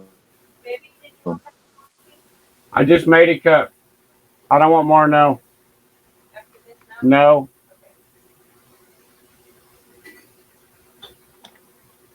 I'm catching up on chat right now, guys. I put hello in the chat. OTW. I know. I haven't even watched chat all night almost. I'm like only a few comments I got. Whenever, but it's there for you to do your thing. Shout out to Vividness 420. Shout out to Home Video Presents. Who? Malcolm Sheen is back. You might have me twice. It's all right.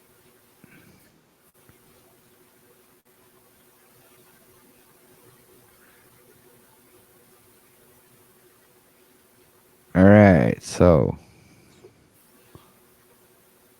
Shafia will come back. This chat is crazy, bro. Shout out to Fuyaz Ahmed.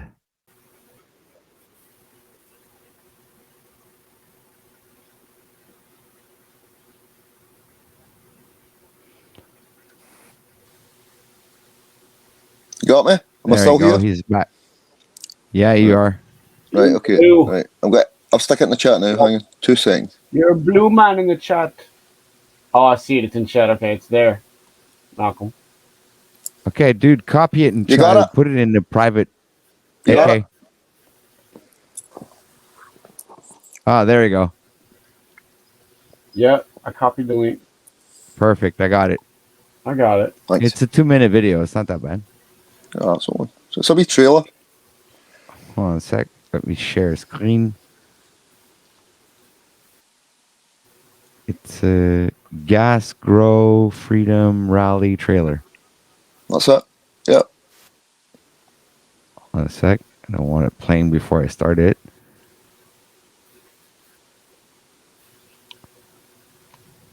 I can't wait to go mining next year.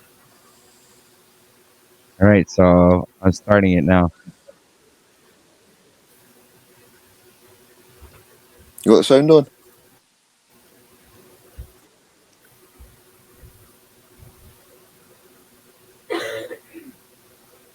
It's not playing, is it? Well, that's good, Wyatt.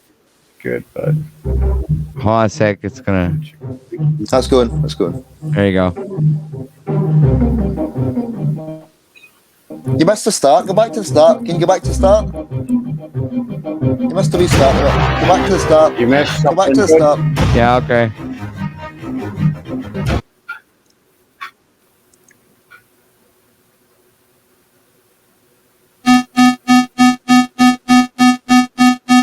There we go.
Awesome video. Thank you. Cool. That's There's great. A lot of people. Thank you. Yeah, I should post more Really videos good. like that, man. That's perfect. Good. What's that, AK? Yeah. I said that was good. Sorry, I was in the middle of a yawn. Oh, thank you. Thank you. I think it kind of froze a couple of times in the way through, I think, but it was... it's, That was a whole lot of people walking by. yeah, I think on estimate, they reckon there was maybe up to 10,000 people. Realistically, maybe only 6,000, you know, but it's... Like I say, we're the most asleep country in the world. We've had like London, which is obviously... You got no fucking rally walks like that were up here. Hey, well, everybody, go sub to Malcolm Sheen's channel, guys. Come on, go show him some love and You're gonna support. start making videos now, Malcolm. Thank you. You're modded now, so you can drop a link.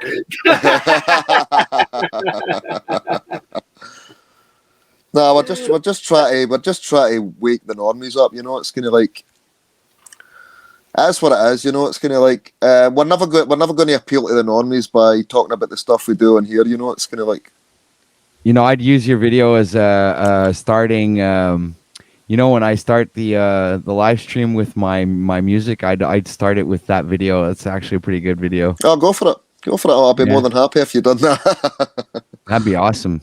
Thank yeah, you. because it's good. OTW, what? Show my gold mining. What? Show my gold mining. All right, I'll show you his gold mine. Hold on a sec. Let me find your gold mine. Yeah, I have more than one screen here. I think the situation we've got right now is just so difficult because there's people that are absolutely nowhere near where we're at. You know, it's kind of like, and they've got to start somewhere. I only started this journey like with the start of the crap for the past couple of years, and I've sort of, it's been a crash course for me because I was an atheist before this as well, and I'm somebody that's very quickly grasped what's going on and kind of like, but not everybody's got to be like that. There's going to be people that are, you know, as we're seeing. Well, I'm definitely noticing it. You know, like I speak to people now that they're sort of they are questioning the whole narrative for the past couple of years, but they're absolutely nowhere near where we are now. You know, it's kind of and they might never get here. Some of them will, some of them maybe won't. But it's going to be a slow process for people. So we've got to try and hit them on their terms. You know, like that's so to at least start them on their journey. So, I want to come to your country someday. Here it comes, guys. Normal. Cool. Exploration. Yeah, you guys got fucking crazy gold down there, dude. In Scotland? No, not Scotland. My brain was sucking backwards there. I'm sorry. For some reason, I was thinking you were from New Zealand for a second. No. My dyslexia's been getting worse ever since the Mandela effects, too. It sucks. Can I ask you something about the Mandela effect, AK? How you're Alaska, so how close do you remember Russia being? Oh, we'll watch the video first. Pretty close.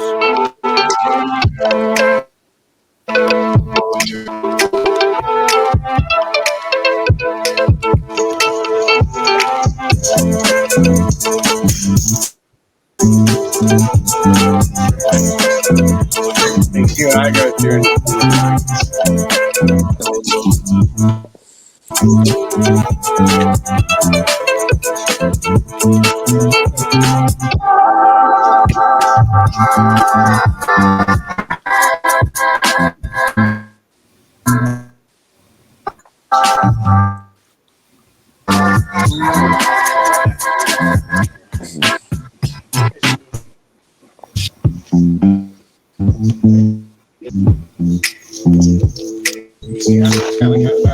You can skip to the part if you want. Don't now.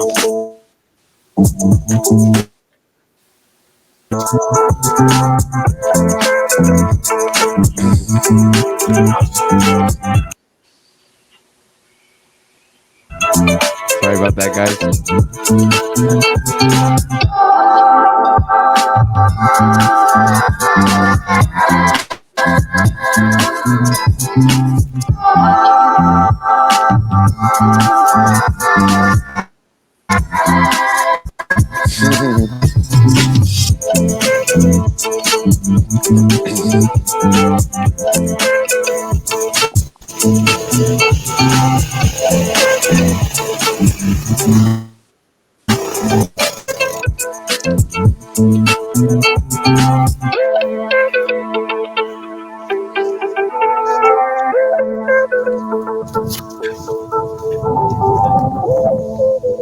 Wow, what a view.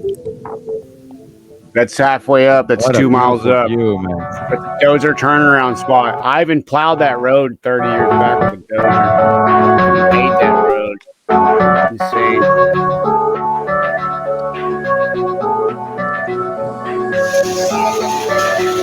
This is where I've mined at right here.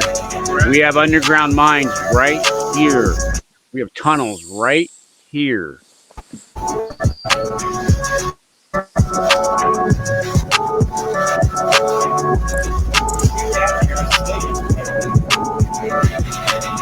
Wow. Wow. Right there.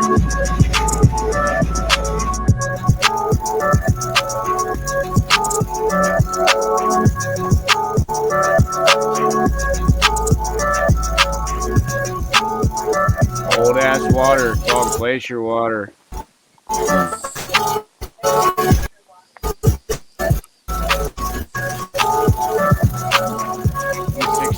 a day in that water. I built all those dams by hand to slow down the current for Ivan there, and I diverted the whole river there in that section. This was up top where I was pointing here.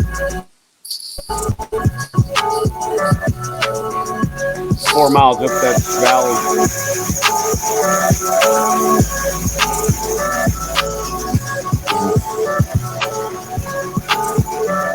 And then about 150 feet downstream, there's a 100-foot waterfall that if I would have got swept downstream, it would have killed me.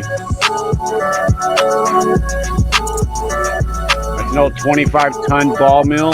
It does 25 tons a day, what's left of it. You can see an old pinion mill on the top left there. That's where the old timers use for their power.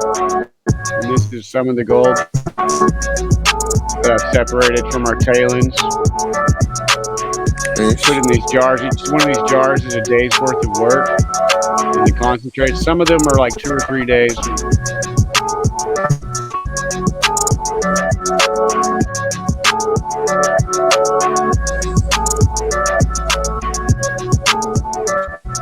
And I was sitting there playing with it right here in front of me.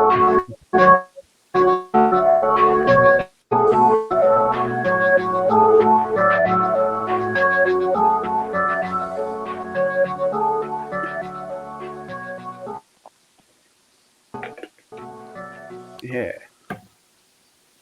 Awesome. Pretty cool. Yeah. Pretty awesome, man. Yep. Thanks. Yeah, you got some talent there, dude, for making videos. That's pretty cool, man. Yeah, thanks. If you ever want to come up here, man, you guys are welcome. I'll take you out to my mine. Take you guys up there. Blow your guys' mind. Awesome. We can't get into your country at the moment because we need to be vaccinated, so. Jesus. Can't even leave. Fuck me. Unless the laws have changed in the past couple of months, like is that no the laws there in the US at the moment? You'd have to look that up because us. Here you don't need it. You don't gotta have it. It's all. I don't think so, man. I think you go take your. Ivan went to the Philippines last winter and he didn't need it there. He had to go into quarantine for 2 weeks though. Yeah, but I think the US is one of the last countries that's still holding out for that though. I might be wrong. I'm not sure. I haven't looked into it yet. Really. Being a normal human, you can't even travel being a human anymore.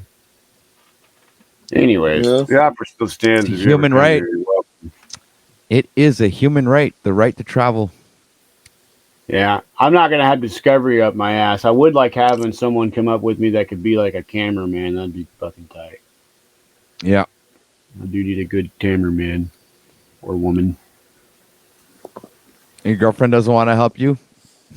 She does, but her job is she's watching Zeke, Ivan's son, a lot, and the dogs at camp.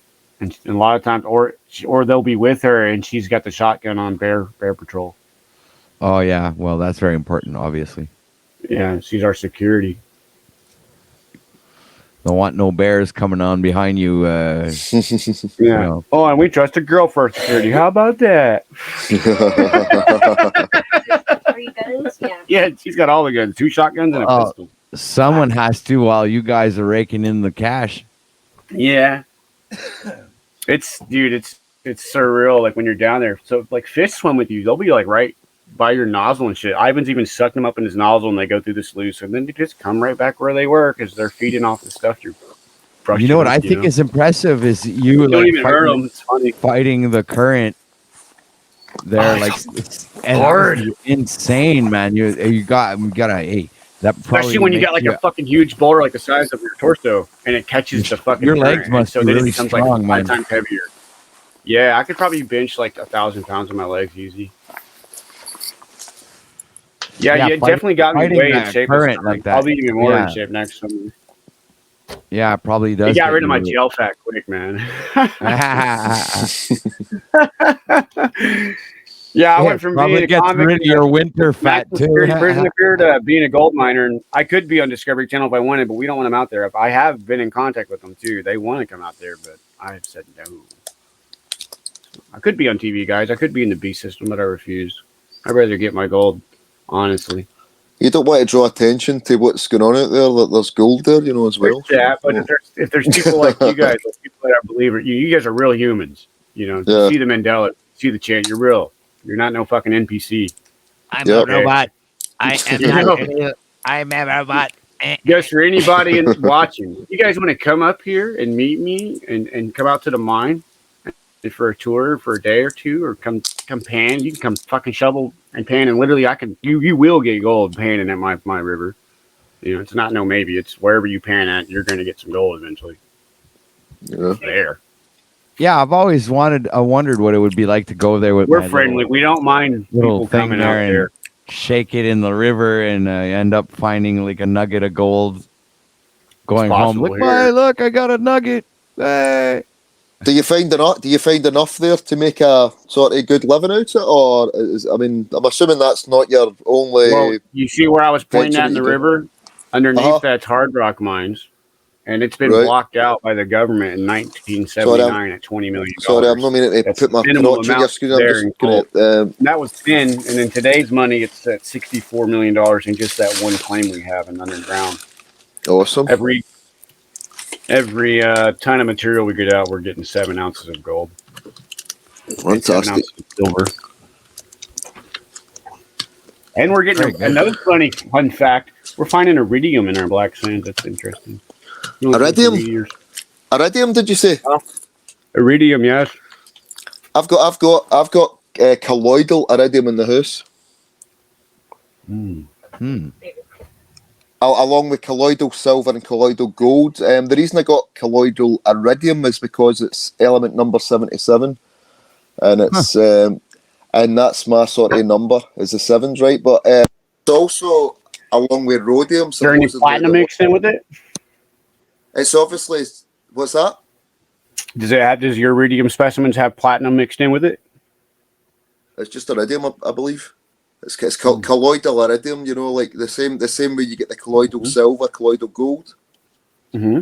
It's for ingesting, and for what I read up on iridium when I looked it up was it sort of ties in with what you're talking about, Patrick, with the Kundalini and stuff like that. You know how the one of them goes up the Jacob's ladder, the other it's basically two compounds. One of them goes up, one of them down. It's an interesting element. They use it in our cell phones too. It's in all your screens, in your phones. Everyone has it in their hands, in their phones. Right, I didn't know that. You're holding iridium, you don't even know it. But what drew me to it was like just because I'm so fascinated with the number 77. Right. Because I was born in 77, right? Hey, same here, dude.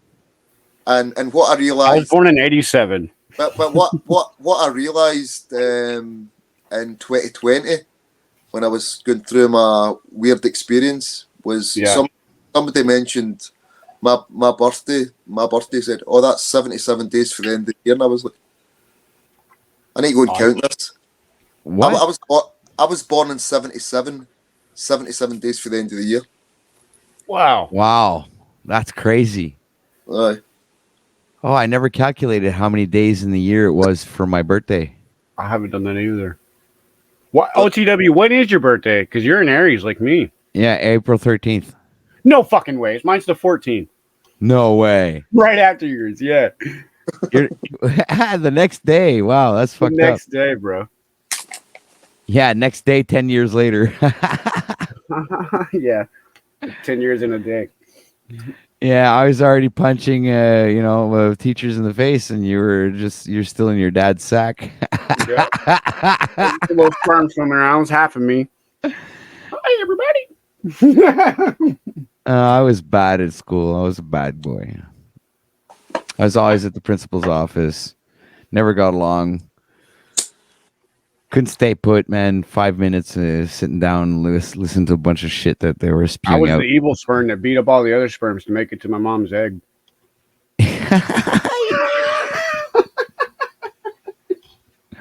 You crazy.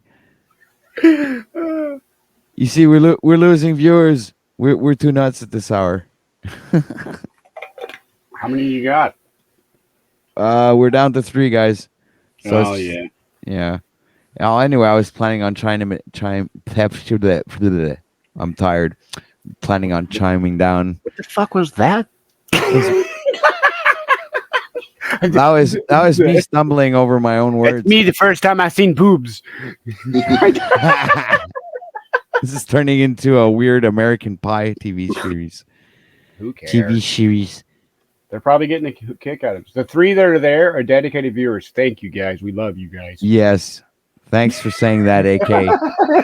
You're absolutely right, man. It's not the number of viewers that counts.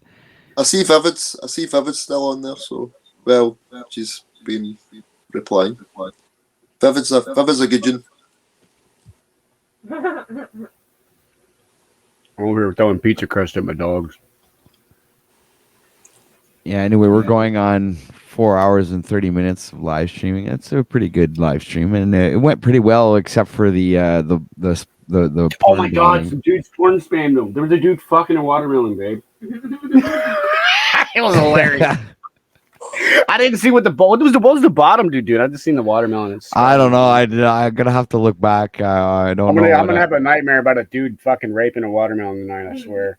I hope I can clip it out and delete it. I missed that part. Yeah. It was like right I thought it was. Came on. That's why he was giving you a hard time at first, bro. He got fucking porn spammed like 10 minutes before. Yeah, man, that was like paranoid. Yeah. He's like, I don't know, man. I gotta vet your ass. Hold the fuck up. You could be one of those dudes coming back. You know, let's. Who the fuck are you, Malcolm? Are you the real Malcolm? Yeah, he's like, it's me. Man, you're fucking bad today. Freedom was like, tell me, man, watch out, man. It's not him. And who went and checked him out? Yeah, he was. Christos was like, no, man, it's not him. On the edge, man. He's like, God, look at me. Fuck him. Who cares? No spammers. He was like, then I let him on, and then Christos was like, oh yeah, that's him. It's good, man. It's like, and your mic wasn't working either. That didn't help you. I knew exactly what you were going through though, because that was literally the same exact thing that happened to me when I jumped on. I think it was Ian's stream with OTW the first time, and OTW was there. I did the same thing, sitting there trying to talk and nothing. Yeah, they're all yelling at me. Your mic ain't working. Something's wrong with your mic. Your mic. I'm like, fuck. I'm all chatting. I'm gonna figure it out. Hold the fuck up. Yeah, it was funny. Crazy times, guys. It's the joys of live streaming. Now I see why you guys are so. That's the first time I've seen the porn spam or any spamming really, besides some of the trolls coming in and they try to come in and throw a curveball in the conversation hardcore. Yeah, well, look like you said before, I'm a targeted individual. It makes you wonder why. Well, what are we doing and saying that's so threatening to them? We're talking about truth, man. We're bringing out the we're showing that everything they're saying are lies, and we're telling the truth. So that kind of hurts them. Why do they gotta hide the truth though? What are they hiding? Well, because what the fuck's so important that they gotta hide it from everybody? The end of the world?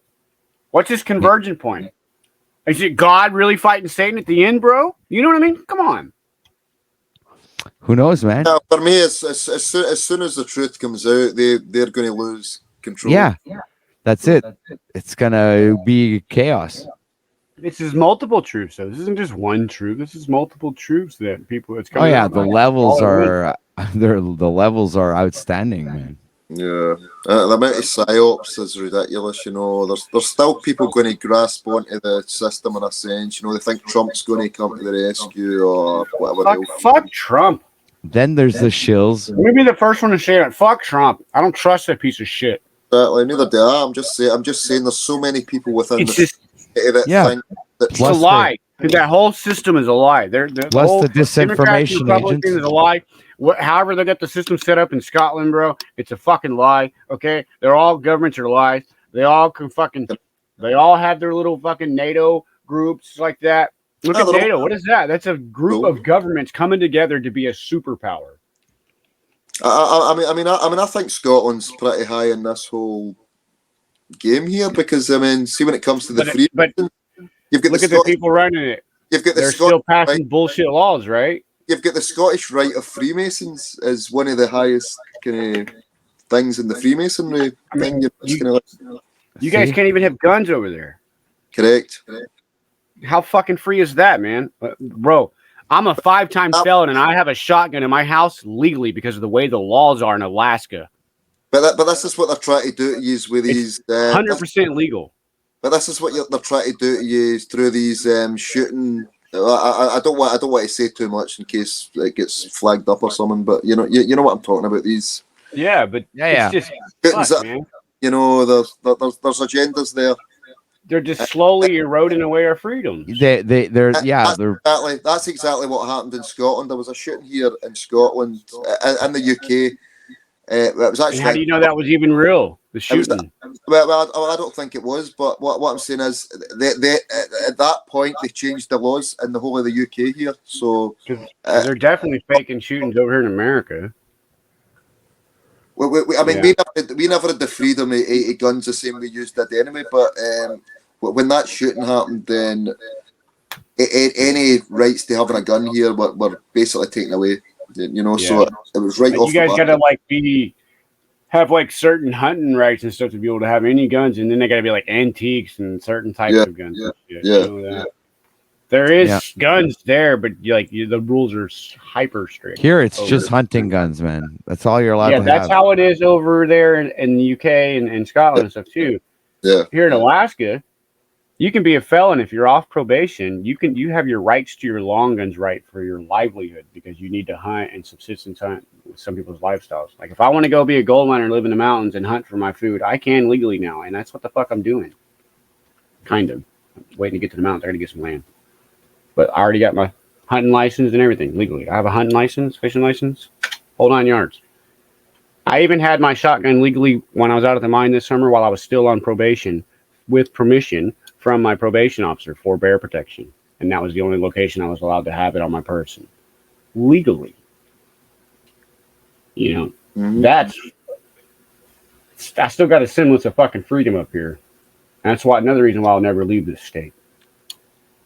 Because up here, I can have a gun legally. I can talk to an officer and not go to jail for just simply having a rifle that I hunt with. Or I use it to protect myself from bears while I'm out working. That's a pretty good feeling. And they ain't never going to take that from me. If they change the gun laws, I don't give a fuck. I'm going to die with one of them bitches in my hand. Fuck this reality. Right on. You know? I'm tired of them taking shit from me. And like I said, 5-time felony. I went to prison 5 times and lost my home, my cars, my tools, my clothes, my woman, my family. I've already lost everything in my life 5 times over, literally, guys, and gained everything back up from nothing. So I can do the repeat cycle easily. It's not hard for me to be a hustler and succeed in this realm. Yeah, I get where you're coming at, man. I think we're coming from the same. We're brothers from another mother, bro. I'm sick of their bullshit, man. I'm sick of it. I know the system inside and out. I've lived with killers, literally. The guy, you seen the movie Frozen Ground, Patrick? Frozen Ground? The guy that was taking all the prostitutes out up here and taking them out on this bush plane and then hunting them with bow and arrows and stuff in the 80s. Oh, shit. No, I didn't see that movie. It sounds great. Butcher Baker is what they called him. Okay. Robert something was his name. Oh, yeah, Robert Baker. Robert Baker was his name. Okay, what's the name of the movie again? Butcher Baker's his nickname in prison. But the name of the movie? Frozen Ground is the name of the movie. Frozen Ground, okay. Okay, so this is one guy I can name off. Okay, this guy killed like 200 women, man. I've met that guy. I've been face to face with that guy. Holy shit! I'm friends with a guy that. Okay, there's a kid up in Tanana. He killed 2 cops like 10 years back now, and he's got 2 99-year sentences. I was cellies with him for 14 months. His name is Nathaniel Kangas. We call him Satch. That's his nickname. Best Call of Duty player I ever ran into in my life. Wow. He's a beast. He's like a robot. Anyways, that guy right there, the kid, he killed 2 cops even. And to this day, I call him a friend still. He calls me from prison. He called me like 2 weeks back. He calls me every month or 3. Sometimes he don't call for a while. He gets all depressed. But the reason why is because I know him, and I know he actually has remorse for killing those officers. They were attacking his father, beating him up in a drunken situation. And he said he just acted like in his mind, it was just like a video game. He grabbed the rifle and shot the cops off his dad. They were beating his dad up, beating him, because there's a bad problem with the VPSOs, which is village police, basically. Okay. Native village police. And there's a problem with those kind of police up here abusing the natives. Right. And it's a racial problem. It's right. pretty deep, you know. Do you think so?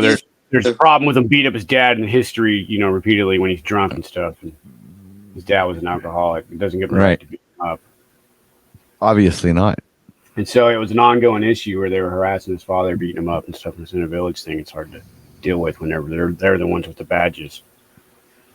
So he fucking lost his cool one night, man, and that's what happened. And he has remorse because one day we were watching the news, and he seen that a law up here changed and became retroactive, and it became retroactive. And he said, "Oh, I'm so glad that law became retroactive." And it was a law about insurance policy with police. And I was like, "Why are you glad that they passed that law retroactive?" He said, "Because at least I know the families of the officers I killed will get something out of all this shit." You can't have a heart and say something like that unless you got a heart, even though you went through some shit like that. Yeah, I agree. You know, and ever since Satch said that to me that day, I looked at him in a different perspective always.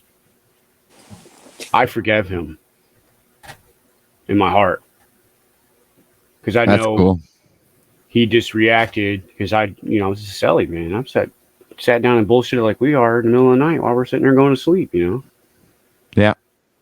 Talk to him about every fucking thing, just like you would if you were in a relationship with a woman. If you're in a box with a dude that long, you get to know him pretty fucking well. And yeah, so for that reason, he has my cell phone number. I'm still in contact with him because he doesn't have very much contact with the outside world. So yeah, it's kind of a fucked up story, but yeah. All right, guys, I'm gonna have to let you go. I'm getting really tired, and I haven't seen my woman in a few hours, so probably go relax in front of Netflix and go get my brain programmed by all their occult symbolism. Do you play any games, Patrick? Well, lately, my mother got me one of these mini Nintendos with 620 Nintendo, Atari, you name it. All the games are in there, man. It's crazy. It's got Pac-Man and all kinds of games, dude. It's crazy. Mario Brothers, and so I've seen those. I thought about getting one. Yeah, well, my mom, I think she bought it for like $25 or something. She says, "Here, you can have it," you know. So I'm like plugged it into my living room, and I was like playing the game the other day. We were having such a good time, man, for like really silly games. I'm like so silly, you know. And when you look at how like games have evolved in the years, it's just crazy how violent they've gotten. Well, no, it's I can't just even like find a good exploration game, man. Just purely exploration without any kind of violence or something in it. I've been trying to find one. Yeah, you got a retro, man. If you there want was a this real new one coming out that was going to come out called Wild. It was going to be kind of like that, and you were like this druid thing. But yeah, OGW, thanks for running this, and I've been falling asleep, but appreciate it, man. Good build. Yeah, we had a great time. It was a great conversation, guys, and we branched off into a lot of different subjects, but it was actually very interesting. And besides the porn, spam bombing, and the rest of it was great. Freedom Grower also. So everybody is always welcome to come back, and I'll try and start up another live as soon as possible. As soon as I find a hole in my schedule where I can go live for a few hours in a row. For sure, man. So thanks a lot for everyone being here, and shout out to everybody in the chat. For sure.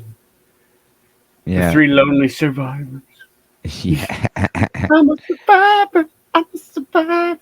All right. So I'm just gonna Later, end guys. the broadcast, but you guys can stay backstage there. We can chat for a few minutes, and so I'm just gonna end it right now. So shout out to everybody and peace and love, and see you next time, guys. Peace. Laters.